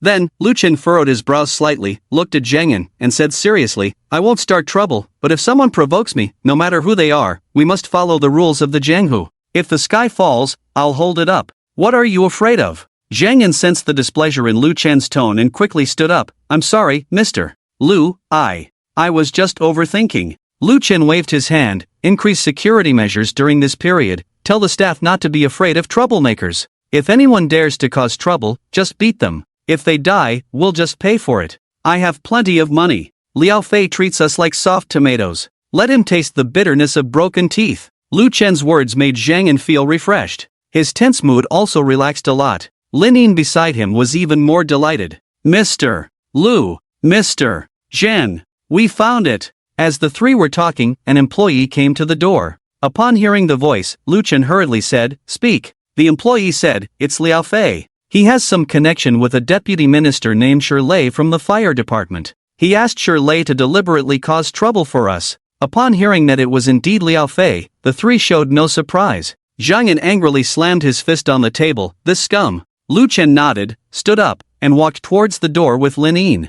Meanwhile, in an unknown location, in a dimly lit room, Liao Fei stood straight, with a circle of sofas placed on the spacious floor not far away. Sitting on the left sofa was Renwu, who almost killed Lu Chen. On the right sat a man with deep eye sockets and very long arms. The man's arms were very strange, his body proportions severely out of balance, looking like a long-armed ape from a distance. This man is Master Qing's right-hand man, Xiao Lu. He is also the boxing king who has won the underground boxing championship in Jiangqing 6 times in a row. In 6 years, Xiao Lu has fought 36 times, with no defeats, all victories by knockout. 20 of his 36 opponents died on the ring. It can be seen how terrifying Xiao Lu is, an absolute killing god. Underground boxing is different from the boxing matches on TV. The level of bloodshed is not comparable, there are no restrictions. To have no defeats in such matches shows how terrifying Xiao Lu is. Sitting on the central sofa was an old man in his 60s wearing casual white clothes. The old man wore reading glasses, had a kind face, and was gently stroking a black cat in his arms. This man is Master Qing, the underground emperor of Jiangqing, a figure who can make Jiangqing tremble with a stomp of his foot. At this moment, Liao Fei stood in front of the three, looking as innocent and obedient as a college student just out of school. Father, that's all there is to it. It really can't be blamed on me. This kid really went too far. Besides, he can bully me, but I'm your adopted son, so isn't bullying me the same as bullying you? I definitely can't swallow this anger. After Liao Fei's exaggerated explanation, Renwu and Xiao Lu both looked towards Master Qing in the center. Master Qing let go of the black cat and placed it on the ground. Renwu has already told me about the situation. This matter ends here, go back. Master Qing's light words put an end to this matter. Don't do it, foster father. Liao Fei refused. Foster father, this kid is so capable. If we don't kill him this time, who knows what might happen in the future. In my opinion, since we've already provoked him, it's best to eradicate him completely. It was obvious that Liao Fei wanted to put Lu Chen in a desperate situation, and only he knew the reason. Master Qing looked expressionlessly at Liao Fei, who couldn't help but lower his head under his gaze, not daring to meet his eyes. Master Qing then turned to Renwu. What do you think? Renwu furrowed his brow in thought and said, I think that kid is not bad. If possible, it would be best to use him for our benefit. Hearing this, Liao Fei became anxious. If what Renwu said was true, then he would never be able to deal with Lu Chen again. No, foster. Liao Fei didn't finish his sentence as Master Qing's calm gaze swept over, silencing him. Master Qing then looked at Xiao Lu. What do you think? Xiao Lu replied, it doesn't matter, he should be killed. As soon as Xiao Lu finished speaking, a figure in white ran over not far away. She was about 17 or 18 years old, with skin as fair as snow, features like a painting, dressed in a pure white dress, exuding elegance and beauty. Shuang stood out as the most dazzling among the crowd with her beauty. The girl ran to Master Qing and hugged his neck from behind, showing great intimacy. Master Qing's face revealed a doting smile. Oh, take it easy, take it easy. I'm old now, I can't handle your antics. When facing this girl, Master Qing seemed like an ordinary kind old man. Uncle Rin, Uncle Chao, hello. The girl sat beside Master Qing and politely greeted the two. Renwu and Xiao Lu both smiled, showing their affection for the girl. Aing, are you done with school? Renwu asked with a smile. Aing nodded. Yes, it's winter break. I didn't see Grandpa when I came back, so I knew he must be here. Aing glanced at Liao Fei standing not far away, wrinkled her nose, and said nothing. Liao Fei wanted to greet Aing, but before he could speak, Master Qing said, all right, you can go back. Helpless, Liao Fei could only nod and leave. As he turned away, Liao Fei's eyes darkened, filled with hatred towards Lu Chen. He must find a way to stop Lu Chen from getting into Master Qing's sight, challenging his status and position. After Liao Fei left, Master Qing playfully pinched Aing's nose and asked, how do you feel now that the first semester of college is over? Aing's face lit up at Grandpa's question, nodding repeatedly, Grandpa, let me tell you, college is so much fun, and there are so many. But as she spoke, Aing seemed to remember something and her mouth pursed. Master Qing noticed, what's wrong? Trouble? Who bullied my Aing? Tell Grandpa, I'll take care of it for you. Aing shook her head, no one bullied me, it's just, there's a boy who has been bothering me, I can't shake him off, it's annoying. Hearing this, a cold light flashed in Master Qing's eyes for a moment. He habitually looked at Xiao Lu beside him, who nodded slightly in understanding. Alright, haven't eaten yet, right? Let's go eat. With that, Master Qing stood up with Aing's support and left for the door. After Master Qing and Aing left, Xiao Lu followed suit, leaving Renwu alone. He leaned back on the sofa, sighed, and then left. Night. Guli nightclub. 4th floor, Liao Fei's private space. Liao Fei held Hong Ying in one hand and gently swirled a glass of red wine in the other, listening to his subordinates report to him. The bureau has already taken action, using any excuse to shut down their company. Several clients who had signed cooperation agreements with Da Security Company have also breached the contract. At this moment, Lu should be in big trouble. It's easy to tell from his subordinates' words that the security company owned by Lu Chen is in trouble, and it's indeed the work of Liao Fei. Liao Fei smirked coldly and sneered. Whether he's awake or not is another matter. At this moment, he should still be in a coma. Da Security Company is currently in a leaderless state. When he wakes up, the company will be gone. Ha ha. Trying to compete with me, still too inexperienced. Several subordinates immediately flattered. Fei Gu is amazing. People like him should be taken care of directly. It's not good to offend anyone, but dare to offend our Fei Gu. Liao Fei enjoyed this emperor-like adulation. In a very good mood, he ruthlessly grabbed a handful of Hong Ying's chest. But, I still think it's too slow. Come here. Liao Fei beckoned to one of his subordinates. The subordinate immediately ran over, standing in front of Liao Fei. Liao Fei said, "You go, kill him. Seize the opportunity while he's sick." The subordinate was shocked. This. Liao Fei frowned, looking displeased. What's wrong? Scared? The subordinate wanted to say that this was nonsense, but how could he dare? So he could only smile and say, "Fei Gu, it's not that I'm afraid, but Lu's security company has so many people, and each of them is a bodyguard. With my small build, it's probably difficult to get close to him." Liao Fei thought about it, and after a moment of contemplation, he said, "True, in that case, you go." Bang! Before Liao Fei could finish his sentence, a loud noise interrupted him. The door of the private room where they were in was blasted open with tremendous force, flying straight into the wall. Everyone in the room was startled. Liao Fei instinctively stood up, about to reprimand, but found that the person who came in was Lu Chen. Yes, it was Lu Chen they were just talking about. Lu Chen had his hands in his pockets. After scanning the room, he locked eyes with Liao Fei and walked steadily towards him. Watching Lu Chen getting closer, Liao Fei became afraid. He couldn't understand why Lu Chen, who had suffered such serious injuries, was now standing here in good condition. Although Lu Chen had been beaten up by Renwu before, dealing with him was still more than enough. If Lu Chen really made a move against him today, he was afraid it would be a bad outcome for him. "What are you going to do? Don't come over. I warn you." Liao Fei kept retreating. His subordinates scrambled out of the private room, calling for help. Lu Chen didn't stop them. They were just a bunch of unruly people. Lu Chen seemed not to hear him, continuing to walk resolutely towards the direction where Liao Fei was. Under immense pressure, Liao Fei couldn't help it. He ran to a nearby table, opened a drawer, and took out a revolver, aiming it at Lu Chen. "I told you not to come over." Liao Fei roared, his eyes filled with fear. This time, Lu Chen stopped, not moving. He looked at Liao Fei and said seriously, "Liao Fei, you have repeatedly challenged my bottom line. This time, even if your adoptive father is here, he can't save you. I mean it." With that, Lu Chen continued to step forward towards Liao Fei. Liao Fei, from holding the gun with one hand to both hands, his whole body trembling. "Don't come over. I will really shoot. I will really shoot." On the sofa, Hong Ying was so scared that she closed her eyes and covered her ears.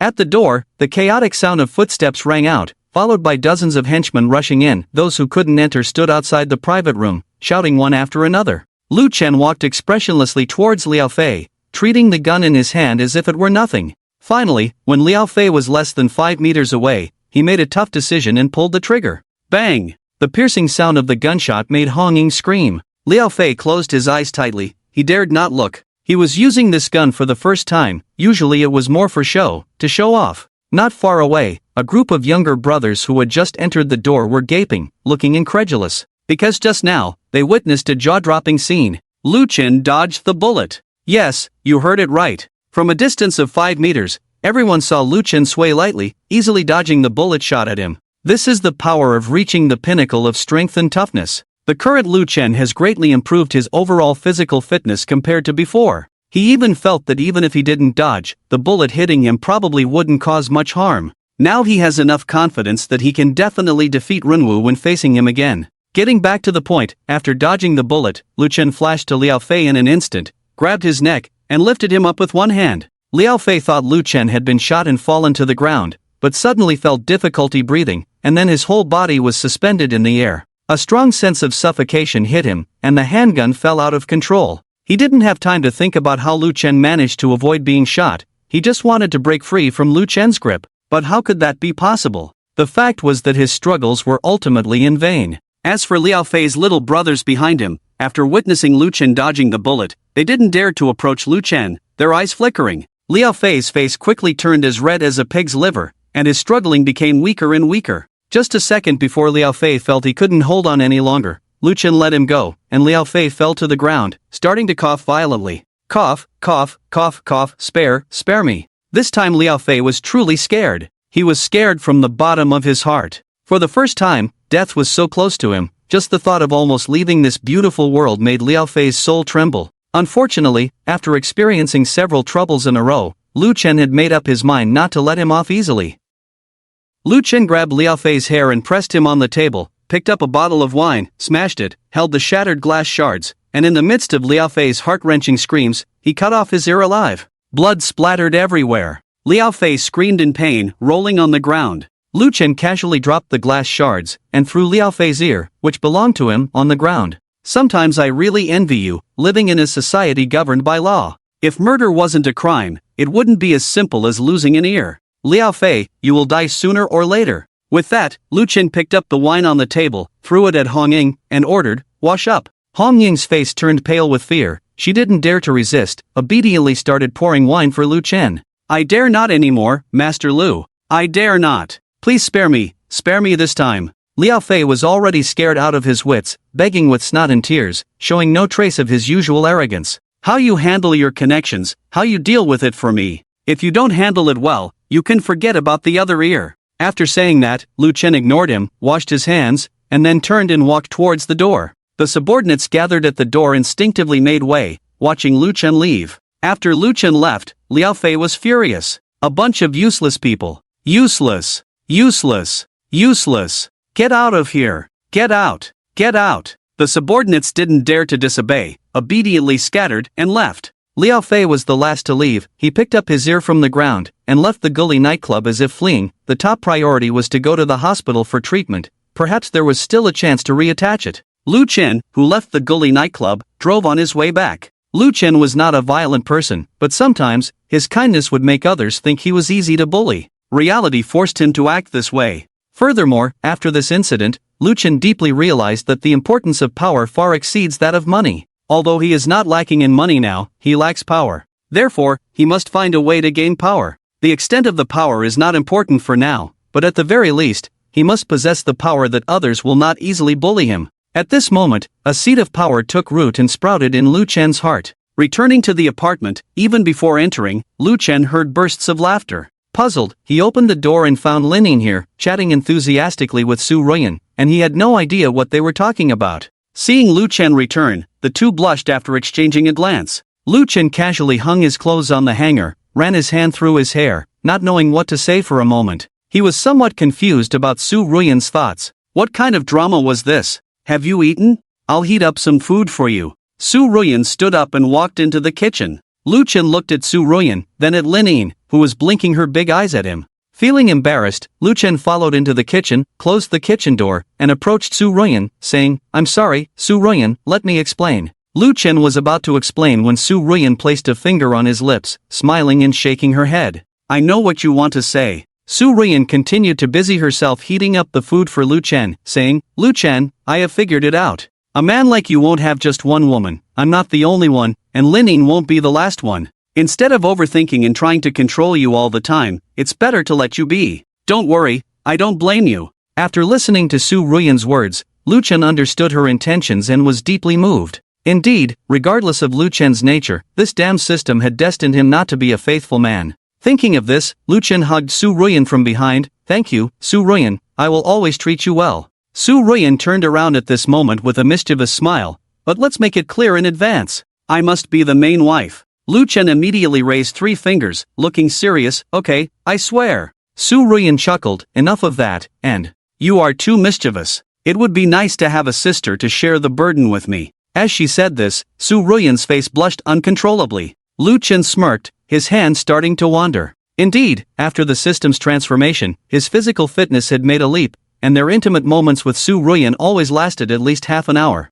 He remembered the first night when they had 6 rounds, but it wasn't easy for Su Ruyan. Now that his body was strong, this matter would only become more enduring. While chatting, the food was ready, and the two of them brought the dishes to the table, eating and laughing together. After dinner, the three of them faced a dilemma as they looked at the only bedroom. Although Lin Yin's affection for Lu Chen had reached 100, they had not yet been intimate. With this in mind, Su Ruyan decisively dragged Lin Yin into the bedroom, locked the door, and left Lu Chen outside. Lu Chen was indignant, knocking on the door. "Hey, this is very unfair to me. I must defend my rights. Open the door." Su Ruyan and Lin Yin remained resolute and did not open the door. After calling for a while, Lu Chen could only reluctantly accept this reality and spent the night on the sofa. As he lay on the sofa, Lu Chen realized that he should indeed find a new place to live. He thought that the house he initially bought should be nearing completion of the renovation by now. He would have to go and check on it tomorrow. Lost in his thoughts, he fell asleep.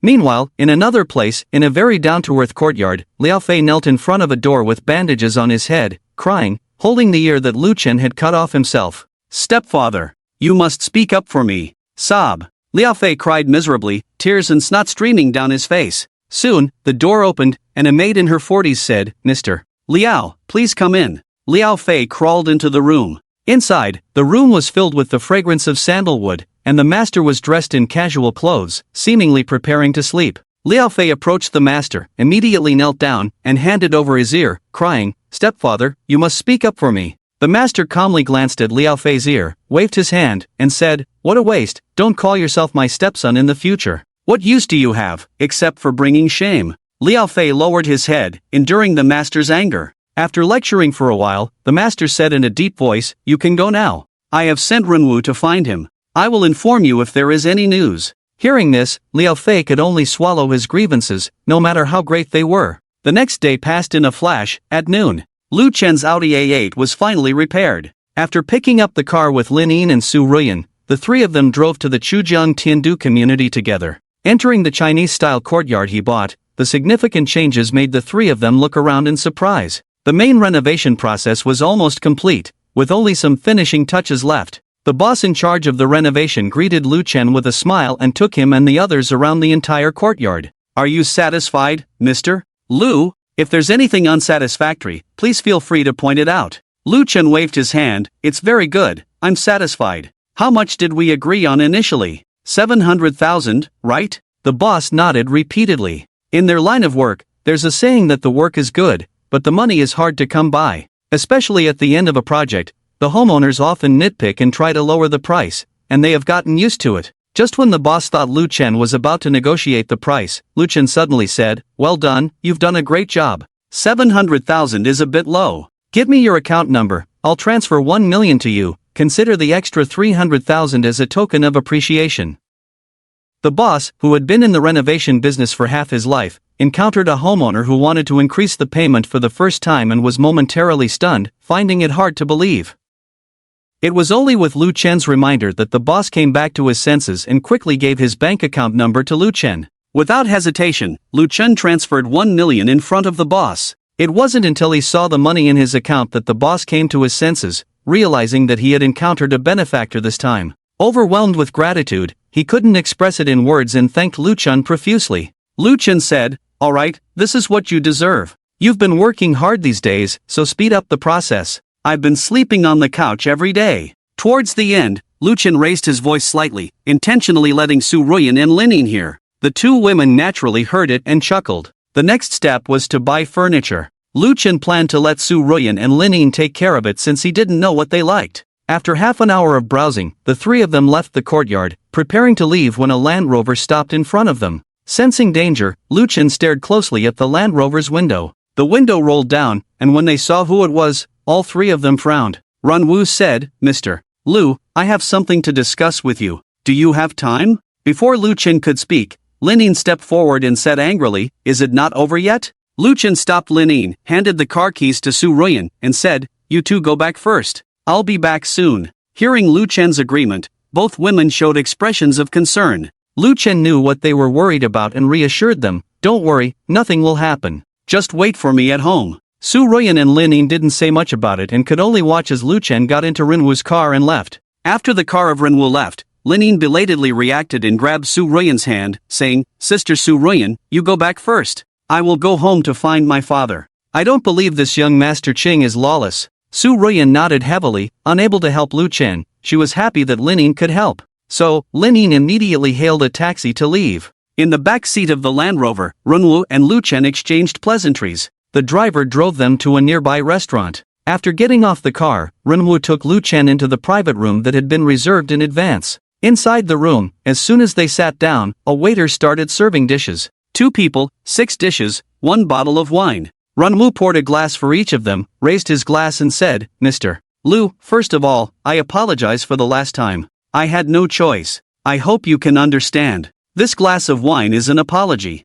I'll drink it." After saying that, Renwu emptied the glass in one gulp. Lu Chen remained silent, just quietly watching and listening. He didn't harbor much hatred towards Renwu, he understood Renwu's intentions. Renwu poured a second glass and said, "I invited you here this time to discuss something. Young Master Qing already knows about you and Liao Fei. He is willing to give you a chance. As long as you submit to young Master Qing, he can overlook the past." Finally, Renwu revealed the true purpose of this meeting. After hearing this, Lu Chen smiled slightly but still didn't speak. Renwu continued, "I can assure you, with your abilities, as long as you join young Master Qing, within 5 years, your achievements will definitely surpass mine." Renwu said this very seriously. He knew Lu Chen's abilities very well. Lu Chen finally spoke, "Oh, what if I don't agree?" He had already guessed young Master Qing's intentions but still wanted to ask. Renwu furrowed his brows slightly, raised his glass and finished it. "Mr. Lu, to be frank, young Master Qing cannot allow such a potential threat to remain unchecked. I hope you understand my meaning." Lu Chen understood very well. It was obvious that Renwu came to recruit him, and if he didn't agree, young Master Chang would definitely silence him. Unfortunately, young Master Chang miscalculated. Lu Chen was not afraid of anyone now. Lu Chen raised his glass. "Senior Ren, please tell young Master Qing for me that I am used to freedom and do not like being constrained." "I'm afraid I will disappoint him." After saying that, Lu Chen emptied his glass, clearly stating his attitude. Renwu narrowed his eyes. In his original plan, he had made his intentions clear, and Lu Chen should have had no reason to refuse. But he still refused, which puzzled Renwu. Did Lu Chen have the confidence to contend with young Master Chang? He wasn't even his own match, let alone Chao Lu, who was on par with him under young Master Chang. Where did Lu Chen get the courage? Or was he just acting on impulse? Thinking this, Renwu decided to give Lu Chen another chance, reminding him with narrowed eyes, "Mr. Lu, under young Master Qing, there is more than just one expert like me."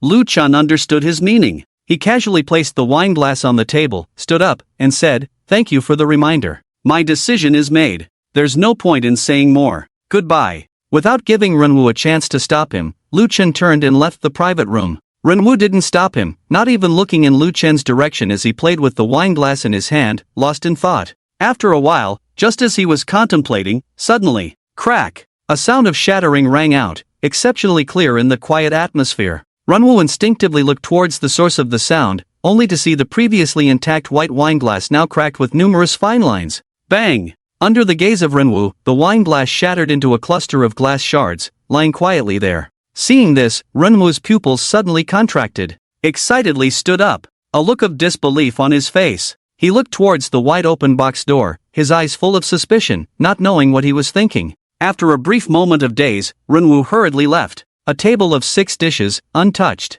Half an hour later, in Xingye's courtyard, Xingye sat on the old master's chair sipping tea, while Chaolu was playing with a castle guard dog in the courtyard. Renwu sat opposite Xingye, lowering his head, his gaze complex and restless. "Oh, rejected? What a pity. Since that's the case, then deal with it." Xingye blew on the tea, giving a light and airy command. But Renwu did not move, still sitting motionless in his original position, his expression conflicted. Xingye noticed his strangeness and asked, "What's wrong? Is there something on your mind?" After taking a deep breath, Renwu looked at Xingye and said, "Xingye, I am not his match." As the words fell, Xingye's hand holding the teacup slightly stiffened. Even Chao Lu, who was playing with the dog in the yard, paused for a moment, but quickly recovered. Xingye set down the teacup, furrowing his brow. "Renwu, what do you mean by that? Last time you..." Renwu nodded. "Yes, I did win against him last time, but now I am indeed not his match." With this confirmation, a hint of curiosity finally appeared in Xingye's eyes.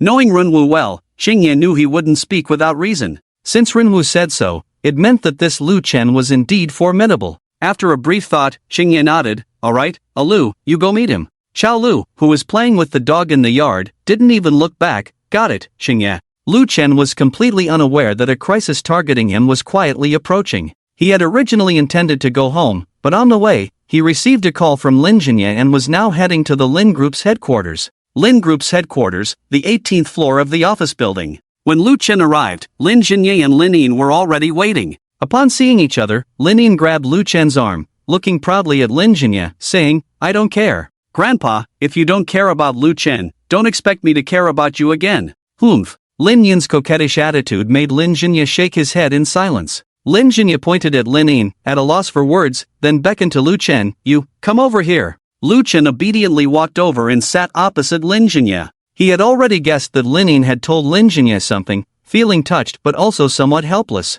Lin Jianye rubbed his temples wearily. "Lu Chen, Xiaoyin has told me about your situation. I've heard about Liao Fei, and I understand the conflict between you two. So, let's have a meal together another day, and I'll talk to Qingye then." At this point, Lin Jianye patted Lu Chen's shoulder. Being spirited is fine, but being able to yield is what makes a man. Qingye's influence in Jiangcheng is extraordinary, even I have to give him some face. When the time comes, say some good words in front of Qingye, give the old man some face, and this matter will be over. The implication in Lin Jinye's words was to have Lu Chen apologize and make amends. Lin Jianye was a businessman who valued interests. As long as there were no conflicting interests, all disputes could be resolved. This idea was understandable, but he did not understand Lu Chen. The current Lu Chen was not afraid of Qingye at all. "Lu Chen, Mr. Lin, about this matter." Lu Chen had just wanted to explain, but Lin Jianye directly raised his hand to interrupt him, saying, "All right, this matter is settled. After we arrange the meal, I will contact you again, so she won't bother me every day.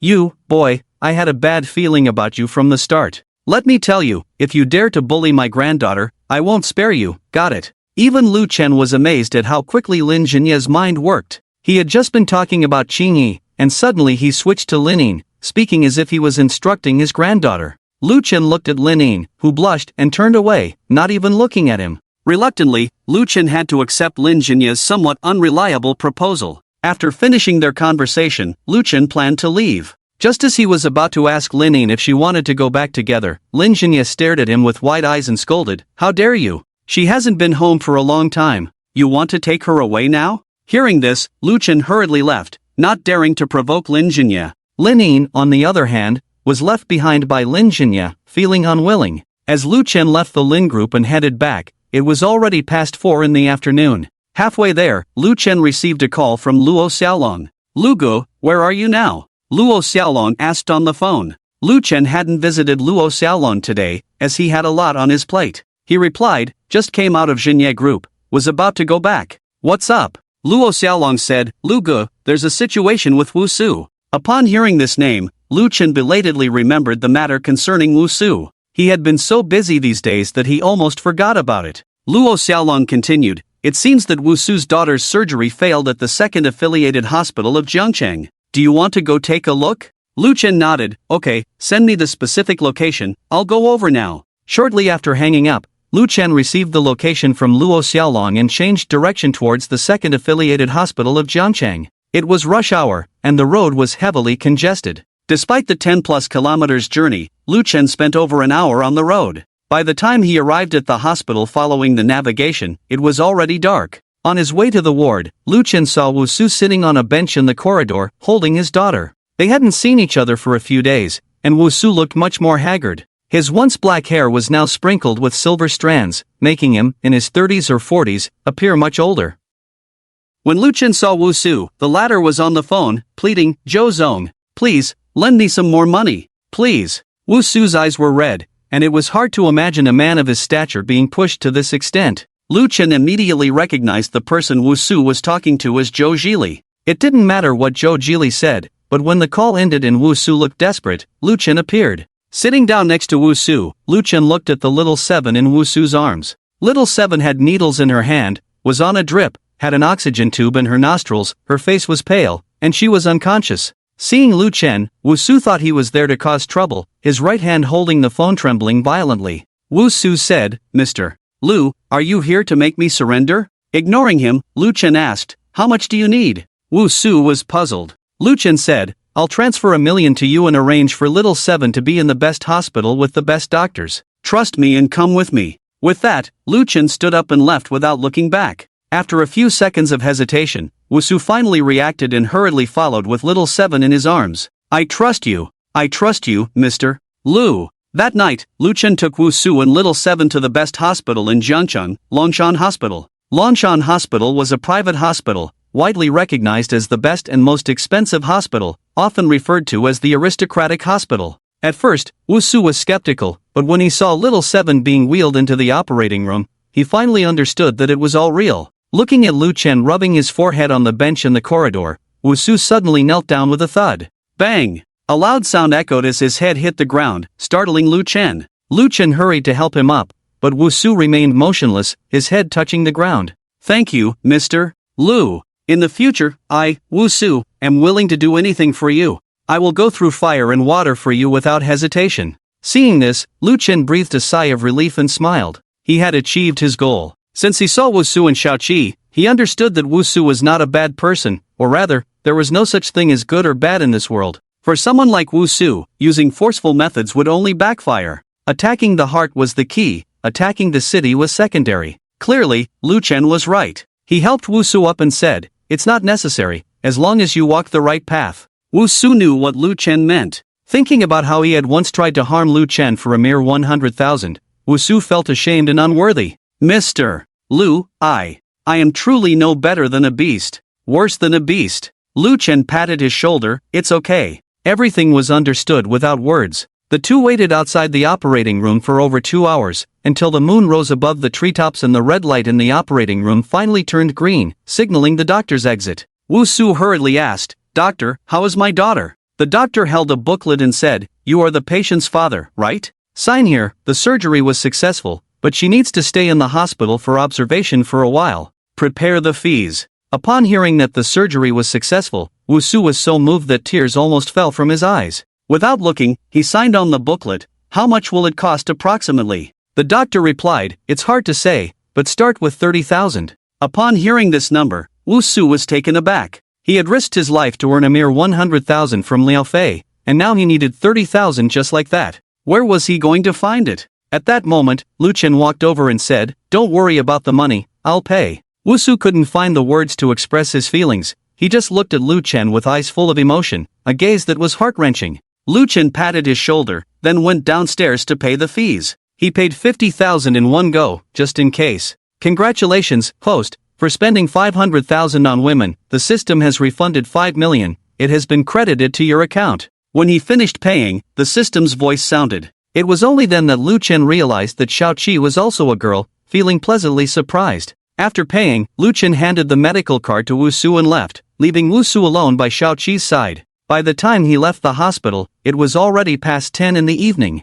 Lu Chen yawned widely, realizing that the life of the wealthy was not as easy as it seemed. Fortunately, the roads were not congested at that time, and the car speed was fast. Half an hour later, Lu Chen drove into the underground parking lot of the apartment building, parked, got out, and locked the car. As he walked towards the elevator after locking the car, Lu Chen felt something and stopped in his tracks. He turned around and saw a person standing quietly 20 meters away. His arms were unusually long. It was Chao Lu. Lu Chen guessed that the person sent by Qing Yi to silence him was here, realizing that this old man acted fast. Neither of them spoke, silently staring at each other for several seconds before Chao Lu made a move, taking steps towards Lu Chen. When he was about 6 or 7 meters away from Lu Chen, Chao Lu suddenly stopped, then took out his phone from his pocket, frowned, and answered the call. It was unclear who was on the other end, as Chao Lu just responded with an aha, then put away his phone. After giving Lu Chen a deep look, he changed direction and left. Just as Lu Chen was puzzled, his phone rang.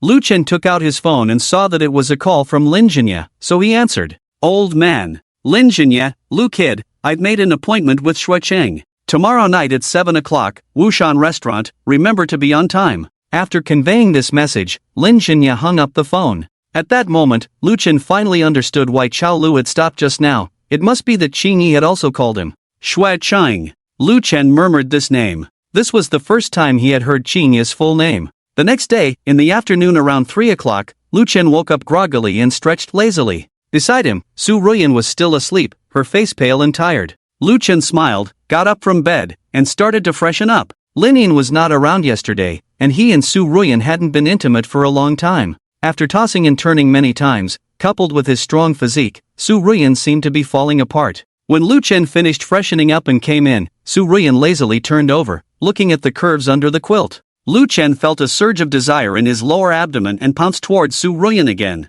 "Oh, you're coming again." "No, you can't come again." Sensing Lu Chen's actions, Su Ruyan firmly blocked him, looking resentful. Lu Chen scratched his head and had to give up. He kissed Su Ruyan on the forehead. "Can't take it anymore?" Su Ruyan glared at him. "Of course, I'm a human being. How can I withstand your teasing? Quickly, take Lin Mei in as well to share the burden for me, okay?" Seeing Su Ruyan's serious expression, Lu Chen quickly raised his hands in surrender. "By the way, Lin old man has invited us to a dinner party tonight. Will you come with me?" Su Ruyan turned over, covering her head with the quilt. "No, I want to rest well." "You go by yourself." Lu Chen shook his head at this and didn't insist. At 6 o'clock in the afternoon, Lu Chen set off from home on time, driving to the Wushan restaurant as mentioned by Lin Jinya. Wushan restaurant was not very famous, ordinary people had never even heard of it. But in the upper circles, this restaurant was quite well known. After about half an hour, Lu Chen arrived at Wushan restaurant, parked his car, and made a phone call while walking towards the restaurant. Guided by a waiter, Lu Chen found the private room booked by Lin's old man. When he entered, no one else had arrived yet, only he was there. Looking at the time, it was a little past 6:40, still 20 minutes left. Lu Chen stood on the balcony, lit a cigarette, and started smoking. The sky outside was already dark, it was the end of October, and there was a hint of coldness in the air. Halfway through smoking, the door of the private room was pushed open, and Lin Jinye and Lin Yin walked in one after the other. After the three of them exchanged glances, Lin Yin immediately ran over to Lu Chen, smiling sweetly, and hugged Lu Chen's arm, her eyes shimmering with longing. Lin Jinye, indeed, a woman's love is fickle. Lu Chen smiled and sat down with Lin Jinye. "Lin old man is joking. This time, I'll trouble the old man." Lin Jinye waved his hand. "Don't be so polite, this matter is not just about you. Liao Fei dared to tie up my granddaughter after eating the bear's heart and leopard's gall. Today, I have to settle the score with him. Speaking of which, Xiaoyin has told me everything, thanks to you." Lu Chen smiled and said nothing. Soon, the door of the private room was pushed open for the third time, and Qing Yi walked in with the support of a young woman, followed by Chao Lu. Seeing Chao Lu's unusually long arms, Lu Chen immediately recognized him as the person from last night. Upon seeing Qing Yi, out of courtesy, Lin Xinye stood up, smiling as he reached out his hand to Qing Yi. "Old Shui, long time no see, how have you been?" Qing Yi also smiled and shook hands with Lin Xinye. "Good, very good, it's been a while, Lin old man, you're still as impressive as ever." Two old foxes were complimenting each other. During the process, Shui Qing casually glanced at Lu Chen, who was sitting calmly at the fishing platform without getting up, and pretended to ask, "Who is this?" Lin Xinye knew he was pretending to be confused, and said with a smile, "Let me introduce, this is my granddaughter's husband, the chairman of Dadi Security Company." After hearing Lin Xinye's introduction, Lu Chen almost fell off his chair. When did he become his granddaughter's husband? How did he not know about it? But then Lu Chen understood that Lin Laoyu was setting the stage to speak up for him later. Indeed, after hearing Lin Jinye's introduction, Qing Yi nodded in realization. "Oh, Dadi Security Company? Seems familiar." Lin Jinye said, Come, have a seat first, let's chat slowly. Waiter, bring the dishes." The group sat down one after another, with Lin Jinye and Qing Yi sitting together, and the young maiden on Qing Yi's left was Shuang. Lin Jinye sat next to Lin Yin, and next to Lin Yin was Lu Chen. As for Chao Lu, he stood behind Qing Yi, expressionless, like a machine. The waiter started serving the dishes, and Lin Jinye and Shui Chang chatted while eating and drinking. Their seemingly casual conversation was actually a mutual probing and calculating. Lu Chen remained silent throughout, just smoking by himself, his eyes mostly on Shuang, showing curiosity. Since entering the room, Lu Chen had always felt Shui Ying's subtle glances. Curious, Lu Chen checked her level of fondness towards him. 0. Yes, 0. Completely indifferent. Perhaps her constant glances were out of curiosity, as young people like Lu Chen would usually be respectful and flattering to their elders.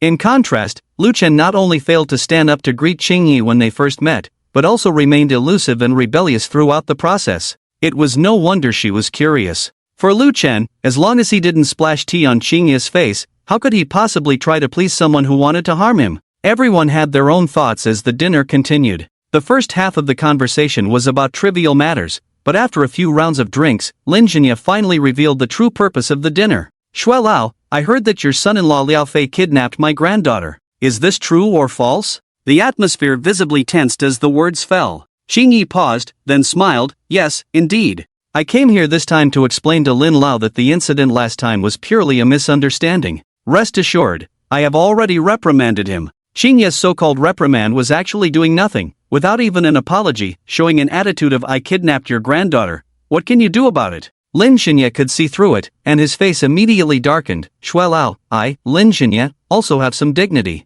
Isn't this a bit too much? Xing Yi wiped his mouth with a tissue. Lin Lao, you are being too serious. It's just a little squabble between the younger generation and unintentional excessive force. Xing Yi continued to laugh, avoiding a direct answer. This made Lin Xinye very angry, as he could see that Xue Qing was clearly playing rogue. After a moment of silence, Lin Xinye changed the subject and pointed at Lu Chen. Shui Lao, I have already introduced him to you earlier. This is my granddaughter's husband. They will be getting married soon. I heard there have been some disagreements between you and my granddaughter's husband? Both of them understood the situation. Xing Ye's gaze fell on Lu Chen, with a faint smile on his face. I've heard from Xiao Fei. Your son-in-law is quite something, actually cutting off Xiao Fei's ear. Since Lin Lao has brought this up, let's have a good chat. Upon hearing this, Lin Xinye turned to look at Lu Chen in shock. Really? Lu Chen had nothing to hide and nodded, yes. Seeing Lu Chen's admission, Lin Xinye's brows furrowed deeply, realizing that things were getting complicated. Originally, he set up this situation to hold Xing Ye accountable, but now Lu Chen had cut off Liao Fei's ear, turning the situation around. However, Lin Xinye quickly understood and said, Shui Lao, you know the kind of person your adopted son is. He will eventually meet a bad end. My son-in-law is a good-hearted person, he will definitely behave better in the future. Lin Xinye's words made Lu Chen smile inwardly, thinking that these old foxes were really good at lying, and he was far from being as skilled as them. Indeed, Xing Ye's expression darkened. Lin Lao, let's not talk about useless things. If it weren't for your sake today. At this point, Xing Ye looked at Lu Chen, who understood his meaning. If it weren't for Lin Xinye, he might be a dead man now.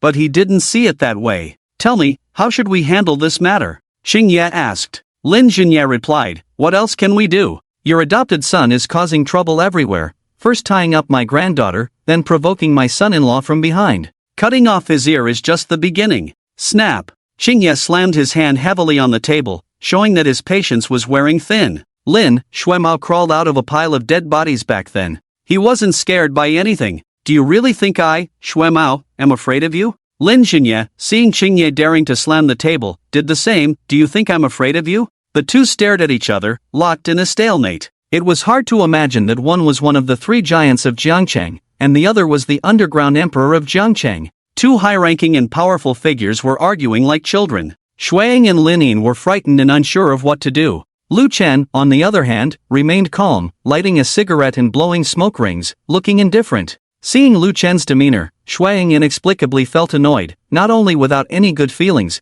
but rather a sense of dislike. Fight me. If you win, you have the final say. If you lose, we have the final say. When the stalemate continued, Xiao Lu, behind Xing Ye, suddenly spoke up, proposing a somewhat unconventional solution. Xing Ye's eyes lit up at once upon hearing this, and he continued, Lin Lao, you know what I do. Consider it? Lin Xinye frowned, feeling somewhat puzzled. Lin Xinye's expertise lay in business, unlike Xue Qing, who came from an underground background. He had heard of Qiao Lu's reputation as a twisted boxer, and finding someone who could beat Qiao Lu would not be easy. Okay. Just as Lin Xinye hesitated, Lu Chen, who had been silent, spoke up decisively and agreed. Hearing this, Lin Xinye was shocked and tried to salvage the situation, but it was too late.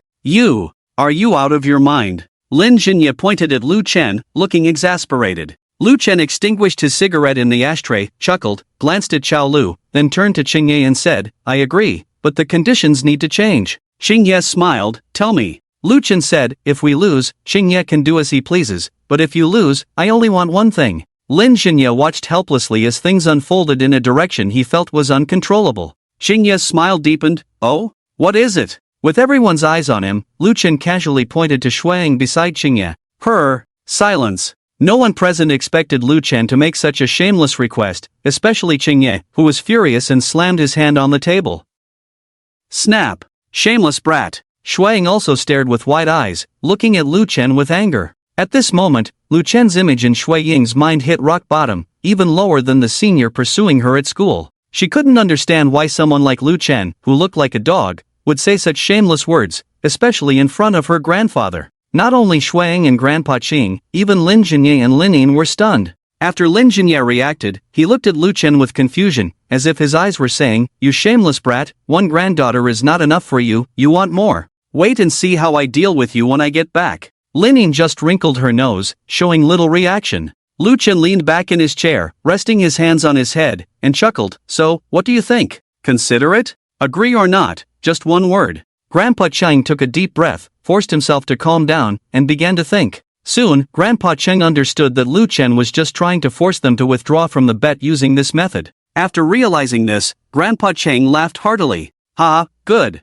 It's a deal." Hearing that Grandpa agreed, Shuaying looked at Grandpa Cheng in disbelief. "Grandpa." Grandpa Cheng gently patted her hand, comforting her. "It's okay, Grandpa loves you the most. How could I hand you over to him? Rest assured." Grandpa Cheng's comfort had an effect. Although Shuaying was extremely uncomfortable, she could only look at Lu Chen with resentment. Lu Chen clapped his hands and applauded. "Good. It's a deal, mister. Shui is indeed bold." Grandpa Cheng couldn't help but twitch his face at Lu Chen's praise, and he didn't want to see Lu Chen anymore. He got up, took Shuaying and Chao Luchao, and walked towards the door. "The day after tomorrow night, Mr. Shui, I'll be waiting to see you in." "Humph, you don't know your place." After the few people left, Lin Jinye frowned at Lu Chen, looking distressed. "Do you know who is behind him? How powerful?" Lu Chen stood up and smiled. "Mr. Lin, rest assured, I never fight a battle without confidence." Seeing this, Lin Jinye didn't know what else to say, so he could only prepare for the match the day after tomorrow.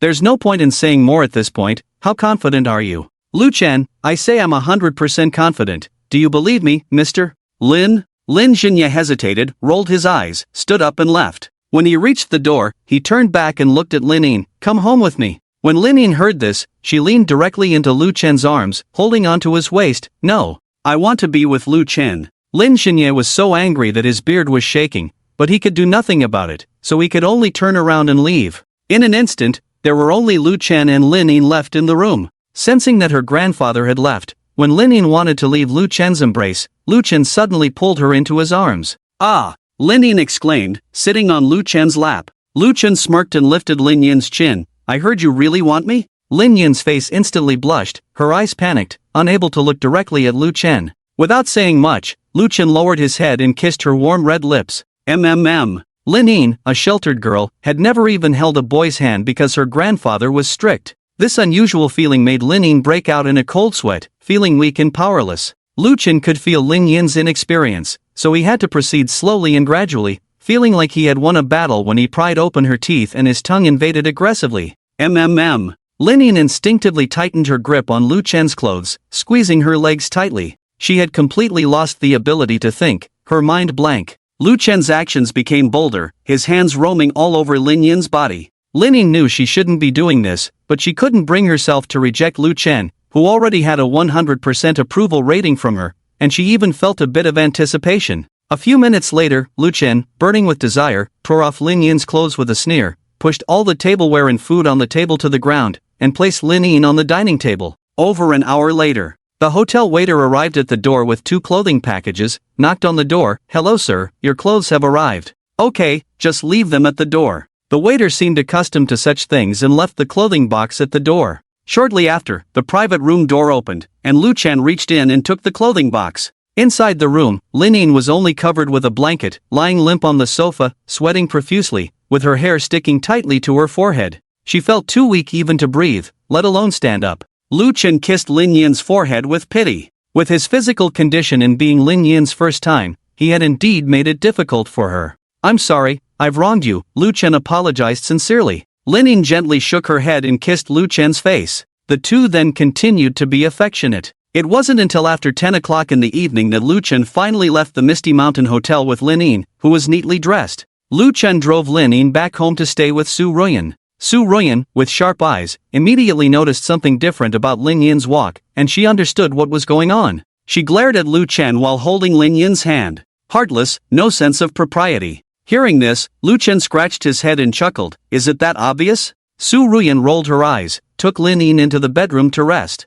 Lu Chen stood at the bedroom door. "I'm going out, you two rest well, I'll be back later tonight." With a mischievous smile, Lu Chen left, and after going out, he called Su Fei to secretly protect the two. Lu Chen drove to Longshan Hospital, where Wu Su and Xiao Qi were. He came to check on Xiao Qi's recovery. When he found Xiaoqi's ward, there was only Xiaoqi inside, sleeping soundly, with rosy cheeks and looking much better than before. Seeing this, Lucien felt a little relieved and sat quietly on the side, waiting for Wu Su. Soon, Wu Su came in with a bucket of instant noodles. When he saw Lucien, he excitedly put down the noodles and approached Lucien. Mr. Lu, when did you come? Why didn't you tell me? Lucien shook his head and pointed to the instant noodles not far away. You're eating this? Wu Su scratched the back of his head. Well, it's late at night, this is convenient. Lucien didn't think so. When he came in, he saw several open restaurants nearby, and it was clear that Wu Su was reluctant to spend money on dining out. What did the doctor say? Lucien inquired. Excitedly, Wu Su replied, it's good, the doctor said Xiaoqi's illness has completely healed, and after a period of rest, she can be discharged from the hospital. Mr. Lu, thank you. Lucien waved his hand, no need for thanks. Do you remember what I said when we first met? Wu Su's expression froze, and he nodded heavily. I remember, Wu Su will never forget. Lucien said, what I said still counts. If you're willing, you can join my company, with a monthly salary of 20,000. I have only one requirement, identify Zhou Zhili, who hired someone to harm me. This matter cannot be left unresolved. Yes, Lucien had never forgotten about this matter. Wu Su said, no problem, Mr. Lu. Mr. Lu, rest assured, it was my foolishness to agree to Zhou Zhili before. Even if you didn't say it, I would still identify Zhou Zhili. Lucien patted Wu Su's shoulder. Alright, I'll come by again when I have time. If you need money, just let me know. Wu Su replied, okay, Mr. Lu. Lucien got up and left. When he returned to the apartment, Linin was already asleep, while Su Ruyan was still awake. After sleeping all day, she had no sleepiness at the moment and was browsing various furniture on the sofa, something she had been doing these days. As for the company, Su Ruyan arranged for more capable managers to take charge. Lucien sat in front of Su Ruyan, who immediately took out her phone and pointed to several beds. Can you help me see which one is better? Lucien looked at several of them and felt they were all similar. They're all about the same. Su Ruyan rolled her eyes. Forget it, asking was pointless. Lucien smirked, hugged Su Ruyan from behind, and kissed her, to which Su Ruyan reluctantly responded. Sensing Lucien wanted to go further, Su Ruyan hurriedly stopped him, whispering, Linin is still here. Lucien, what's there to fear, they are all my women. After speaking, Lucien kissed her again, and Su Ruyan reluctantly responded, trying to keep her voice as low as possible. The next day, Lucien was taken by Su Ruyan and Linin to visit furniture stores all day until evening. Two beautiful women accompanying a man, and both were stunning. Wherever they went, they became a beautiful sight.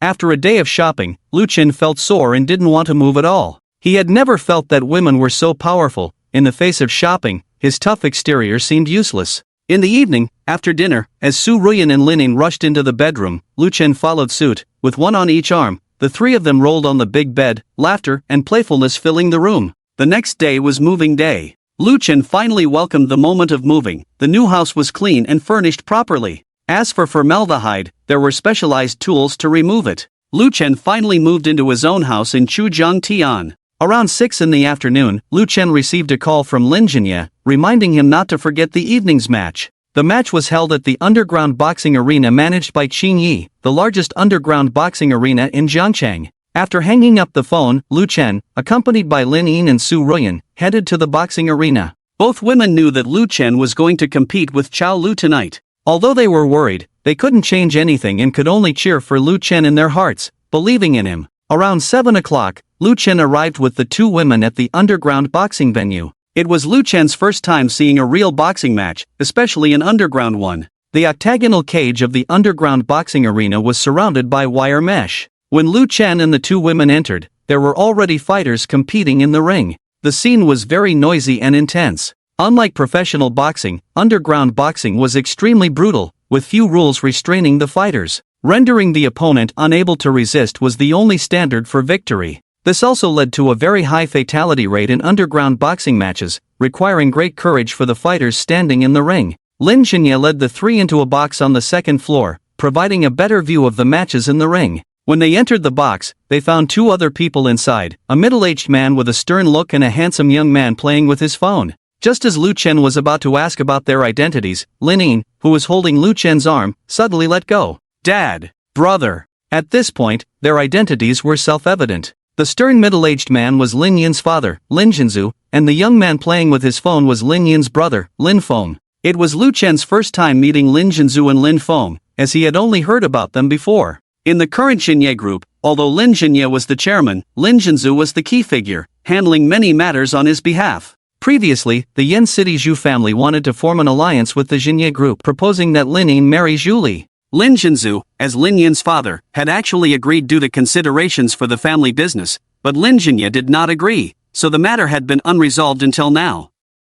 The night before last, after returning home, Lin Jinye called his son Lin Jinzu back to chat, talking about the agreement between Lu Qin and Qing Yi, as well as their relationship. Lin Jinzu was furious upon hearing this, thinking it was just nonsense. In Lin Jinzu's eyes, Lu Qin was just an inexperienced and arrogant kid, which made him somewhat resentful towards Lin Jinye for not listening to his advice in the first place, allowing Lin Yin to cause trouble, and now it's hard to contain. Lin Jinye was helpless, but had to admit that what his son said was indeed true. If Lu Qin loses this time, Qing Yi will make unreasonable demands, which would undoubtedly be the last straw for the current Jinye group. Lin Jinzu stood up, expressionless, and walked towards Lin Yin, asking, "Have you had enough trouble?" Lin Yin lowered her head, fiddling with her fingers. It was clear that she was still afraid of her father. "Come home with me." Lin Jinzu didn't expect Lin Yin to say anything, he just said it in a very domineering manner, then walked towards the door. Behind him, Lin Feng put away his phone, stood up, and followed. As he passed by Lu Chen, Lin Feng smiled and winked at him.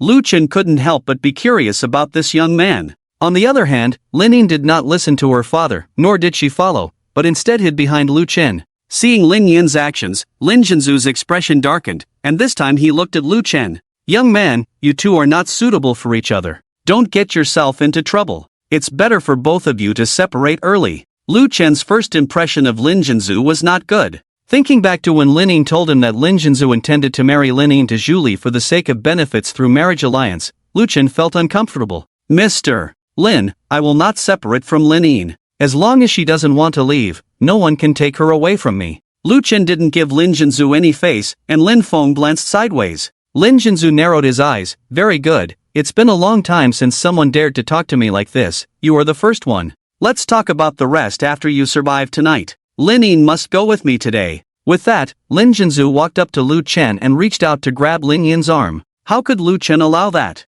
He grabbed Lin Jinzu's wrist and didn't budge an inch. Lin Jinzu tried to struggle, but to his surprise, Lu Chen's hand remained steady. Lu Chen didn't make it difficult for him, gently pushing away Lin Jinzu's hand. After all, he still had to call him father-in-law in the future, and they would have more dealings. "Mr. Lin, you are the elder, don't make it difficult for me." Lin Jinzu, "Lu Chen, do you know how powerful Chang Yi is? Do you know how formidable Chao Lu under his command is? 6 years. Chao Lu has appeared 36 times. All victories without a single defeat. All wins by knockout. 36 opponents, 20 died on the spot." Lin Jinzu's eyes were serious as he continued, "I know you have some skills, but you have no idea who your opponent is this time. Qing Yi has been in Jiangqing for over 50 years. His power is far beyond what you see on the surface. He can make a person disappear easily. I have no relationship with you, I will never allow my daughter to take risks with you. This is not the head of the Jinye group pouring cold water on you, but a father's advice to you."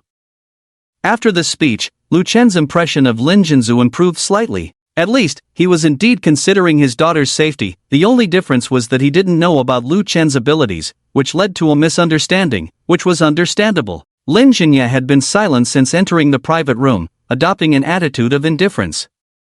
Lin Jinye was old, and he had gradually handed over the reins of the group to Lin Jinzu. Since he had already handed over, he would definitely support his son. Su Ruyan and Lin Yin didn't think much at first, but when Lin Jinzu said so, the two of them suddenly became worried. Lin Yin couldn't help but grab Lu Chen's clothes, looking at him imploringly. Lu Chen knew what they were thinking, touched their faces, looked at Lin Jinzu, and saw his face twitching. "Mr. Lin means for me to surrender? Kneel in front of Lord Qing and admit my mistake? Beg for his forgiveness?" Lin Jinzu frowned and thought for a moment. Although the words are a bit harsh, it is a wise move. Lu Chen pretended to be hesitant. Wouldn't that be a bit embarrassing? Lin Jinzu frowned and didn't speak immediately. It was his first time meeting Lu Chen, and he had never interacted with him before. "It's better than losing your life." After hesitating for a while, Lin Jinzu said this. "Lu Chen, Lord Qing kidnapped Lin Yin not long ago. You should know about this, right? What did you do?" Lin Jinzu frowned. He did know about this, but by the time he knew, Lin Yin had already been rescued by Lu Chen.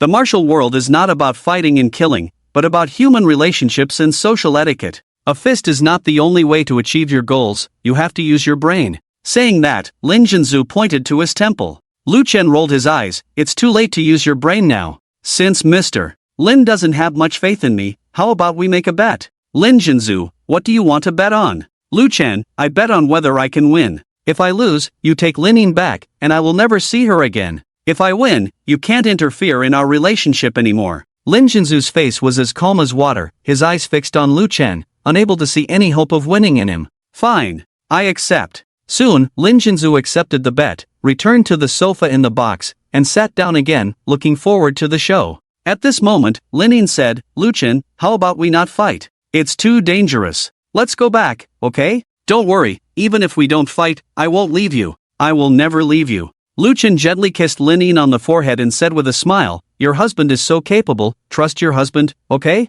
Linin pursed her lips and said nothing more. At this moment, Lin Feng walked over, took out his phone again, brought the screen to Lu Chen, and pointed to it, saying, see? 119. The odds between you and Chao Lu. Lu Chen found it somewhat amusing, yet also quite normal, and out of curiosity asked, who did you bet on to win? Lu Chen shrugged, it definitely wasn't me. Lin Feng laughed, of course I bet on you. I like exciting things. 200,000. I bet it all on you to win. You have to prove yourself to me. With that, Lin Feng playfully patted Lu Chen's shoulder, then sat down next to Lin Jinzu. Lu Chen was somewhat surprised, thinking to himself that there really were people betting on him to win. This Lin Feng, should he say he was bold or had money to burn? The latter seemed more likely. Lu Chen sat down on the sofa with the two women, and everyone in the box remained silent, watching the match on the stage quietly. The match between Lu Chen and Chao Lu was scheduled as the final one, the climax of the event. After all, given Chao Lu's reputation, this arrangement was understandable.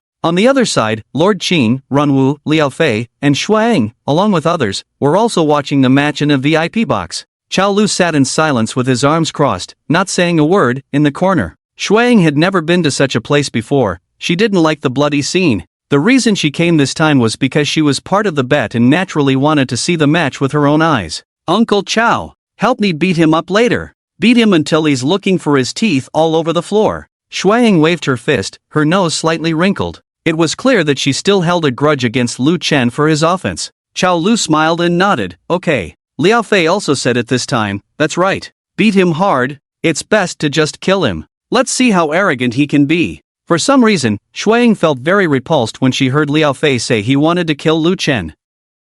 It's not that she couldn't bear Lu Chen's death, but she naturally resists such things. When a dog she raised died in her childhood, Shuang was sad and cried for several days, so you can imagine. Xingyi gave Liao Fei a stern look, you still have the face to say that. It's all the trouble you caused. Next time, if I have to clean up after you, you'll know the consequences. Liao Fei shrank his neck and quickly apologized, I'm sorry, foster father. Xingyi waved his hand and looked at Chao Lu beside him. Still cautious, he was somewhat uneasy and asked, Lu Zi, how confident are you? Chao Lu frowned and thought seriously for a moment, 90%. Hearing this answer, Xingyi's frown deepened, not satisfied, and asked, why not 100%? Chao Lu paused, and honestly said, intuition. Last time in the underground parking lot, he was able to keenly sense my presence, which proves he is not an ordinary person. Xingyi nodded, paused, and said, regardless, we must win this time. Chao Lu, Runwu quietly watched everyone talking, without expressing his own opinion. His mind was full of the shattered wineglass,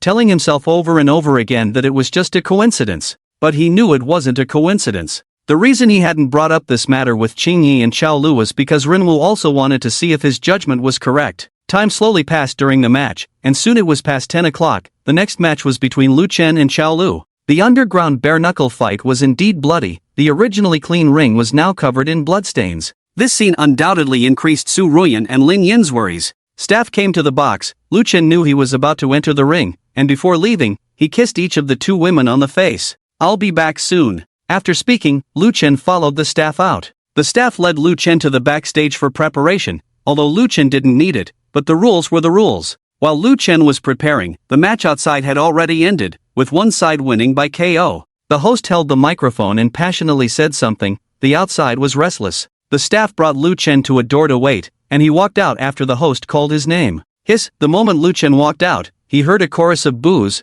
Most of the eyes looking at him were filled with sympathy and pity. Perhaps in their eyes, Lu Chen was just another stepping stone on Xiao Lu's path to glory. Plus, many people had placed bets outside, betting on Xiao Lu to win, so they definitely didn't want Lu Chen to win. Lu Chen stepped onto the ring, his gaze scanning the crowd, looking towards the position of the box on the second floor. He grinned widely and waved his hand. In the box, Su Ruyan and Lin Ying clenched their fists, palms sweating. Although they had been saying they believed in him, when it came to this moment, the tension was uncontrollable. The host announced Xiao Lu's name, and the scene immediately became lively. Cheers and whistles mixed together, creating a deafening noise. Amidst the anticipation of the crowd, Xiao Lu, shirtless, walked out. His arms were unusually long, naturally hanging down even below his knees. Xiao Lu stepped onto the ring, looking towards Lu Chen from a distance, his face expressionless. For him, dealing with Lu Chen was no difficulty at all. This was the confidence given to him by his 36 consecutive victories.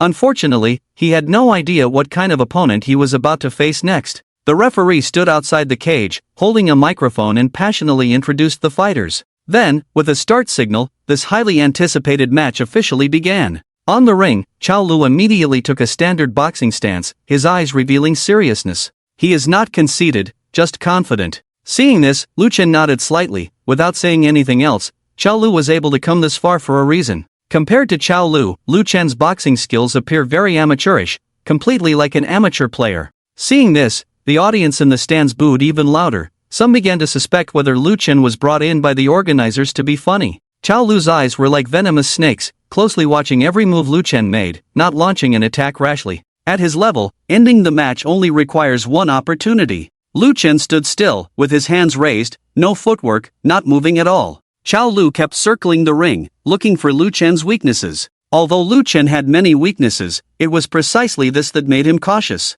The two of them remained deadlocked for over a minute. The audience below couldn't bear it anymore, shouting for Xiao Lu to make a move. Lu Chen was also impatient. He simply put down his hands. Hey, are you going to fight or not? If I make a move, you won't have a chance. Before Lu Chen could finish speaking, Xiao Lu finally made a move. Because he had found Lu Chen's fatal flaw. In front of him, Lu Chen dared to abandon his handguard. Xiao Lu wouldn't miss this opportunity. Lu Chen only heard the sound of the wind rushing towards him. Xiao Lu's powerful hook punch aimed directly at Lu Chen's chin. If this hit solidly, an ordinary person would definitely be done for. Lu Chen was not an ordinary person. With a simple block, he easily defused Xiao Lu's deadly blow. Realizing that his attack had been blocked, Xiao Lu's eyes widened in shock. He swiftly retreated, instantly withdrawing to the edge of the ring. He stared at Lu Chen in horror. At that moment, he suddenly realized he was not a match for Lu Chen. When experts spar, a lot can be revealed in just one move. Xiao Lu was 100% confident in his last strike.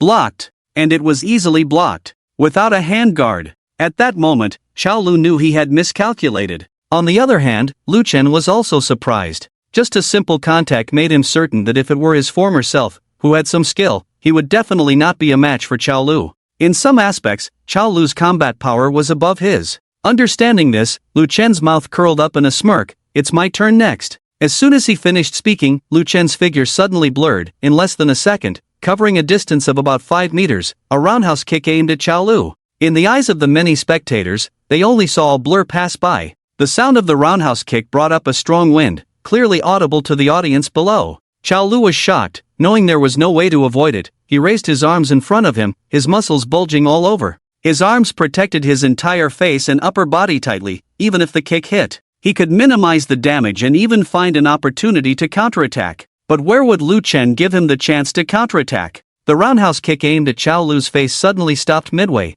turning into a straight kick, solidly kicking Xiao Lu in the abdomen. Bang! There was a small area in the lower abdomen that was not protected. That's where Lu Chen kicked. A huge force surged in. Xiao Lu felt his internal organs become riddled with holes under this kick. He spat out blood, crashing heavily into the wire mesh. Bang! The sturdy wire mesh broke a large hole. Xiao Lu's body flew out of the wire mesh, crashing heavily into the stands, unconscious. Silence. The scene instantly fell silent, plunged into a deathly quiet. Xiao Lu, who was highly anticipated by everyone, was actually killed in one move by Lu Chen.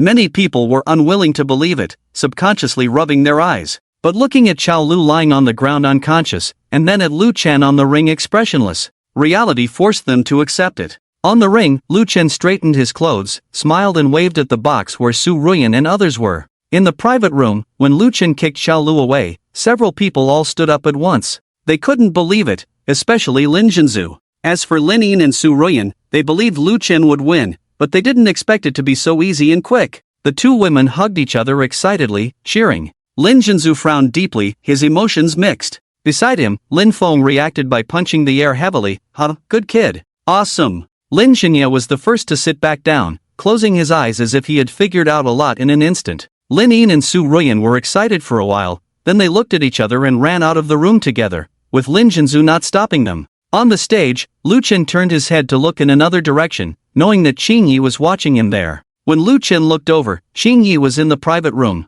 Qing Yi's hand holding the cigar visibly trembled, unable to control it, whether out of anger or fear. On the other hand, Shui Ying was dumbfounded. Thinking of the bet between her grandfather and Lu Chen, Shui Ying's face turned pale. At that moment, Lu Chen on the stage winked in her direction. Shui Ying staggered a few steps, turned and ran to Qing Yi, crying, "Grandpa, what should we do? What should we do now, Grandpa?" sobbing. "I don't want to go with him, I don't want to sob." Qing Yi lowered his head, suddenly looking much older. In a short time, he considered many possibilities, such as going back on his word. Even if he lost, what would happen if he refused to admit it? With the abilities Lu Chen had shown, his title as the Underground Emperor might change hands soon. And he remembered that he had ordered Xiao Lu to assassinate Lu Chen before. So, he had to honor this bet. Qing Yi looked at Shuang, his lips trembling, and said, "Xiaoying, Grandpa is sorry." Hearing this, Shuang knew that everything was irretrievable and fell to the ground in despair. There was another person present, Liao Fei. When he saw Lu Chen defeat Xiao Lu with one move, Liao Fei instinctively couldn't believe it. He slapped himself hard, afraid he was dreaming. But the painful feeling was so clear, so desperate. The only one who remained relatively calm was Ren Wu. Lu Chen's performance confirmed his guess. The host finally reacted, picked up the microphone and went up to the stage, raising Lu Chen's hand high. "Congratulations, Mr. Lu. Mr. Lu won. Mr. Lu won. Mr. Lu ended Xiao Lu's myth. Mr. Lu won." The host's tone was extremely excited, but the scene was surprisingly quiet. There were only murmurs, whispers, and discussions. If it weren't for the destroyed iron cage, many would have stood up and accused Xiao Lu of fixing the match. The facts left no room for argument, only the bitter reality of losing money. The next moment, two beautiful women rushed into the iron cage, each holding one of Lu Chen's arms. This scene undoubtedly rubbed salt into the wounds of the audience, and many people left angrily. Xiao Lu was carried away by medical staff. After Lu Chen and the two women showed affection for a while, they walked towards Qing Yi's private room. In the room, several people saw this scene, and Shui Ying's face turned pale with fear. "Grandpa, what should we do, Grandpa? He's coming. He's coming. What should we do?" sobbing. No one could answer her question, and silence spread. Lu Chen pushed open the door of Qing Yi's room, and when Shui Ying saw Lu Chen up close, she screamed in fear and hid behind Qing Yi. "Shui Ying, don't come near me. Don't come near me." Seeing Shui Ying so terrified, Lu Chen's eyes deepened, and he only glanced at Qing Yi. "Qing Yi, it's time to honor the bet." At this moment, several people walked into the private room again, including Lin Zhenzu and Lin Xinye. 2 days ago, it was Lin Xinye who accompanied Lu Chen and Qing Yi in a bet, so naturally he had to be a witness now. Qing Yi glanced around and then grabbed his granddaughter Shui Ying's hand. "Mr. Lu, Shui has no intention of reneging on the debt, but Shui has an unusual request." Lu Chen, Qing Yi, could we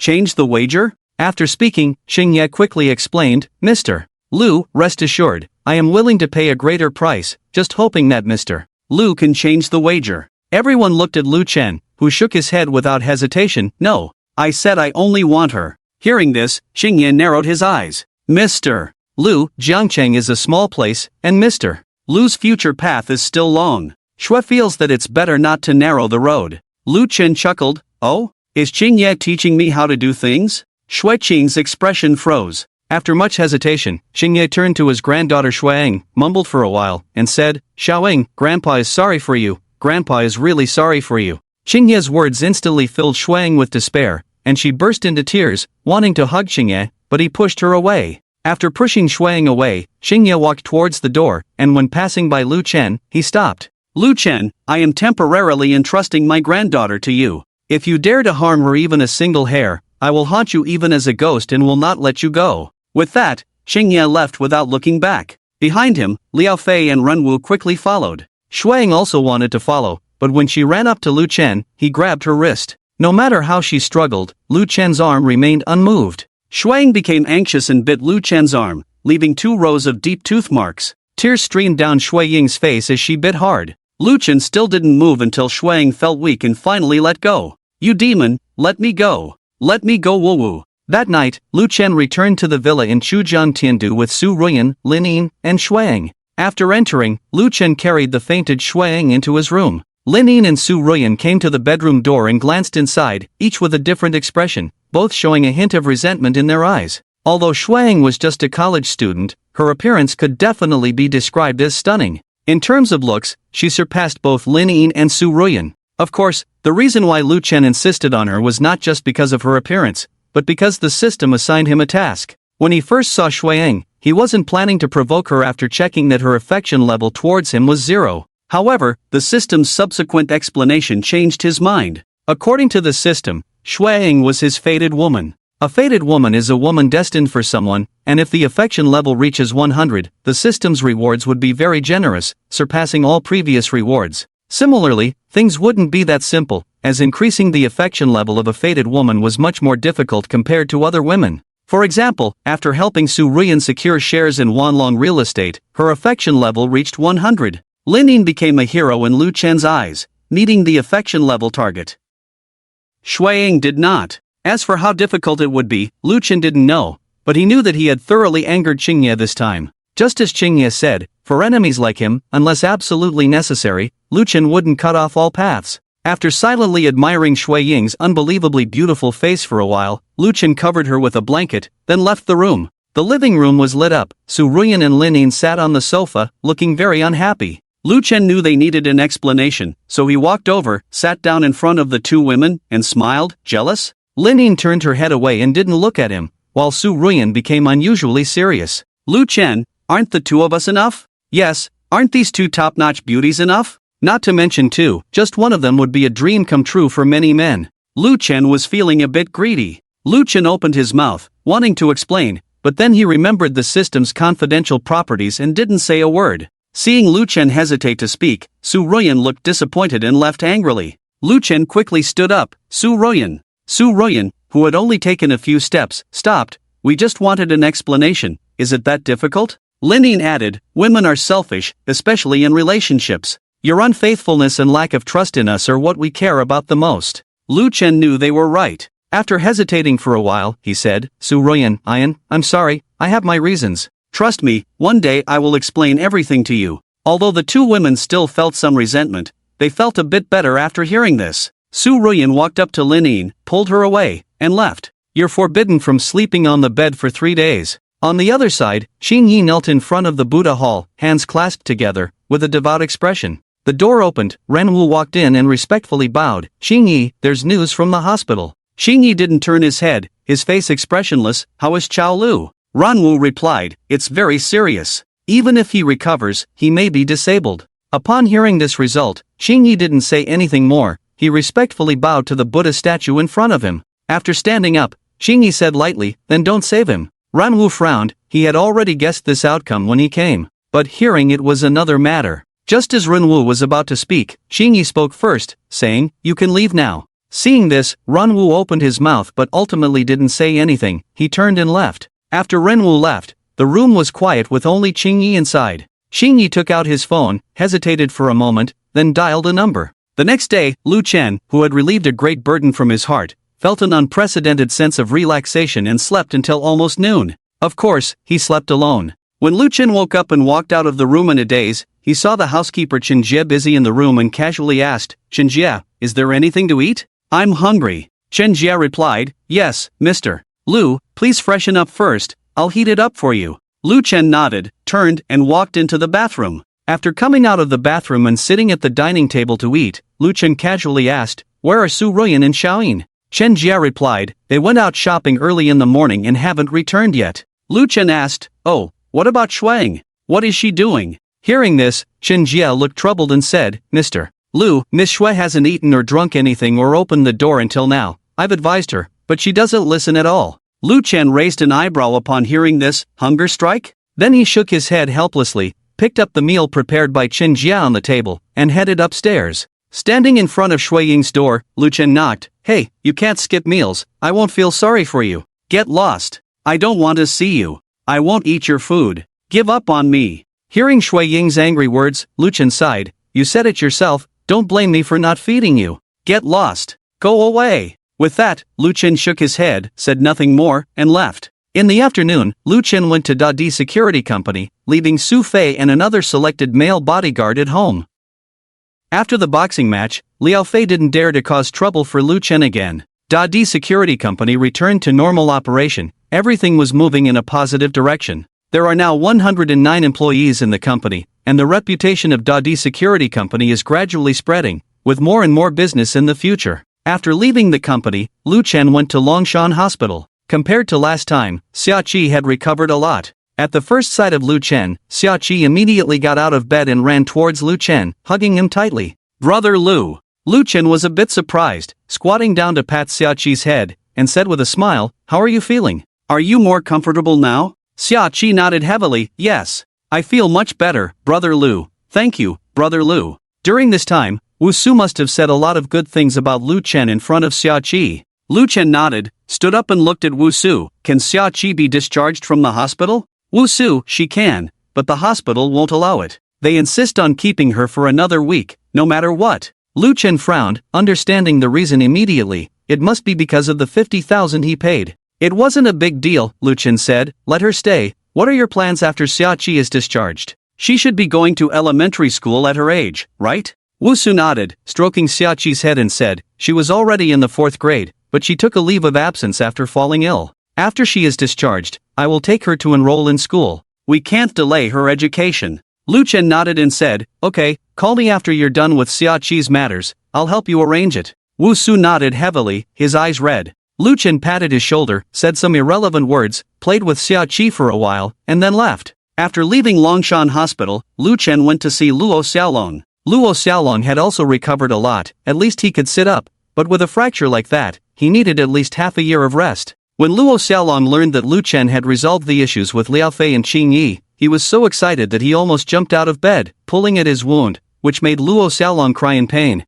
Seeing him like this, Lu Chen was also deeply touched. He chatted with Luo Xiaolong for a long time, until late at night when Lu Chen finally left the hospital. When he returned home, Su Ruyan and Linin had already come back, sitting on the sofa eating chips and watching Korean dramas, living carefreely. Lu Chen smirked and walked towards the two women, sitting between them. Unexpectedly, the two of them got up at the same time when they saw him, holding hands and going upstairs. Lu Chen understood, this time the two of them were definitely going to teach him a lesson. He touched his nose, not having a good solution. Thinking of Shuiying, Lu Chen called Chen Jie and asked, Chen Jie, has Shuiying eaten? Chen Jie shook her head with a worried look. No, she refuses to eat no matter what. Lu Chen sighed, feeling anxious, got up and walked towards the second floor. In front of Shuiying's room, Lu Chen knocked on the door and said, Shuiying, by doing this, you're only making yourself suffer, it's not helping anyone. Shuiying, get lost. Even if I die, I won't eat your food. Lu Chen frowned, you know this door can't stop me,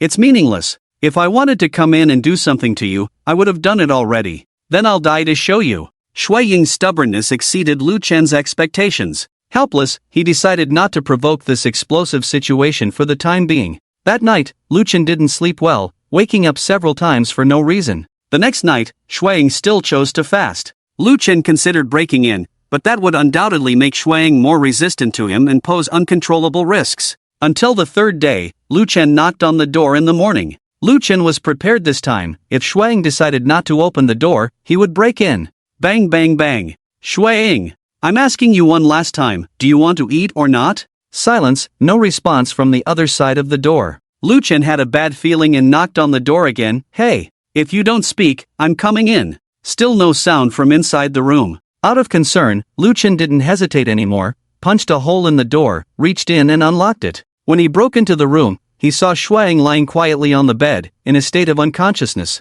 Lu Chen was shocked, walked over, felt her breath, confirmed that Shuiying was not in danger, just faint from hunger. Lu Chen was both angry and heartbroken, turned to Chen Jie standing at the door and said, Quick, make some porridge. Chen Jie hurried to cook the porridge, while Lu Chen went downstairs to get a bottle of water, then returned to Shuiying's room, holding her and giving her water. Shuiying, out of instinct, drank the water smoothly. After drinking the water, Shuang recovered a bit and woke up. But she had no strength due to hunger, not even enough to break free from Lu Chen's embrace, just weakly pushing him away. Get lost. I don't want. Go away. Shui Ying's repeated rejections made Lu Chen angry, his tone becoming more intense. Have you had enough of this? If you really hate me so much, what you should do is eat more, gain some strength. What's the use of making yourself suffer like this? You don't even have the strength to hit me, how will you get revenge? Just then, Shin Jia finished making the porridge, which had been prepared and only needed to be heated in the microwave.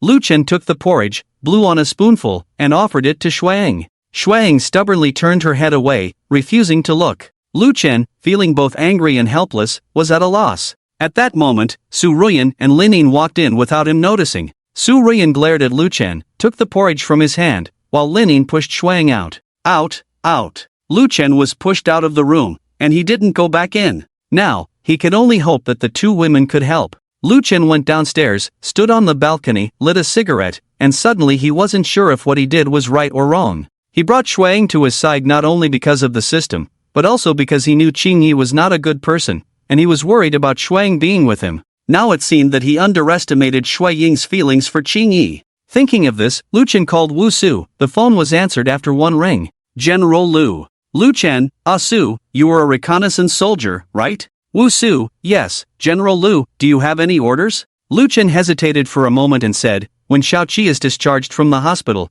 after you finish your current tasks, help me investigate the relationship between Shuang and Qingyi. I need her information. No problem, General Lu, I'll take care of it. Lu Chen, After hanging up the phone, Lu Chen turned around and saw Su Ruyan and Lin Yin coming down from upstairs. Lu Chen was about to ask how it went, but he saw Lin Yin holding an empty bowl, shaking it in front of him as if showing off. Seeing this, Lu Chen was stunned, walked up to the two women and asked, how did you convince her? Su Ruyan glared at him, you men never understand a girl's mind. After saying that, the two of them prepared to go upstairs, but Lu Chen grabbed Su Ruyan's hand and pulled her into his arms. Oh? That means I still don't understand you girls, we need to get to know each other better. Su Ruyan could tell the meaning behind Lu Chen's words. Blushing, she symbolically struggled a bit. Lin Yin, seeing this, turned around and hurried upstairs. Lu Chen lifted Su Ruyan up, laughing, now let's see how you can escape. Speaking, Lu Chen carried Su Ruyan upstairs and entered the bedroom of the two women.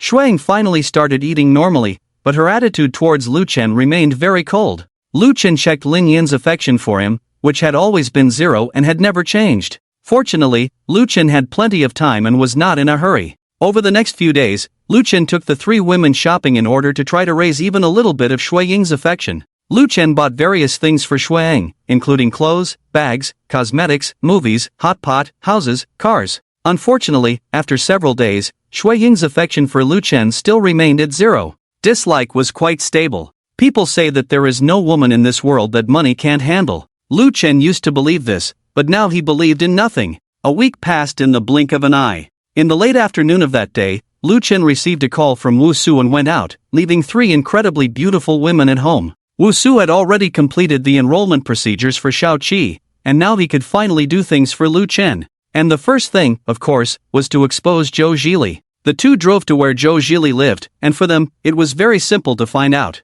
Zhou Zhili lived in an apartment in the core area of Jiangqing City. The 200 square meter apartment was something that many people would hesitate to approach. When they arrived at the door of the room, Lu Chen asked Wu Su not to show up for the time being, and he pressed the doorbell alone. After several rings of the doorbell with no response, just as Lu Chen thought Zhou Zhili was not at home, the door opened, and the person who opened it surprised him a little. Lu Yingying? Lu Chen was surprised. Lu Yingying was also surprised to see Lu Chen, followed by embarrassment. Who are you, darling? A familiar voice came from the room, followed by a familiar figure wrapped in a bath towel, Zhou Zhili. Zhou Zhili and Lu Chen recognized each other. A flash of panic in Zhou Zhili's eyes was fleeting, but Lu Chen still caught it. This further confirmed the fact that Zhou Zhili had hired someone to harm him. Long time no see. Lu Chen showed a harmless smile and greeted politely. Zhou Zhili thought Lu Chen didn't know yet and said with a smile, Mr. Lu, this is really rare, please come in. Lu Chen walked into the room and looked around at the delicate decorations in the room, but there was a faint scent of hormones that he didn't like. Lu Chen lit a cigarette and crossed his legs. Seeing Lu Chen's actions, Zhou Zhili, who had just brought a glass of water, was somewhat surprised and displeased, but still smiled and placed the glass of water in front of Lu Chen. Mr. Lu, have some water. Coming to see me so late, is there something you need? Lu Chen smiled and glanced at Zhou Jili, who was only wearing a bathrobe, and at the embarrassed Lu Yingying, without saying anything. Lu Yingying, feeling guilty, pushed him towards the bedroom to prevent Zhou Jili from saying anything inappropriate. Go, change your clothes, you look like this. Zhou Jili smiled awkwardly and didn't think much of it, then went to change clothes in the bedroom. While Zhou Jili was changing, Lu Yingying sat next to Lu Chen, bit her lip, and said, Lu Ji, things are not as you think. We just met innocently, what do you think of me? Saying that, Lu Yingying stood up and turned around. Her attire was still relatively normal. Lu Chen was confused. Why are you explaining this to me? Lu Yingying hesitated at his words, then changed the subject and asked, Lu Ji, do you have any business with Zhou Jili this time you came? Lu Chen didn't hide it, nodded, well, there are some old accounts to settle. Lu Yingying thought it was really about money and didn't think much of it. At this time, Zhou Jili came out after changing clothes and saw the intimate conversation between the two. His expression darkened. Mr. Lu, you seem quite close to my girlfriend, huh? Upon hearing the sarcastic remarks, Lu Chen's eyes turned slightly cold as he forcefully extinguished the cigarette but on the coffee table. I came to see you this time to verify something. Zhou Jili felt a sense of unease rising in his heart. What is it? Lu Chen said, some time ago, my girlfriend Su Ruyan and I were on our way home after attending an auction. Someone tampered with our car, causing the brakes to fail, almost resulting in a fatal accident. I just want to ask, does Mr. Zhou know about this? After listening to Lu Chen's words, even Lu Yingying sensed something unusual and looked at Zhou Jili strangely. In fact, when Zhou Jili heard the words brake failure, his heart skipped a beat. But he obviously wouldn't admit it so easily, furrowing his brows and saying, I don't know what Mr. Lu was talking about. Lu Chen said, oh, Zhou Jili, I don't want to beat around the bush with you. Since I can come to you, it means I have already found evidence. If you can confess on your own, it will save you a lot of pain. This statement made Zhou Jili understand that Lu Chen was clearly here to cause trouble. He also put away his polite attitude and said, Mr. Lu, if you are here just to make trouble, please leave. I don't know what you are talking about. Seeing that Zhou Jili was still in denial, Lu Chen opened his phone and placed several photos in front of him. Zhou Jili felt inexplicably anxious and immediately picked up the phone to look at it. The photos were chat records of him hiring someone to commit murder and transfer records. After seeing this information, Zhou Jili's expression finally changed. How did you get these things? Do you think you can frame me with a few photos? Who do you think you are? With that, Zhou Jili slammed the phone heavily on the sofa. Lu Chen's eyes completely turned cold. Zhou Jili's lack of respect had made him lose his patience. Lu Yingying, who was confused, ran over to pick up the phone and check the information in it. After seeing it, she was shocked and couldn't believe it. Lu Good, you must have made a mistake. I know him, he wouldn't do such a thing. Lu Chen sneered, know him? Do you really know him? Lu Yingying was speechless, turned to Zhou Jili, and showed him the photos on her phone. Zhou Jili, tell me what's going on. Is it true? Zhou Jili slapped the phone out of her hand, cursing, are you in cahoots with him? I've known for a long time that you have ulterior motives towards him, you despicable woman. With a crisp sound, Lu Yingying was stunned by Zhou Jili's slap, fell on the sofa, covering her face in disbelief as she looked at Zhou Jili. Zhou Jili, what are you doing? Zhou Jili's mind was in chaos, and his already suspicious nature made his behavior towards Lu Chen not surprising at all. As Zhou Jili made a move to continue hitting, Lu Chen grabbed his wrist, gave it a light shake, and flung him away, causing him to crash into a nearby table before stopping. Lu Chen stood up, coldly saying, stubborn and unyielding. With that, Lu Chen walked to the door, opened it, and called out. Wu Su, who was waiting outside, walked in. At the sight of Wu Su, Zhou Jili turned cold all over, his face pale.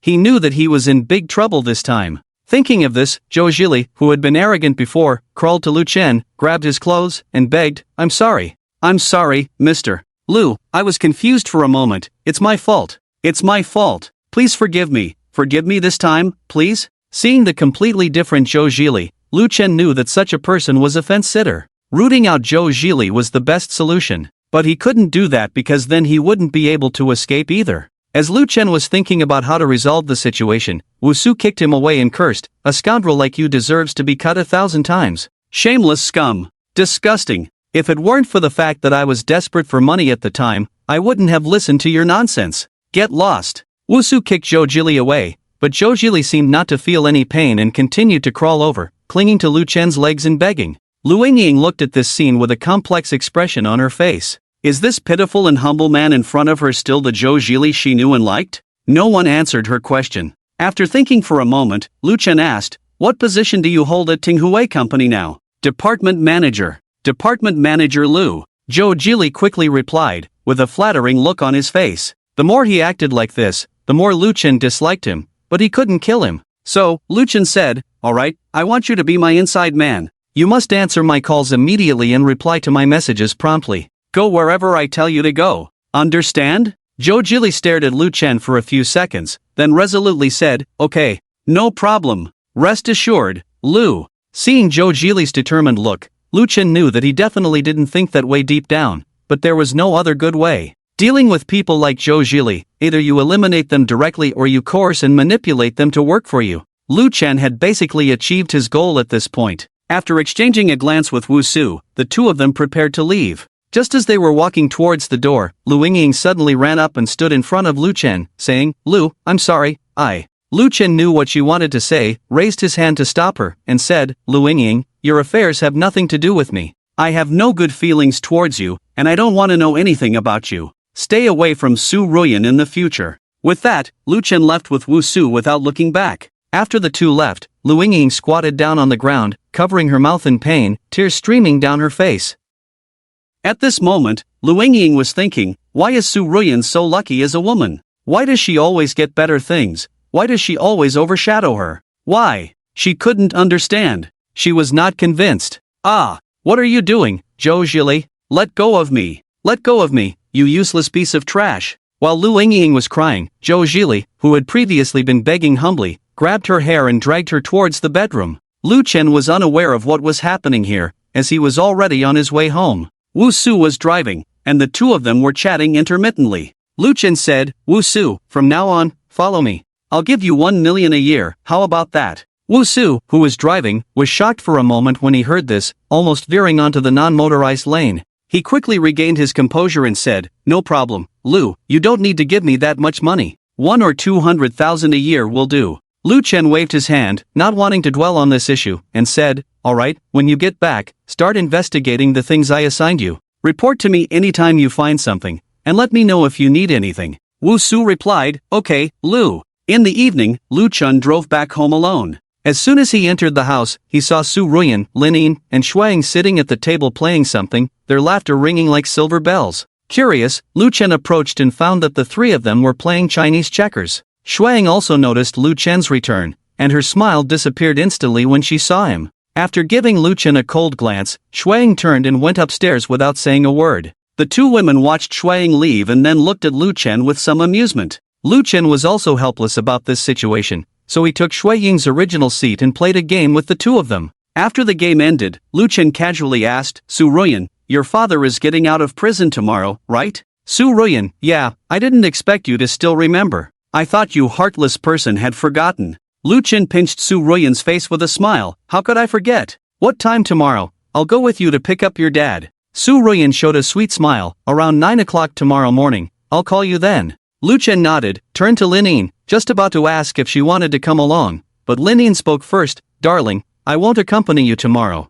I need to go home for a bit." Seeing the dilemma in Lin Yin's eyes, Lu Chen felt a bit worried. "Yin, is your dad giving you a hard time again?" Lin Yin shook her head. "No, my dad actually cares a lot about me. It's just, sometimes, he's also helpless." "Oh, it's okay, I won't leave you. Don't even think about getting rid of me in this lifetime." Lin Yin suddenly reverted to her mischievous self. Lu Chen didn't think much about it. He understood Lin Zhenzu wouldn't dare. So, amidst laughter and banter, the three of them entered the bedroom. The next morning, just past 8 o'clock, Lu Chen and Su Ruyan drove off to pick up Su Wanlong, who had completed his sentence. After a journey of over an hour, the two arrived outside the prison gates. After waiting for about 10 minutes, the prison gates opened, and a man in his 50s with a crew cut came out carrying a bag. Su Ruyan recognized her father from afar and ran happily towards him. "Dad!" Su Wanlong also recognized his daughter and embraced her joyfully. After a while, they separated, and Su Wanlong looked puzzledly at Lu Chen standing beside them. Su Ruyan wiped her tears, took Lu Chen by the hand, and walked over to her father. "Dad, let me introduce you. This is my boyfriend, Lu Chen." Lu Chen extended his hand. "Hello, Uncle Su." Su Wanlong looked at Lu Chen kindly. "Good, very good. Lu Chen, Uncle Su, let's go, we'll take you home." In the car, Su Ruyan and Su Wanlong sat in the back, while Lu Chen drove. Su Ruyan chatted with her father, telling him about the changes in Jiangcheng over the past 4 years and how she now owned Wanlong Real Estate Company. When Su Wanlong heard that Lu Chen had helped Su Ruyan regain control of Wanlong Real Estate Company, he was slightly surprised and asked, "Oh, is he that capable? What does he do?" Su Ruyan smiled proudly and said, "Of course, he started his own security company, he's the chairman, but he's capable of much more than that." Up front, Lu Chen felt a bit awkward hearing Su Ruyan's words and rubbed his nose. Why did this sound more and more off? So he quickly turned back and said, "Uncle Su, let's first get you cleaned up, and tonight we'll have dinner at home to welcome you."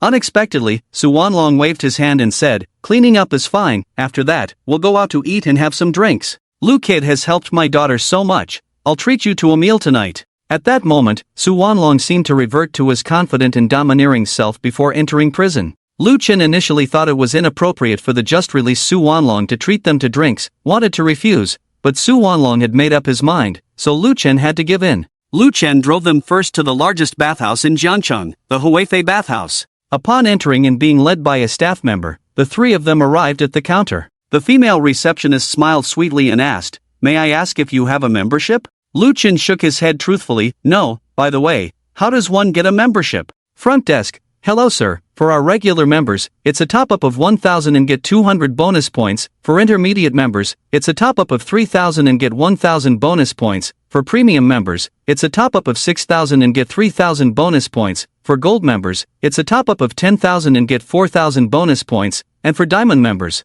it's a top-up of 100,000. All services at our Huafei bathhouse are discounted by 40%. May I know which membership you would like to apply for, sir?" After hearing the explanation from the front desk receptionist, Lu Chen frowned and asked, "What about topping up 1 million? The front desk receptionist and Su Wanlong were stunned, thinking Lu Chen was just showing off. Only Su Ruyan remained unfazed, having grown accustomed to Lu Chen's lavish spending. While the receptionist was still in a daze, Lu Chen handed over his bank card and said, "I'll take the highest level of membership here for this gentleman next to me." The receptionist took the bank card in a daze, entered 1 million on the machine, and processed the transaction. Seeing the transaction successful message, the receptionist realized they were dealing with a big shot and quickly completed the process. Shortly after, the receptionist handed the membership card to Su Wanlong, saying, "Hello, esteemed Star Diamond member, here is your membership card. Please keep it safe, and someone will guide you in shortly." Su Wanlong received the bank card with a similar expression to the receptionist. It turned out he had indeed topped up 1 million for the membership. After the initial confusion, Su Wanlong's impression of Lu Chen skyrocketed. "This is my son-in-law, ha ha ha." Su Wanlong left after explaining to the receptionist, feeling proud. On the way, Su Wanlong patted Lu Chen on the shoulder, "Good lad, being so generous, I'll have to treat you well tonight." Lu Chen, Uncle Su, where are you planning to go tonight?" Su Wanlong smiled and shook his head, "Well, you don't need to worry about that. You'll find out later." After bathing at the Huafei bathhouse, the three of them visited Wanlong Real Estate Company. Under Su Ruyan's complete management,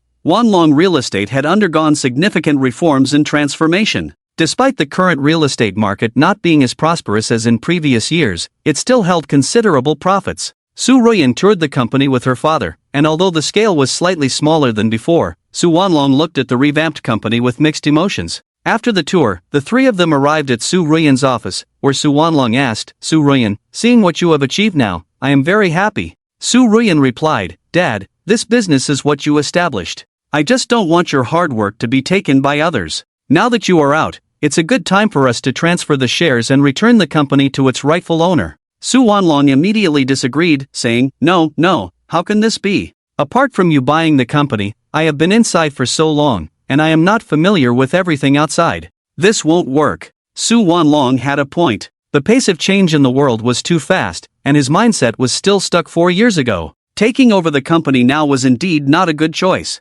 Su Ruyan frowned, pondered for a moment, and said, "In that case, Dad, let me manage it for a while, and you can adapt during this time. Once you are comfortable, we can proceed with the share transfer." Su Wanlong still shook his head, No, I can't accept this." Su Ruyan interrupted him, saying, "Oh, Dad, I have Lu Chen. I don't want to be tied to the company every day. I just want to be with Lu Chen and be a homemaker." Hearing Su Ruyan's words, Su Wanlong finally understood. After some contemplation, he said, "All right then, once I adapt, you can give me a small portion of the shares, and the company will still be yours. I'll help you manage it, okay?" Su Ruyan, Dad.